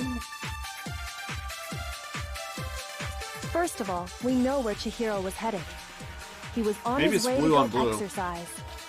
So next we have to ask, why did he choose the specific tracksuit that he did? What do you mean, the specific tracksuit? I got it! He picked that tracksuit because it matched the one the culprit was wearing. So, what you're saying is, the killer was wearing the same blue tracksuit as him? Apparently not. Shoot! I'm pretty sure we're supposed to get the colors. First of all, we know where Chihiro was headed. He was on his way to go exercise. So next we have to ask, why did he choose the specific tracksuit that he did? What do you mean, the specific tracksuit? I got it! He picked that tracksuit because it matched the one the culprit was wearing. So, what you're saying is, the killer was wearing the same blue tracksuit as him? My tracksuit is black.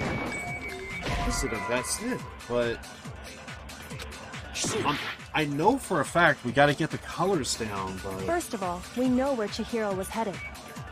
He was on his way to go exercise. So next we have to ask, why did he choose the specific... What do you mean, the... I got it! It matched the one... So, the killer was wearing the same blue tracksuit. My tracksuit is black. I don't... Cause exercising... I have a white tracksuit, personally. Shoot! I'm positive it's the colors. I just First of need all, to get he the was on his way- right... So next, why did he choose? What do you mean, the... I got it! He picked... It matched the one the culprit was... So, what you... The killer was wearing the same blue tracksuit as... My tracksuit is black. I don't... Cause exercising... I have a white track. I got it from the... Did any of that really help us? No way. Not a chance. You heard him right. I'm pretty sure it's the First of all, colors, he was but... on his way... So next, why did he choose? What do you mean, the... I got it! It matched the one... So, The killer was wearing the same blue tracksuit as him? Fuck. My tracksuit is black. I don't even have... Cause exercising... screwed I have up. a white track. I got it from the... Did any of that really help us? no way. Not a chance. You heard him right. How am I screwing this up? I'm pretty sure it's the colors. First of all, we know where Chihiro... He was on his way... So next, why did he choose? What do you mean, the... I got it! It matched the one... So, what you're saying is... The killer was wearing the same blue tracksuit as him? Shoot! First of all, we know where Chihiro was headed. Is it not the colors? I'm so positive that was it.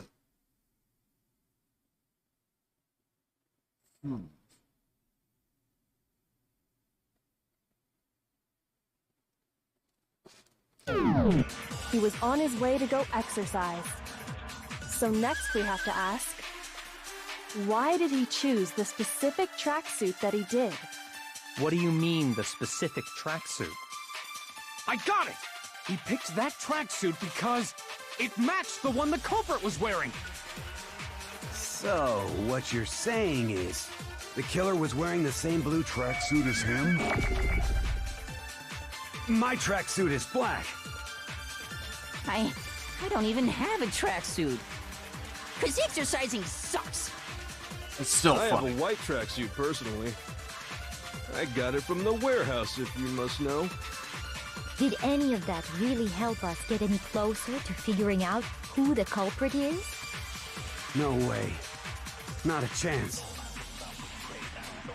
You I heard am him, right? absolutely What he positive. just said without even realizing it? I am absolutely positive it's blue First of to all, we know where Chihiro was headed. black, right? He was on his way to go exercise. So next we have to ask, why did he choose the specific tracksuit that he did? What do you mean, the specific tracksuit? I got it! He picked that tracksuit because it matched the one the culprit was wearing. So, what you're saying, the killer was wearing the same blue tracksuit as him? Okay, so it's not blue on blue. It's gotta be like blue on black or something. Shoot! Fuck.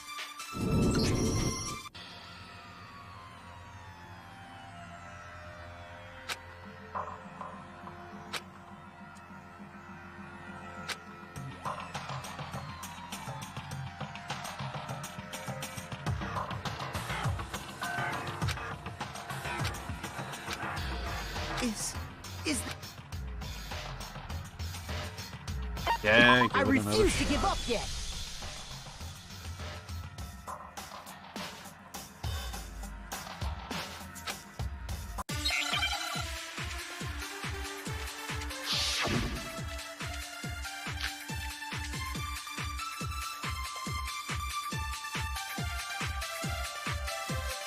First of all, we know where Chihiro was headed.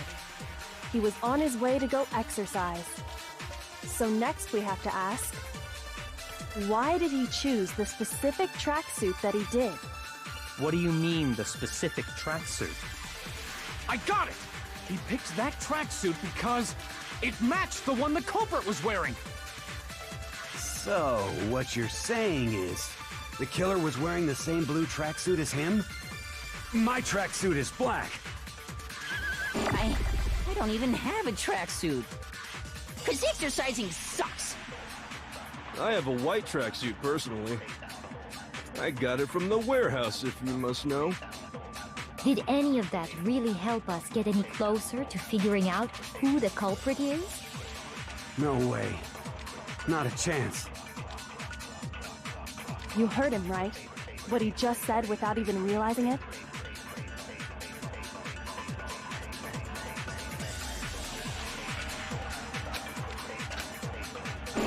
First of all, we know where Chihiro was headed. He was on his way to go black on exercise. So next we have to ask, why did he choose the specific tracksuit that he did? What do you mean, the specific tracksuit? I got it! He picked that tracksuit because it matched the one the culprit was wearing. So, what you're saying is, the killer was wearing the same blue tracksuit as him? My tracksuit is black. I'm screwing something up. Shoot! First of all, we know where Chihiro was headed. He was on his way to go exercise. So next we have to ask, Why did he choose the specific tracksuit that he did? What do you mean, the specific tracksuit? I got it! He picked that tracksuit because it matched the one the culprit was wearing. So, what you're saying is, the killer was wearing the same blue tracksuit as him? My tracksuit is black. I don't even have a tracksuit. Cause exercising sucks. I have a white tracksuit, personally. I got it from the warehouse, if you must know. Did any of that really help us get any closer to figuring out who the culprit is? No way. Not a chance. Maybe we'll just use Celeste as a You heard him right. I thought for sure the color of the First of all, we know where tracksuits Chihiro was headed. right, but maybe He it's was not. on his way to go exercise. I should have So just next did. we have to ask, why did he choose the specific tracksuit that he did? We'll use Celeste as a What do you count. mean, the specific tracksuit?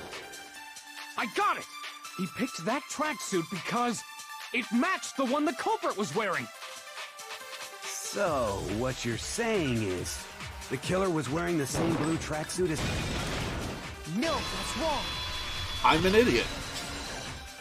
I was looking for something completely... Hold on a second, Mondo. What did you just say? Huh? What'd I say? When Celeste testified a few minutes ago, she said... I forgot. I actually did that in every other Danganronpa game. I actually did that to where whatever our options are, I would just go with those first and then build off of that. I don't know why I was tracking down the freaking colors. Anyway, I'm an idiot. Some stuff a track jacket into a duffel bag, and then I assumed he head off to exercise. She never said anything about the jacket's color. So why did you say Chihiro's blue tracksuit? What are you... You just... Hey, Celeste, what color was Chihiro's tracksuit? As a matter of fact, it was blue. And before we began the trial, did you tell anyone that? The only one I told about any of this was you. Then, Mondo, how did you know what color Chihiro's tracksuit was? Because I just... I'm sure he saw the clothes at some point in the investigation. No, that can't be it. The bag and clothes were surely disposed of by the time we began our investigation. Then the only reason he could have known what color the tracksuit was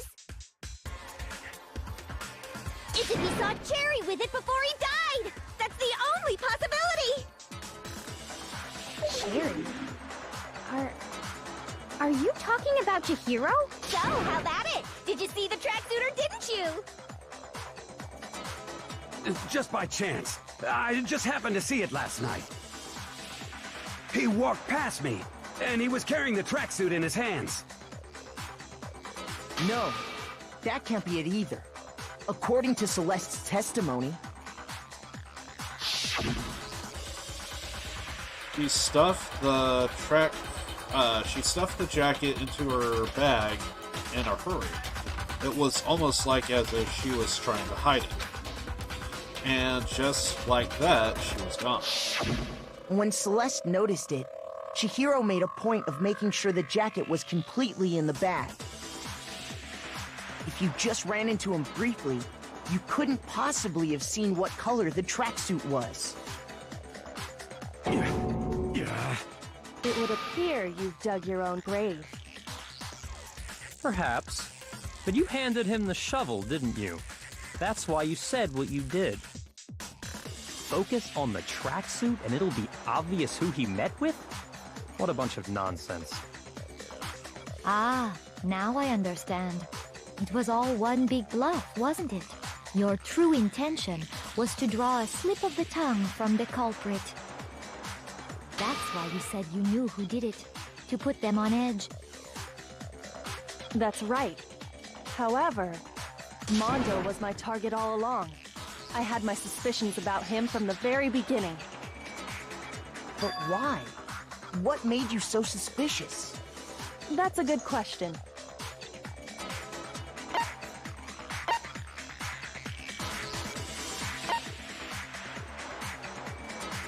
The way he was acting?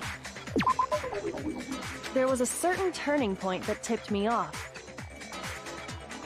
Maybe you didn't notice it, Mondo, but you tend to refer to men and women differently. You only call guys dude. For girls, it's chick. And after he was killed, you happened to refer to him as dude. Once I picked up on that, it occurred to me that Mondo knew something we didn't. You notice such a tiny detail? Are you a witch? She's a witch! You're positively frightful! No, I'm not the frightful one. Not nearly as frightful as someone capable of murdering a friend. Mondo, was it really you? Did you really kill Chihiro? I didn't kill anyone! You've been all over me, judging everything I say, putting words in my mouth. What gives you the right to treat me like a goddamn criminal? Yeah! He would never do something like that! This is a false accusation! It's true. My reasoning on that is pretty shaky. That was fast. Well, this does present us with a problem. It seems we are all out of leads. My time has nearly come. That's what my little ghost friend is telling me. Oh yeah, that reminds me. Hifumi, weren't you telling me you'd found some evidence? Really? What kind of evidence? Actually, you know, now that I'm thinking about it here calmly, it might not be all that relevant. Jeez, does your confidence just get up and walk away? It's fine, man. Just tell us. If you really insist, then, here it is. What do you have there? It happens to be an e-handbook. I found it laying on the ground, so I scooped it up. You found it on the ground, right? Then it must belong to Chihiro? I got it! We know Chihiro's handbook was missing from the scene of the crime, right? For a fact. For a fact indeed. I was totally sure I'd found it. Then it must hold some clue about the culprit, right? Well, that's what I was hoping. But it's busted. It won't even turn on. I imagine the culprit broke it to get rid of any evidence after the murder. That's odd. I didn't think the handbooks were quite so fragile. You're right. They're not. They're totally waterproof and shock resistant. It would take an awful lot to break one. And yet, this one does appear to be broken, as is Leon's, sitting useless in the main hall. For all your confidence, that is a remarkably high failure rate. Do you think there might be some kind of mystery in there somewhere? How, precisely, did the handbooks get broken? How did the handbooks get broken? There's only one possible explanation. Hitting its weak point? I got it! You already told us before that the handbook has one weak point, didn't you? You remember that? Sure, maybe I let that slip, but I never told anyone what the weak point actually was. But if the handbook is supposed to never break, and two of them broke in quick succession, then we can only assume that someone's figured out its weakness. You know what the weakness is, right, Monokuma? So, what is it? Huh? You're asking me? I think it's a necessary piece of information if you want this to be a fair trial. But If I tell you, and someone else decides to copy it, that would be very not good. Just tell us already. Why would we want to break our own handbooks? Oh well, I have a weakness for pushy demands. But you're sure you won't follow their example? Then allow me to make a special announcement. The weak point of my cutting-edge e-handbook is... when it's exposed to high temperatures for too long, it will suffer a meltdown and totally break! I flippin' knew it! You knew it? Yeah, because I found the handbook laying on the floor of the sauna. The temperature in the sauna can reach over 200 degrees.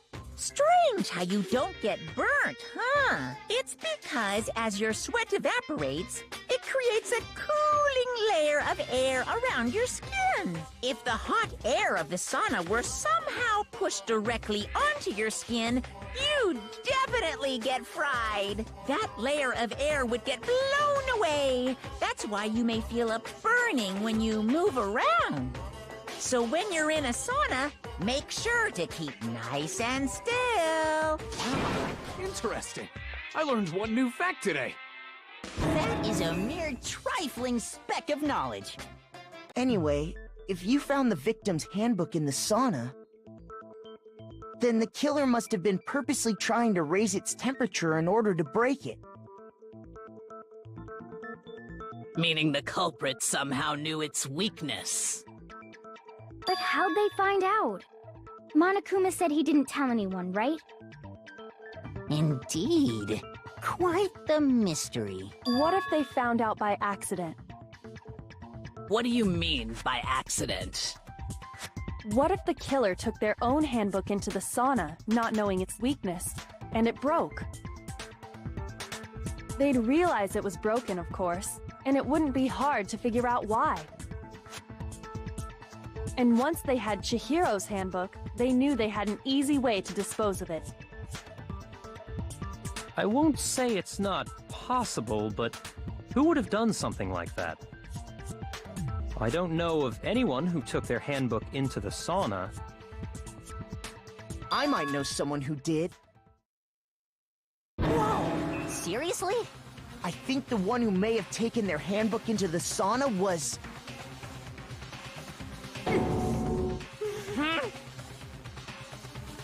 Yeah, they had a fight, Taka, and this was actually a detail I kind of forgot. So, now it makes sense. But yeah, Taka and Mondo did go into the sauna. I don't know, it sounds like Taka actually didn't have his handbook with him when he went into the sauna, but it sounds like Mondo did. Who might have brought their handbook into the sauna? Had to be one who wore all their clothes into the sauna. Oh, that's right, yeah, Taka actually, he didn't wear all of his clothes when he went to the sauna, because Mondo thought, oh yeah, if I leave my clothes on, it's gonna be even hotter for me. So that was the whole reason why he went in there with all of his clothes. I forgot about that. And this says he knows. But yeah, Here's my answer. it's Mondo. Mondo, your handbook got broken in the sauna, didn't it? What? Why? Why do you keep accusing him? Mondo and Taka had an endurance contest in the sauna not too long ago, remember? And for the contest, Mondo just so happened to keep his school uniform on. But little did he realize, he'd also left his handbook in one of his uniform pockets. And when it was all over, Mondo discovered that taking your handbook into the sauna could easily destroy it. No, wait, hold on. You've got it all wrong. He would never kill. I don't accept this. Show me the proof. The actual solid proof! Sorry, dude. I mean, I don't want to believe it either, but I found something that proves it belongs to a shadow, beyond a shadow of a doubt. It's unfortunate. But it's true.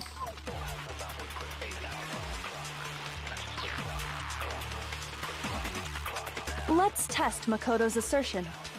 If what he says is correct, then Mondo, you broke your own handbook. In other words, if Mondo's handbook is actually broken, then that proves that what Makoto said is right. Well, my goddamn handbook works just fine. Nope. No, I don't.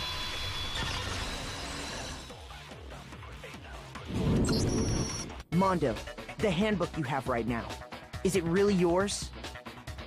The fuck is that supposed to mean? The broken handbook that was in the main hall. Isn't that one actually yours? What the heck are you talking about? What I mean is, I think Mondo swapped his handbook out for one that actually works. I think he took Leon's handbook and replaced it with his own. After all, Monokuma said himself that Leon's handbook never should have broken. That's right! The punishment it suffered wasn't nearly enough to destroy it.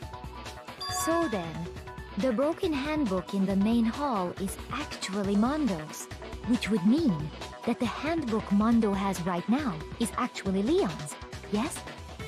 But doesn't that violate the school regulation that says loaning out your handbook is prohibited? Well, here's how I look at it.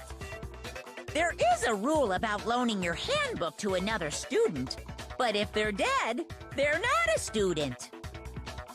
It's kind of a gray area, I admit. But no worries. If anything, it just makes things more interesting. As such, I decree that exchanging handbooks with a corpse is not a violation of the rules. Well, Mondo, if I'm wrong about this, you're welcome to say so. I'm happy to admit I made a mistake, but... Son of a bitch! What's wrong, bro? Come on! Tell him he's wrong! You are wrong!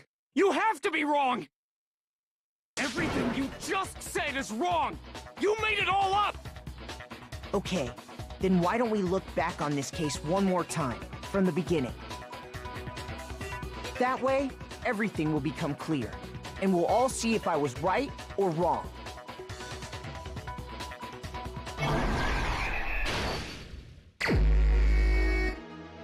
The closing arguments. Celeste saw Chihiro in the warehouse with a duffel bag.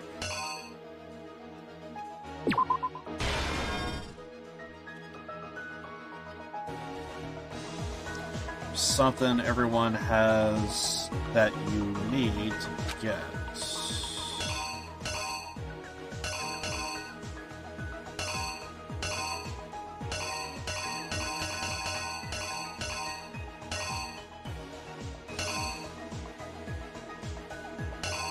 I would have to assume. What's this one? The locker room did Chihiro go into? We'll probably do those two last. Weapon that was used. It is the dumbbell, but...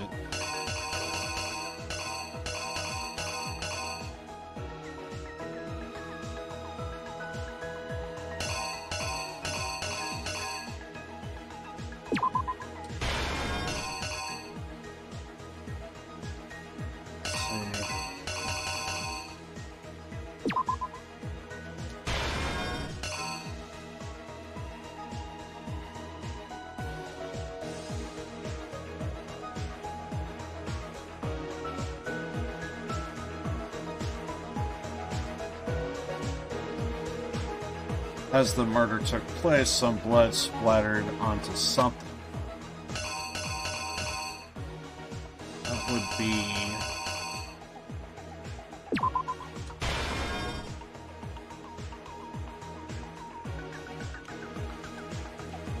to disguise the truth, the killer switched around the carpet as well.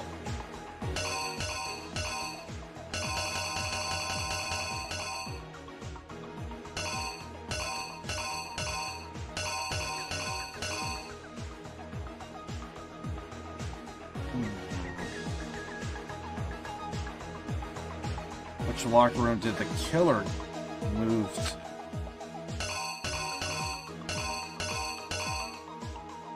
Okay, so we're getting like locker room stuff, so...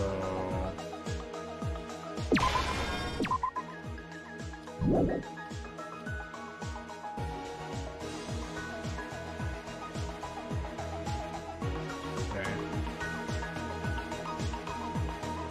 Killer switched around the carpet as well.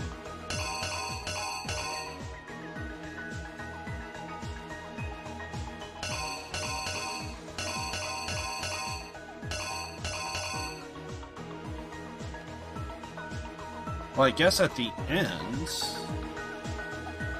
Yeah, Buakula saw a bunch of stuff, so...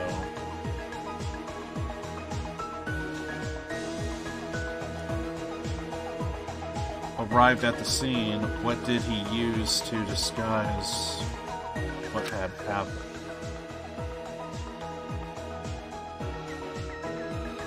Did he bring to the murder scene?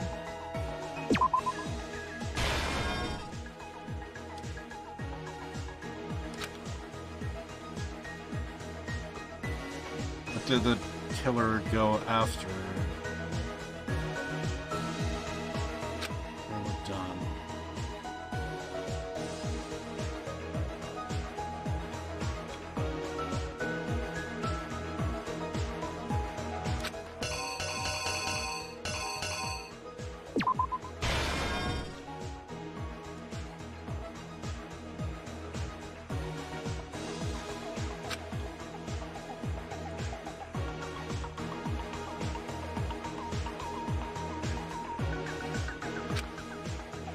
Did he use to disguise?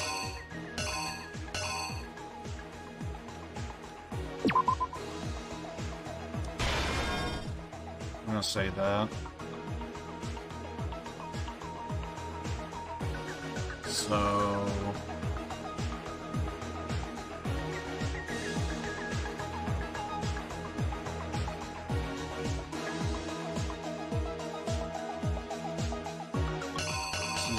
Hero.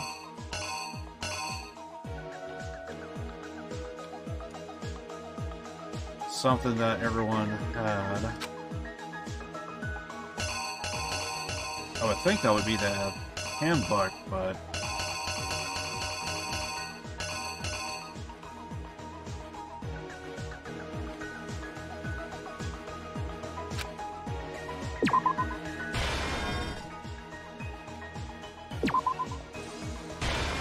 I'm gonna say that.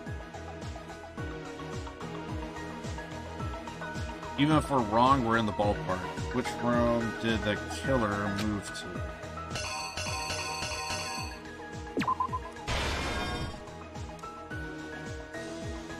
To disguise the truth, the killer switched around the carpet.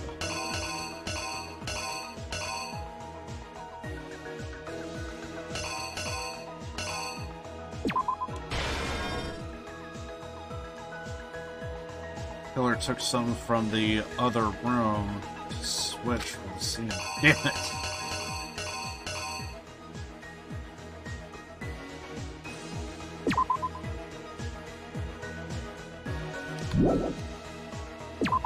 Maybe put that there, and then...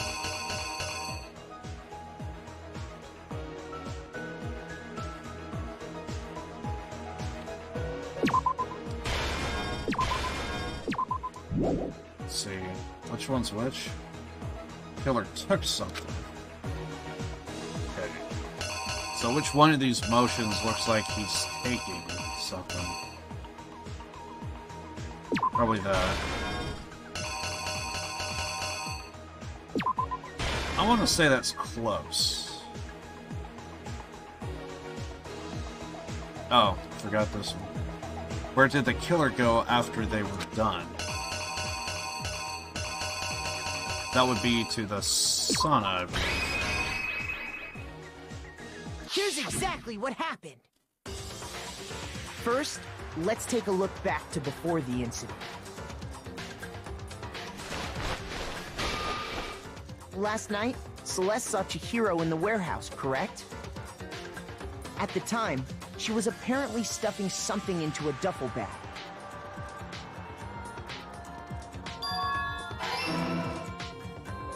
That something was a blue tracksuit. You can confirm this, right, Celeste?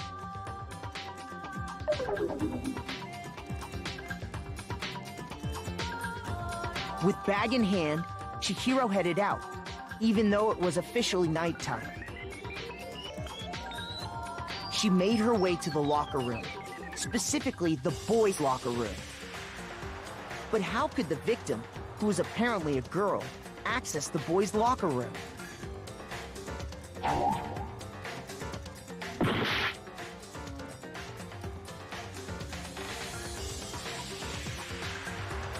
Oh, shit. Wait, what?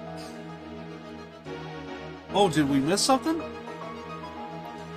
Something that everyone has, you need to get into the locker rooms.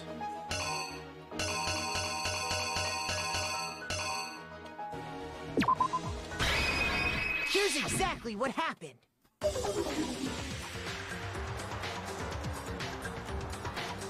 With bag in hand, Chihiro headed out, even though it was officially nighttime. She made her way to the locker room, specifically the boys' locker room. But how could the victim, who was apparently a girl, access the boys' locker room?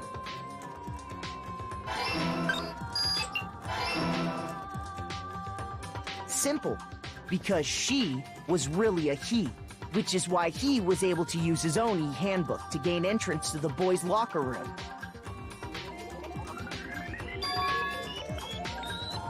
Once inside, he met with someone there. And the person he met was the one who killed him.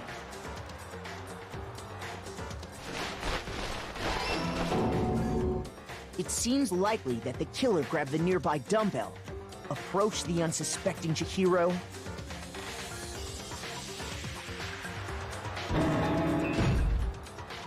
and attacked him. And that's where the bloodstains on the poster and carpeting in the boys' locker room came from.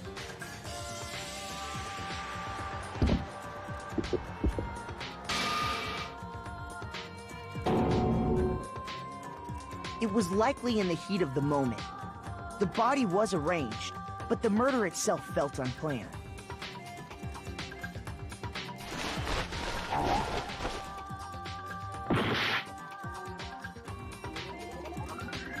Uh-oh. We did it again, so we gotta redo this. To disguise the truth, the killer switched around the carpet as well as something else. We have a dumbbell.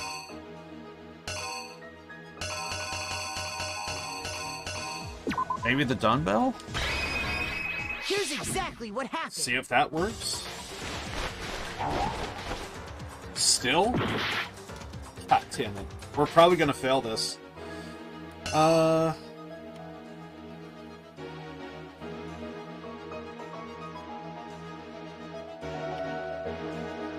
Well, I think the rest is accurate. The only one that could be is maybe this. Killer took something from the other locker room and switched it at the scene of the crime.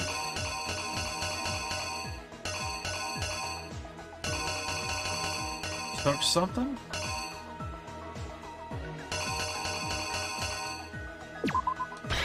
The killer is you! Which is why the killer hurried to try and hide the act. First, pulling up the bloodstained carpet, Then, removing the bloody poster,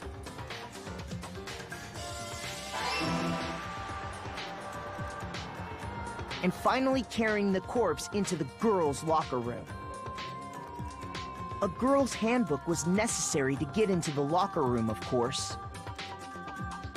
But this alone doesn't prove that the killer was necessarily a girl.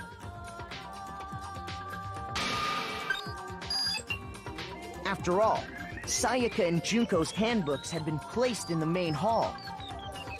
Using one of those, a boy could get into the girls' locker room without much problem.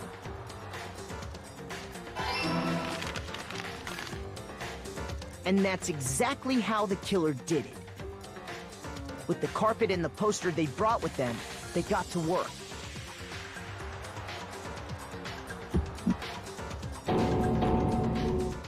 They changed the layout of the boys' and girls' locker room in what you might call a crime scene switch.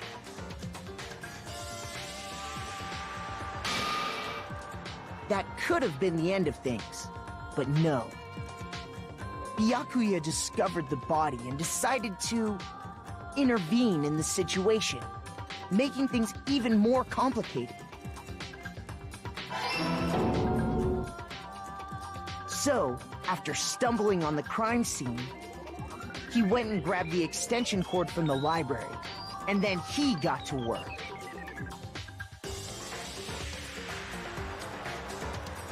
He used the cord to string up Chihiro's lifeless body.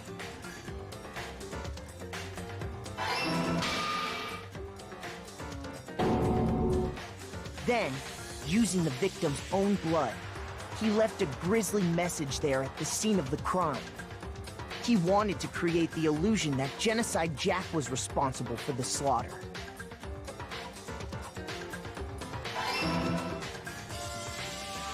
And around the same time that Byakuya was putting together this facade, the killer, having already disposed of Chihiro's bag and other belongings, arrived at the sauna. There, they planned to destroy the last piece of evidence, Chihiro's handbook.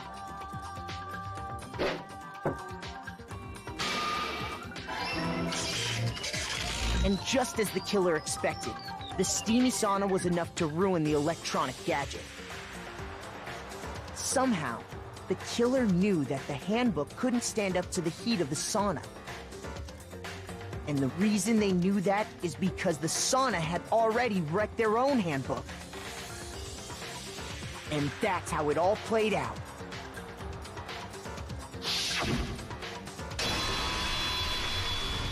Isn't that right, Mondo Owada?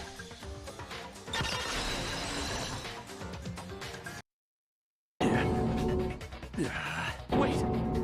No! This can't be right! Where's your evidence? Yeah! Where's your evidence? You need evidence! You need proof! Without any proof, you can't pin any of this on him! Sorry, dude. Evidence that Mondo is the killer that already revealed itself earlier in the trial. If I can somehow show Mondo's handbook is right now, once I do, that everything will become clear.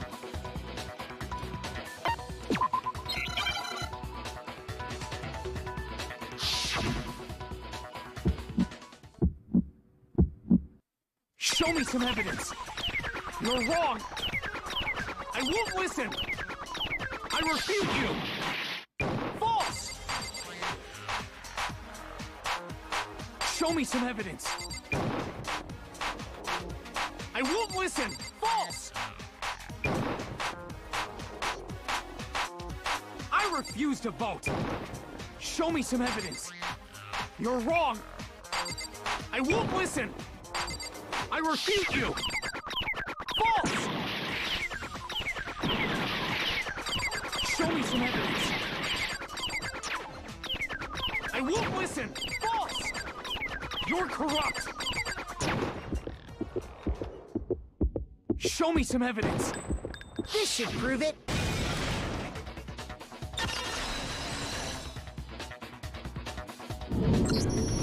If my thinking so far is right, Mondo must have replaced his broken handbook with Leon's.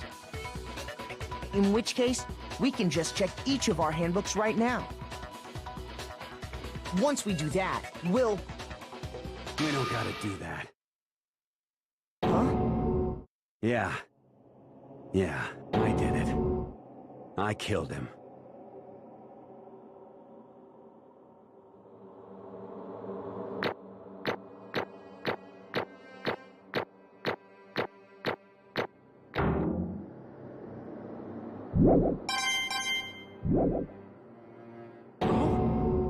Bro! What are you saying? I got no choice, man. After hearing all that, I gotta just... give up. Go ahead, Monokuma. Get it over with. Ask for the goddamn verdict. Roger that. Wait! Hold on! No waiting, no holding on. Time for the moment we've all been waiting for. Grab your lever and give it a yank! Who will you elect as the Blackened this time around? Will you make the right choice or the dreadfully wrong one? What's it gonna be? What's it gonna be?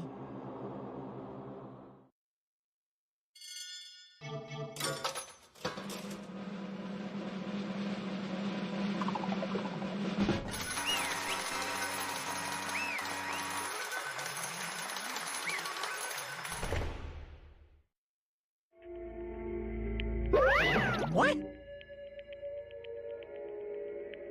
This time, it looks like you got it right again. Yes, it is so. The Blackened that killed Chihiro Fujisaki was... Mondo Wada. Unbelievable. In case you are wondering, the vote was not unanimous. Kiyotaka chose the wrong answer. You are treading very close to the danger zone, Mr. Ishimaru. You need to be more careful. I refuse to believe it. There's no way he would kill someone. Sorry. What is this? Why are you apologizing? Why? Why? Why did you do it? Now then. Well, it looks like Mondo's taken a vow of silence, so allow me to explain on his behalf. Actually... The story of the murder, this time, is the sad story of two men. But for anyone who doesn't really want to hear it, you can hit B button to fast forward the text. Oh, we're gonna hear it again. Anyway, there was once a young boy, and his name was Chihiro Fujisaki. He had an extremely inferior complex regarding his lack of strength. You are so weak, even though you're a boy. He'd heard things like that as long as he could remember, and he couldn't overcome his weakness. On the contrary, he tried to hide and bury himself further and further into that weakness, and to take on the fragile form of a petite young girl. He had chosen that as his way out. Now, nobody will be able to say anything even though you're a boy.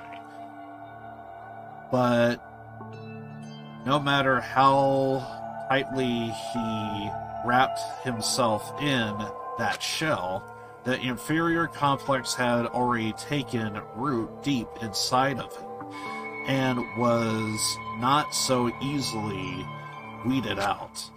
As it turned out, the shell was completely empty. The complex didn't disappear. Instead, it only grew stronger and stronger. I'm weak.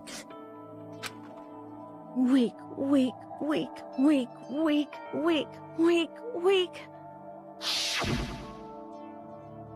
Once the killing game had begun, here at the school, he had no choice but to accept that fact. After all, this world is survival of the fittest. If you are not strong, you don't survive. The problem is, he just didn't trust his strengths. That's the problem. That, and if he had, I think, close friends to kind of like really help him out, probably wouldn't have happened, but woulda, coulda, shoulda, but in the end, I did find this a very compelling story. And then the lovely and hateful Monokuma announced the revealing of the embarrassing secrets, which of course included Chihiro's embarrassing secret, which I was more than willing to divulge. Even though he dressed like a girl, Chihiro actually a boy. Hey, And that was something Chihiro couldn't let anyone find out, no matter the cost. If that was revealed, it would be the end. The hardened shell would crack, the armor would fall away. Without a doubt, those around him torture him more than ever before. Everyone figured being thrust into such a dilemma must have sent him spiraling into despair. And yet, I'm sorry. I really don't want to talk about it right now. But I also don't want to leave things the way they are, so maybe I can talk about it later. After I try my best to become strong, then I can tell everyone. Knowingly, he used the threat of discovery to motivate himself to become stronger. That's right. Now's my chance. I want to change. I'm going to get stronger and accept who I am. Strong enough so that when someone says, even though you're a boy, we'll be okay, I'll get better. With that thought at the front of his mind, he resolved to take intimate action. So, that day he made the commitment to begin exercising. He prepared to retain his mind and body. But sadly, that would be the first and only chance he would get at it. Hey, When he decided to start exercising, he thought it would be good to ask someone's help. But he wanted to tell that person his secret first, but then ask them to help him from there. And the person he went to... Yeah, that's right. It was me. Yep, sure was. The biker gang fella had been painfully clear about how important his manly promises were. So Chihiro probably figured that even if he confined in Mondo, his honor would make him keep the secret. Plus, Mr. Macho Mondo was the very symbol of a strong man that Chihiro had always aspired to. Maybe talking to Mondo about it will help me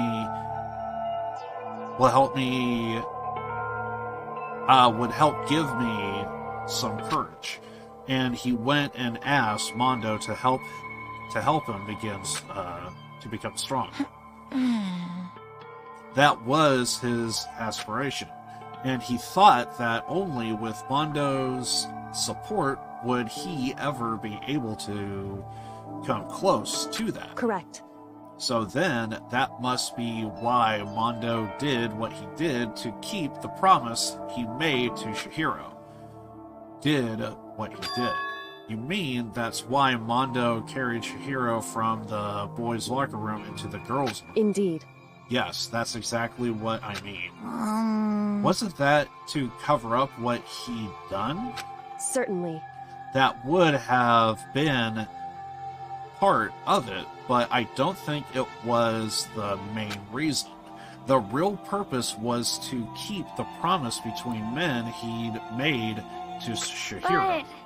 But how does moving the body keep his secret? Because if everyone knew he'd been killed in the boys' locker room, then everyone would have been arguing about how she got into the boys' locker room, right?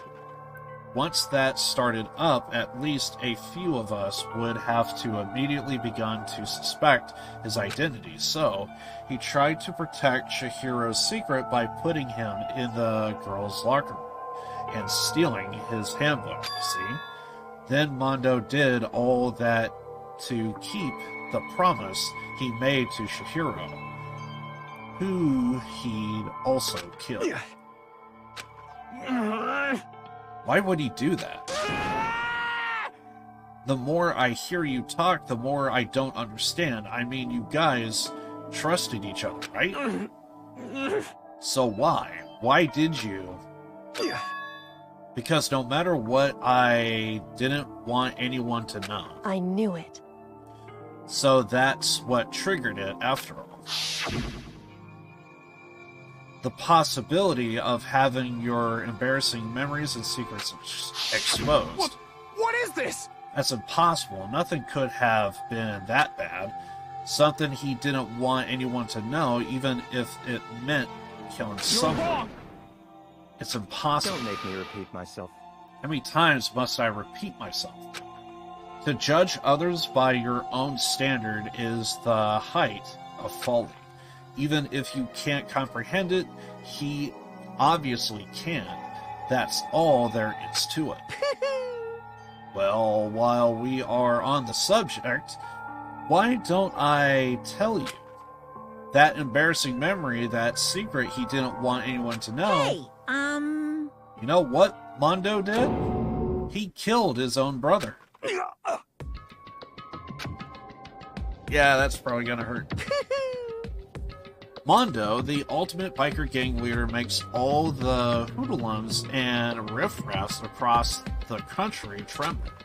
But the only reason he had the chance to join a biker gang in the first place was because of a certain someone. Mondo's older brother, name was Daya Iwa. Mondo had nothing but respect for him. It was because of Daya that Mondo ever got on a motorcycle. Mondo's brother was his only family growing up. He was the only one Mondo could trust or respect. He wanted to measure up to his big brother, so he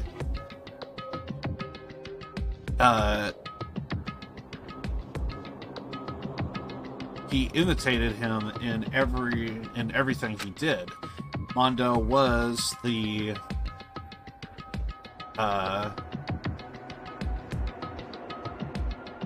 tummy of the starry-eyed kid brother. Meanwhile,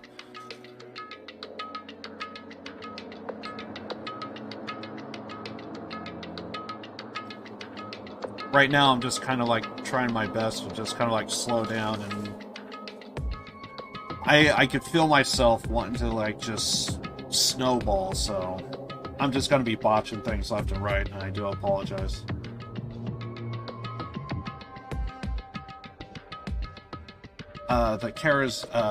Meanwhile, the charismatic older brother had put together a local biker gang.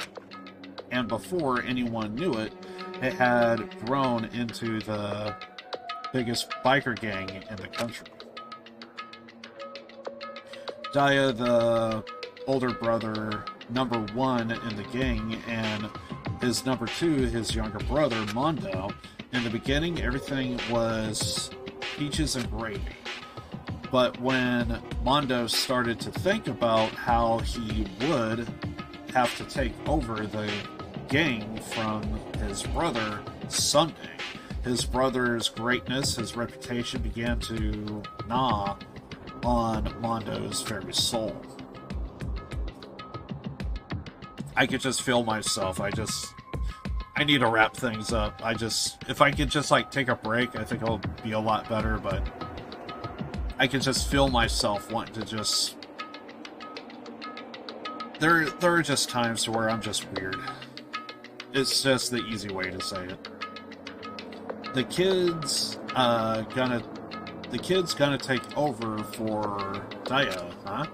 Daya created this gang with his bare hands. Mondo's just along for the ride. Can someone like that really be our leader? All that will do is make the gang look... Almost every day, Mondo heard the gossip and whispers of every other members of the gang, which is why... I gotta get stronger than Daya. Once, just one more time, just one time. No matter what, I gotta... Don't fuck with me. I don't care what it takes. I gotta come out on top. And on that night of his amazing brother's retirement ceremony, Mondo challenged him to a street race. But during the race, tragedy struck. The kid brother pushed ahead with reckless abandonment, eager for victory, and dashed into oncoming traffic. But suddenly...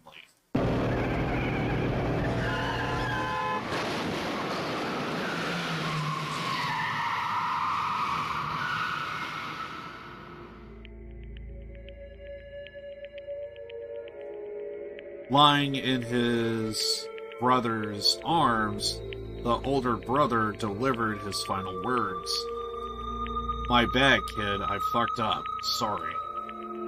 Of course, he knew it was his brother's fault, but Daya never blamed him for what happened. "Hey, kid, the rest is up to you. No matter what, you gotta make the gang... You gotta keep the gang together. Because it's the team you and me put together. It's a promise between men." He decided to hide the truth of what happened from everyone else in the gang, in order to keep the gang together and keep the promise to his brother. He could never admit to anyone that it was his own weakness that had caused the accident, and as a fault. The team was made even stronger under the banner of the kid who bested his big brother. Daya was gonna lose to his kid brother, so he got stupid and got himself killed. That became the explanation for what happened. Mondo's lie became the truth. He wanted to lead the team so bad, he was willing to tell all kinds of lies about his brother. I'm strong. Strong. And yet... As soon as our killing game began, he realized, no matter how tough he pretended to be, he was just another weakling that could die in an instant. And then the hateful Monokuma announced the revealing of the embarrassing secrets. At that point, it was clear I would have no problem shredding light on his secret. Mondo killed his own older brother. No matter what, I couldn't let the other gang members find out. If that happened, everything would have been ruined. Everything me and my brother had worked to create would have been destroyed. His death, all the guilt I've been carrying around, it all would have been for nothing. So that's why. That's why I, Mondo, after I saw what Monokuma had on me, my head filled with a kind of fuzzy uneasiness and just started swirling around. I never felt anything like it before. I didn't know what to do about it. I wasn't sure what to think or say, but after a while, that fuzzy uneasiness turned itself into a hard rock lump of anxiety way down in my stomach. And it was right around then that Chihiro asked me to start working out with him. And right then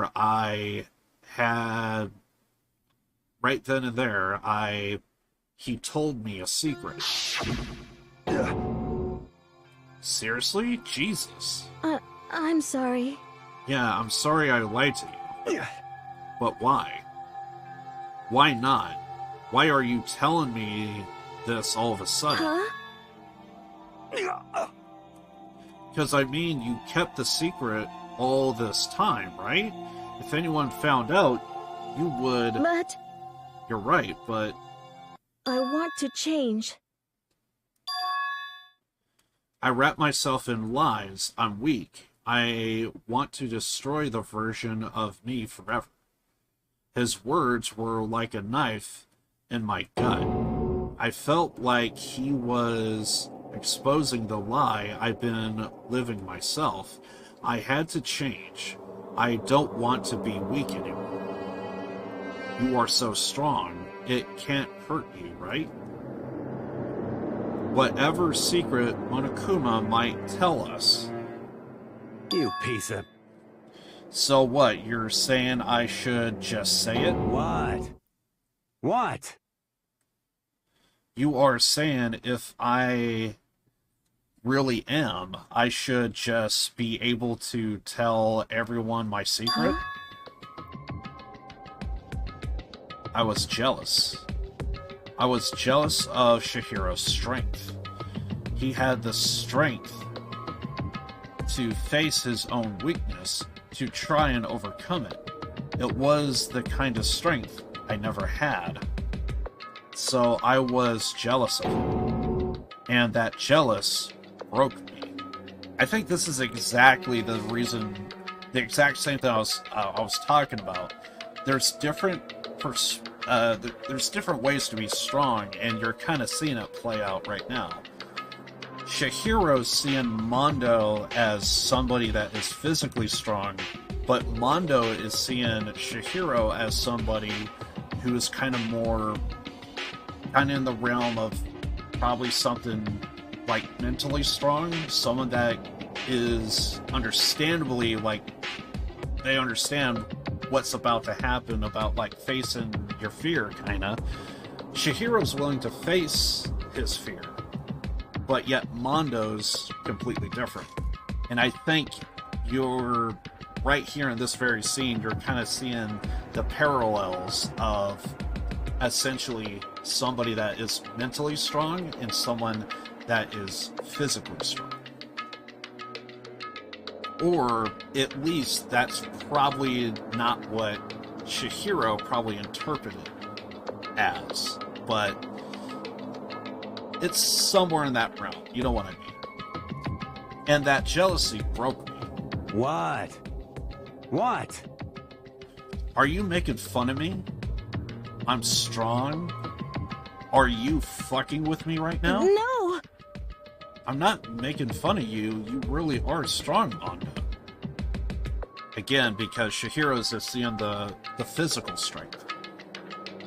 I feel like I could hear something starting to crack. Starting to creak. Something inside my head. What did he want me to do? What was I supposed to do? Was I supposed to just sit back and let my secret get revealed and ruin everything? What's wrong? Damn you! What did you have to tell all of that? Why did you have to tell me all of that? Are you trying to rub my failure in my face? I just wanted to... No, I just really admire you. I admire your strength. Yeah, that's right.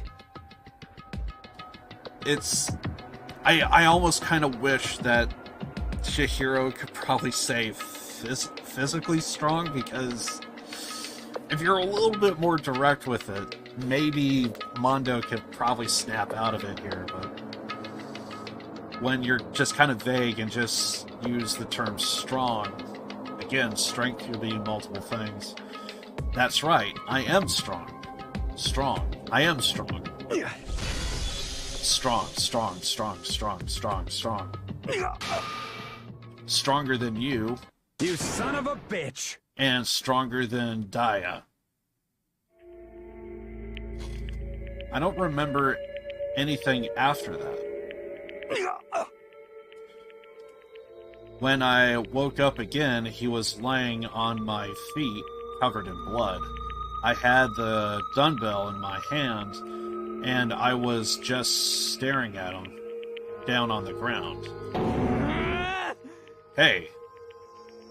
I killed him. I killed Chihiro. Even after all this time, I'm still just as weak as I've always been. And thanks to that, I did something I can never take back. This really is one of my favorite chapters. Throughout the entire series, this is one of my favorite chapters. Mondo. He was normally so aggressive, so angry. He hid that weak side away from everyone. That was his secret. A weakness like that lived in a heart like his, and it turned him cold-blooded. Damn it. Look at him, you see, you are all just like him.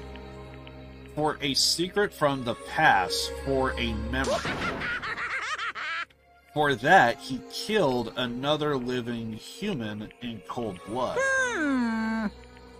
He couldn't cut free of his regrets from the outside world. He doesn't know what true strength is.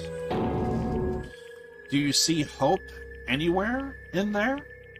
Because I'm sure, because I sure don't. You bastard. Just shut up, you son of a bitch. Go ahead. Say that again, I dare you. Yep. Okay, I'll say it as many times as I want. Is what I want to say, but unfortunately I can't do that right now because the time for punishing is fast approaching. Punishing? It can't be. You mean execution? Well now, well now, well now, well now. That's what I promised you, right? The blackened that disturbs the peace will be punished. Ridiculous! Hold on. Now then, I've prepared a very special punishment. For Mondo Owada, the ultimate biker gang leader.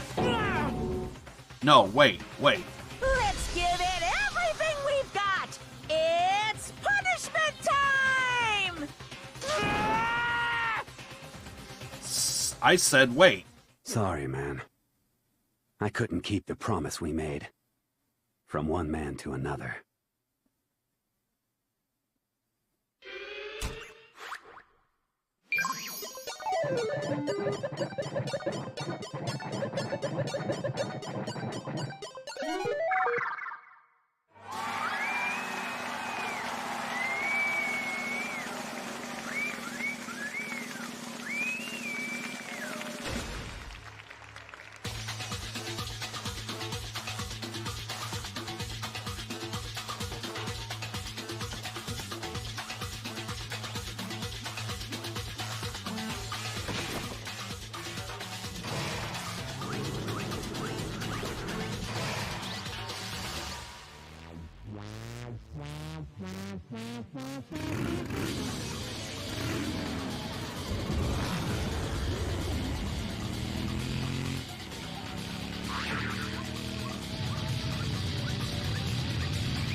Hey dude, welcome in. Yeah, I know. Freaking Mondo, dude. Laugh at death, and your soul will forever be at peace. It can't be. My brother. Another murder. Another execution. I want to feel again. Everyone's lives are taken so lightly here. I feel like I might be going mad. Maybe I'll just let it happen.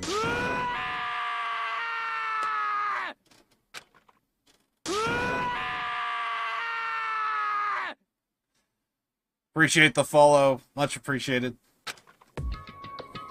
As Taka's sad screams invaded our skulls, we were each forced to realize once again, but he, of course, had to. What a disappointment. This is the end of the game. Byakuya. What is this? You are completely insane. You know that. A game. One of our friends is dead. You do realize that. Naturally. Of course I do. Because the game is life or death. Hey. I don't have anything to say to you. I don't have a response except that I just don't understand why. Why did you go out of your way to disguise Mondo's crime? What? Why? Isn't it obvious? Because it made things more interesting. His voice was calm, motionless, like the voice of death. It chilled me to the bone. Last night, when the murder took place, I was in the library as usual. Honestly. So you ignored the nighttime rule too? That rule never mattered to me. I don't recall agreeing to it. There is nothing to be done. Well, I don't particularly care. Please continue. The night grew late, and I decided to return to my room, which is when I stumbled upon him. I spotted Mondo coming out of the girls' locker room. After he'd gone, I looked inside and saw the corpse. What? You mean you actually witnessed the murder? He was such a fool. He didn't have the slightest idea that I seen him. Well... So you are saying you knew the culprit was from the very beginning? That's right. Indeed, but if that had been the end of it, how boring would that have been? I mean, what a waste of time to have the answer revealed right at the beginning. Which is why I decided to let a little helping hand. I thought it would lighten things up. You did all of that to lighten things up? I see.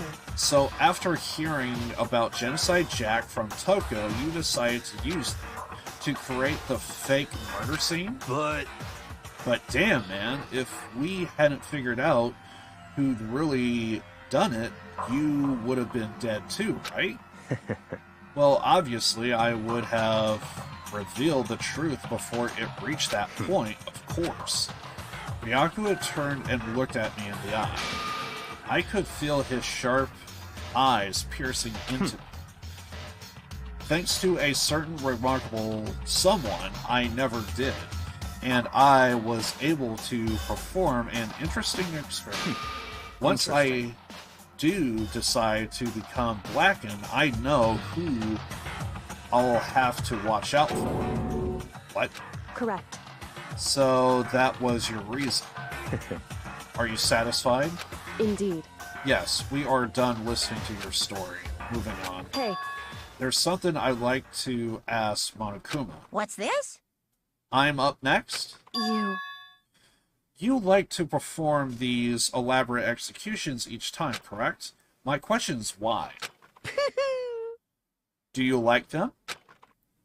But you know this punishment, this despair, it's not just for you. All this punishment, all this despair is my gift to mankind itself. What? You are over-exaggerating. I'm not over-exaggerating. These punishments are meant to transform hope into despair. What do you mean? Mean? Mean? Mean. What the heck? Mean. Damn it! Good grief, I don't understand. Why you have to pick apart every little stupid thing. Whatever, it doesn't matter. In the end, I'm going to stand alone as the victor, and then everything will be revealed to me. Ooh, how exciting! The noble son of a noble family truly understand me. I think this is the start of a terrifying friendship. That's enough. Good point. Terrifying friendship. Shut up. I would never stoop to the level of a childish criminal like you. Let me just say this. After I have achieved complete victory, you are up next. I'm going to find you and kill you. Understand? In the name of my family. In the name of the Pagome family, for which victory is a foregone conclusion. You're getting all riled up! So cool, it's like you are the main character of a video game or something. No trash mob for you. Love the references. I swear, whatever it takes, I will kill you. Temper, sounds like someone needs a nap. I dig it. Monokuma's laughter peeled across the courtroom and the curtain closed on the case of Shihiro and Mondo. But I knew that was the end. The killing game would still continue because the mastermind wouldn't let it end. For those of us who were still alive, our worst fear of despair kept on multiplying. It was the kind of despair that felt like a blind puppy in hell had more of a future than us. All of our courage, our effort, our friendship, it felt like it amounted to nothing at all. It was the worst kind of despair.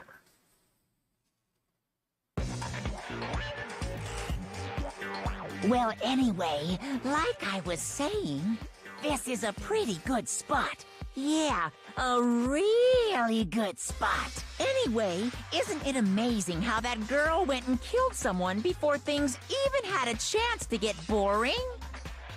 Once things really get moving, it'll be like a roller coaster. There won't be any stopping it. Fear and despair charge forward at a speed nothing can hope to match. But I must admit, I'm disappointed. I went to all the pain and effort of making you part of the group, and you couldn't play your part. You do remember you were supposed to make the first move, right? Well, no biggie. Nothing we can do about it now, so just do your best to make things more exciting from now on, okay? After all, that's what everyone wants to see. There's one thing I would like to ask you. As long as you don't want to know my measurements, fire away. Who is it? The 16th high school student, I mean. Ooh, my, you really took me by surprise there. I know I said you could ask anything, but... Super denied, ultra denied, demonic denied! Because you see, that's my ace in the hole. And nobody'd be dumb enough to reveal that, right? No matter how close they were to their friends.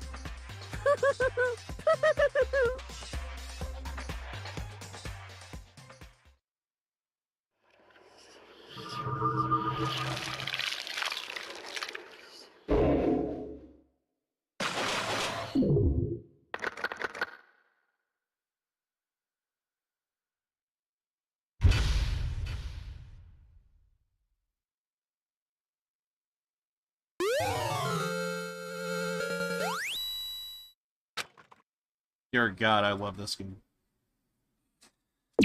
And that is a perfect spot to call it for today. Yeah, we'll go ahead and just end it right here, I think. We'll continue this next week, Saturday? Next weekend. So, yeah. We'll go ahead and call it there. I think. But yeah, this game's awesome. All the little nuances, I kind of forgot how good it was. I remember it being good, but it's one of those things, I kind of forgot how great it is.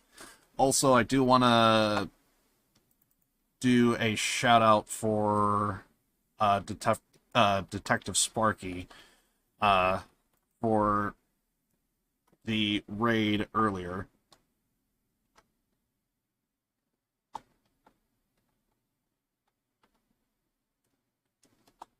So yeah, please check out Detective Sparky. Oh wait, I think I screwed that up. My bad. I think I made a shout out. There we go. There we go. That's what I want. But yeah, thanks Detective Sparky for rating the channel, as always. Do please check out her channel on Twitch. She's really awesome. She does a lot of variety, so yeah. I've been kind of meaning to check out her channel, but things have just kind of been going IRL all over the place. Feels like there for a while, it feels like things were just piling up. I just kind of like took some hiatus multiple times, it felt like, and then now it feels like things are just kind of slowing down. But technically I kind of am still doing my emotes, but I kind of feel like I have everything. I think I had like a few suggestions, so I might take a look at doing some more emote stuff, because I kind of do it all by myself, so yeah. Which, by the way, I'm still kind of making emotes and stuff, so if anyone is has any suggestions of what emotes that they would probably use, if not, stop by the channel like right now and like just straight up tell me. You could also I do Twitter and Discord a lot, so you could also contact me there. If not, in like my general chat, for example, you can also just DM me and that sort of thing. So, but anyway, yeah, tomorrow we're going to be doing a game, Nioh. Should be a lot of fun. Which, by the way, the next stream is tomorrow. But yeah, unfortunately, I don't think any of my friends are kind of streaming right now, sadly. So I can't really host anybody, which is kind of typical. Actually, we're not doing Danganronpa tomorrow. We're doing Nioh tomorrow.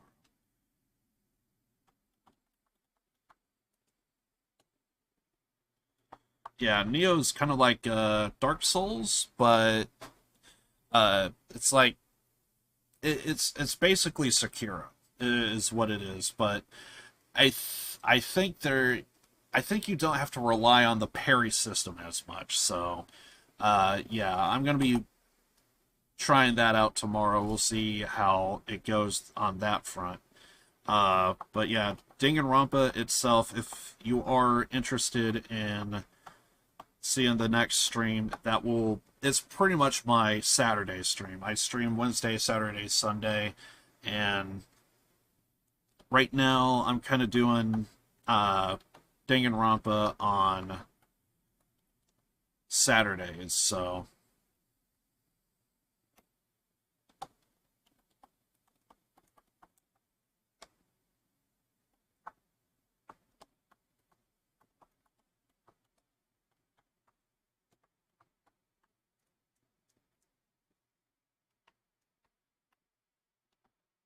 but yeah, anyway. But I do appreciate everybody stopping by to the stream. Much appreciated for all the support. I really do appreciate it. And I guess I'm gonna botch that name if I do try. I'm just gonna say Rada. Do appreciate the follow. Again, I do appreciate Detective Sparky for rating the channel. So do please check her out. She is very awesome. I really do like watching her content whenever I can. Very much like me, just kind of does a bunch of variety games, depending on whatever we're kind of into. But yeah, I'm gonna be playing. Just a heads up for anyone new to the channel who probably doesn't know what kind of type of games they're going to be seeing. But basically, we're going to be doing a lot of RGG Studio stuff in the near future.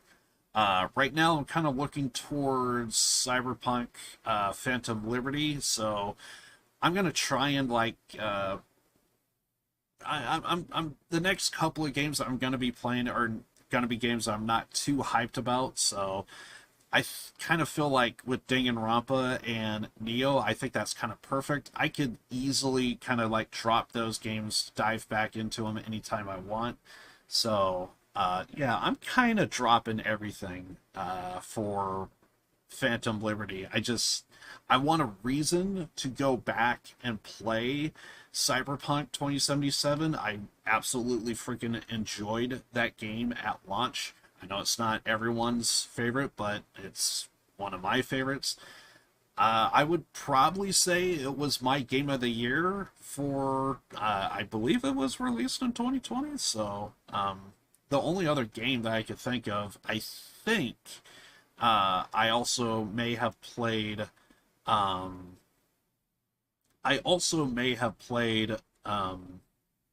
Persona 4 around that same time, and that did get a PC release, so arguably it's between those two that was actually my game of the year. There's a good chance I might say Persona 4 was better, but in terms of like new IPs, new releases, absolutely I would probably say that Cyberpunk was my game of the year. But anyway, I digress. Twitter, Discord for any updates and information. If you guys are at all interested. But yeah, you could check me out there if you so like. And yeah, I can't think of anything else to say. So again, just a big thank you all around for supporting the channel. If you can't donate or anything like that, some people like to go the extra mile, but honestly, if you really want to support the channel, just being here is simply enough. So, but anyway, I'm out of here. Born to lose, live to win. I love you guys, and I'll see you guys tomorrow for some Nioh. Should be interesting. We're gonna see how that turns out. Anyway, I'm out of here. Love you all. Later.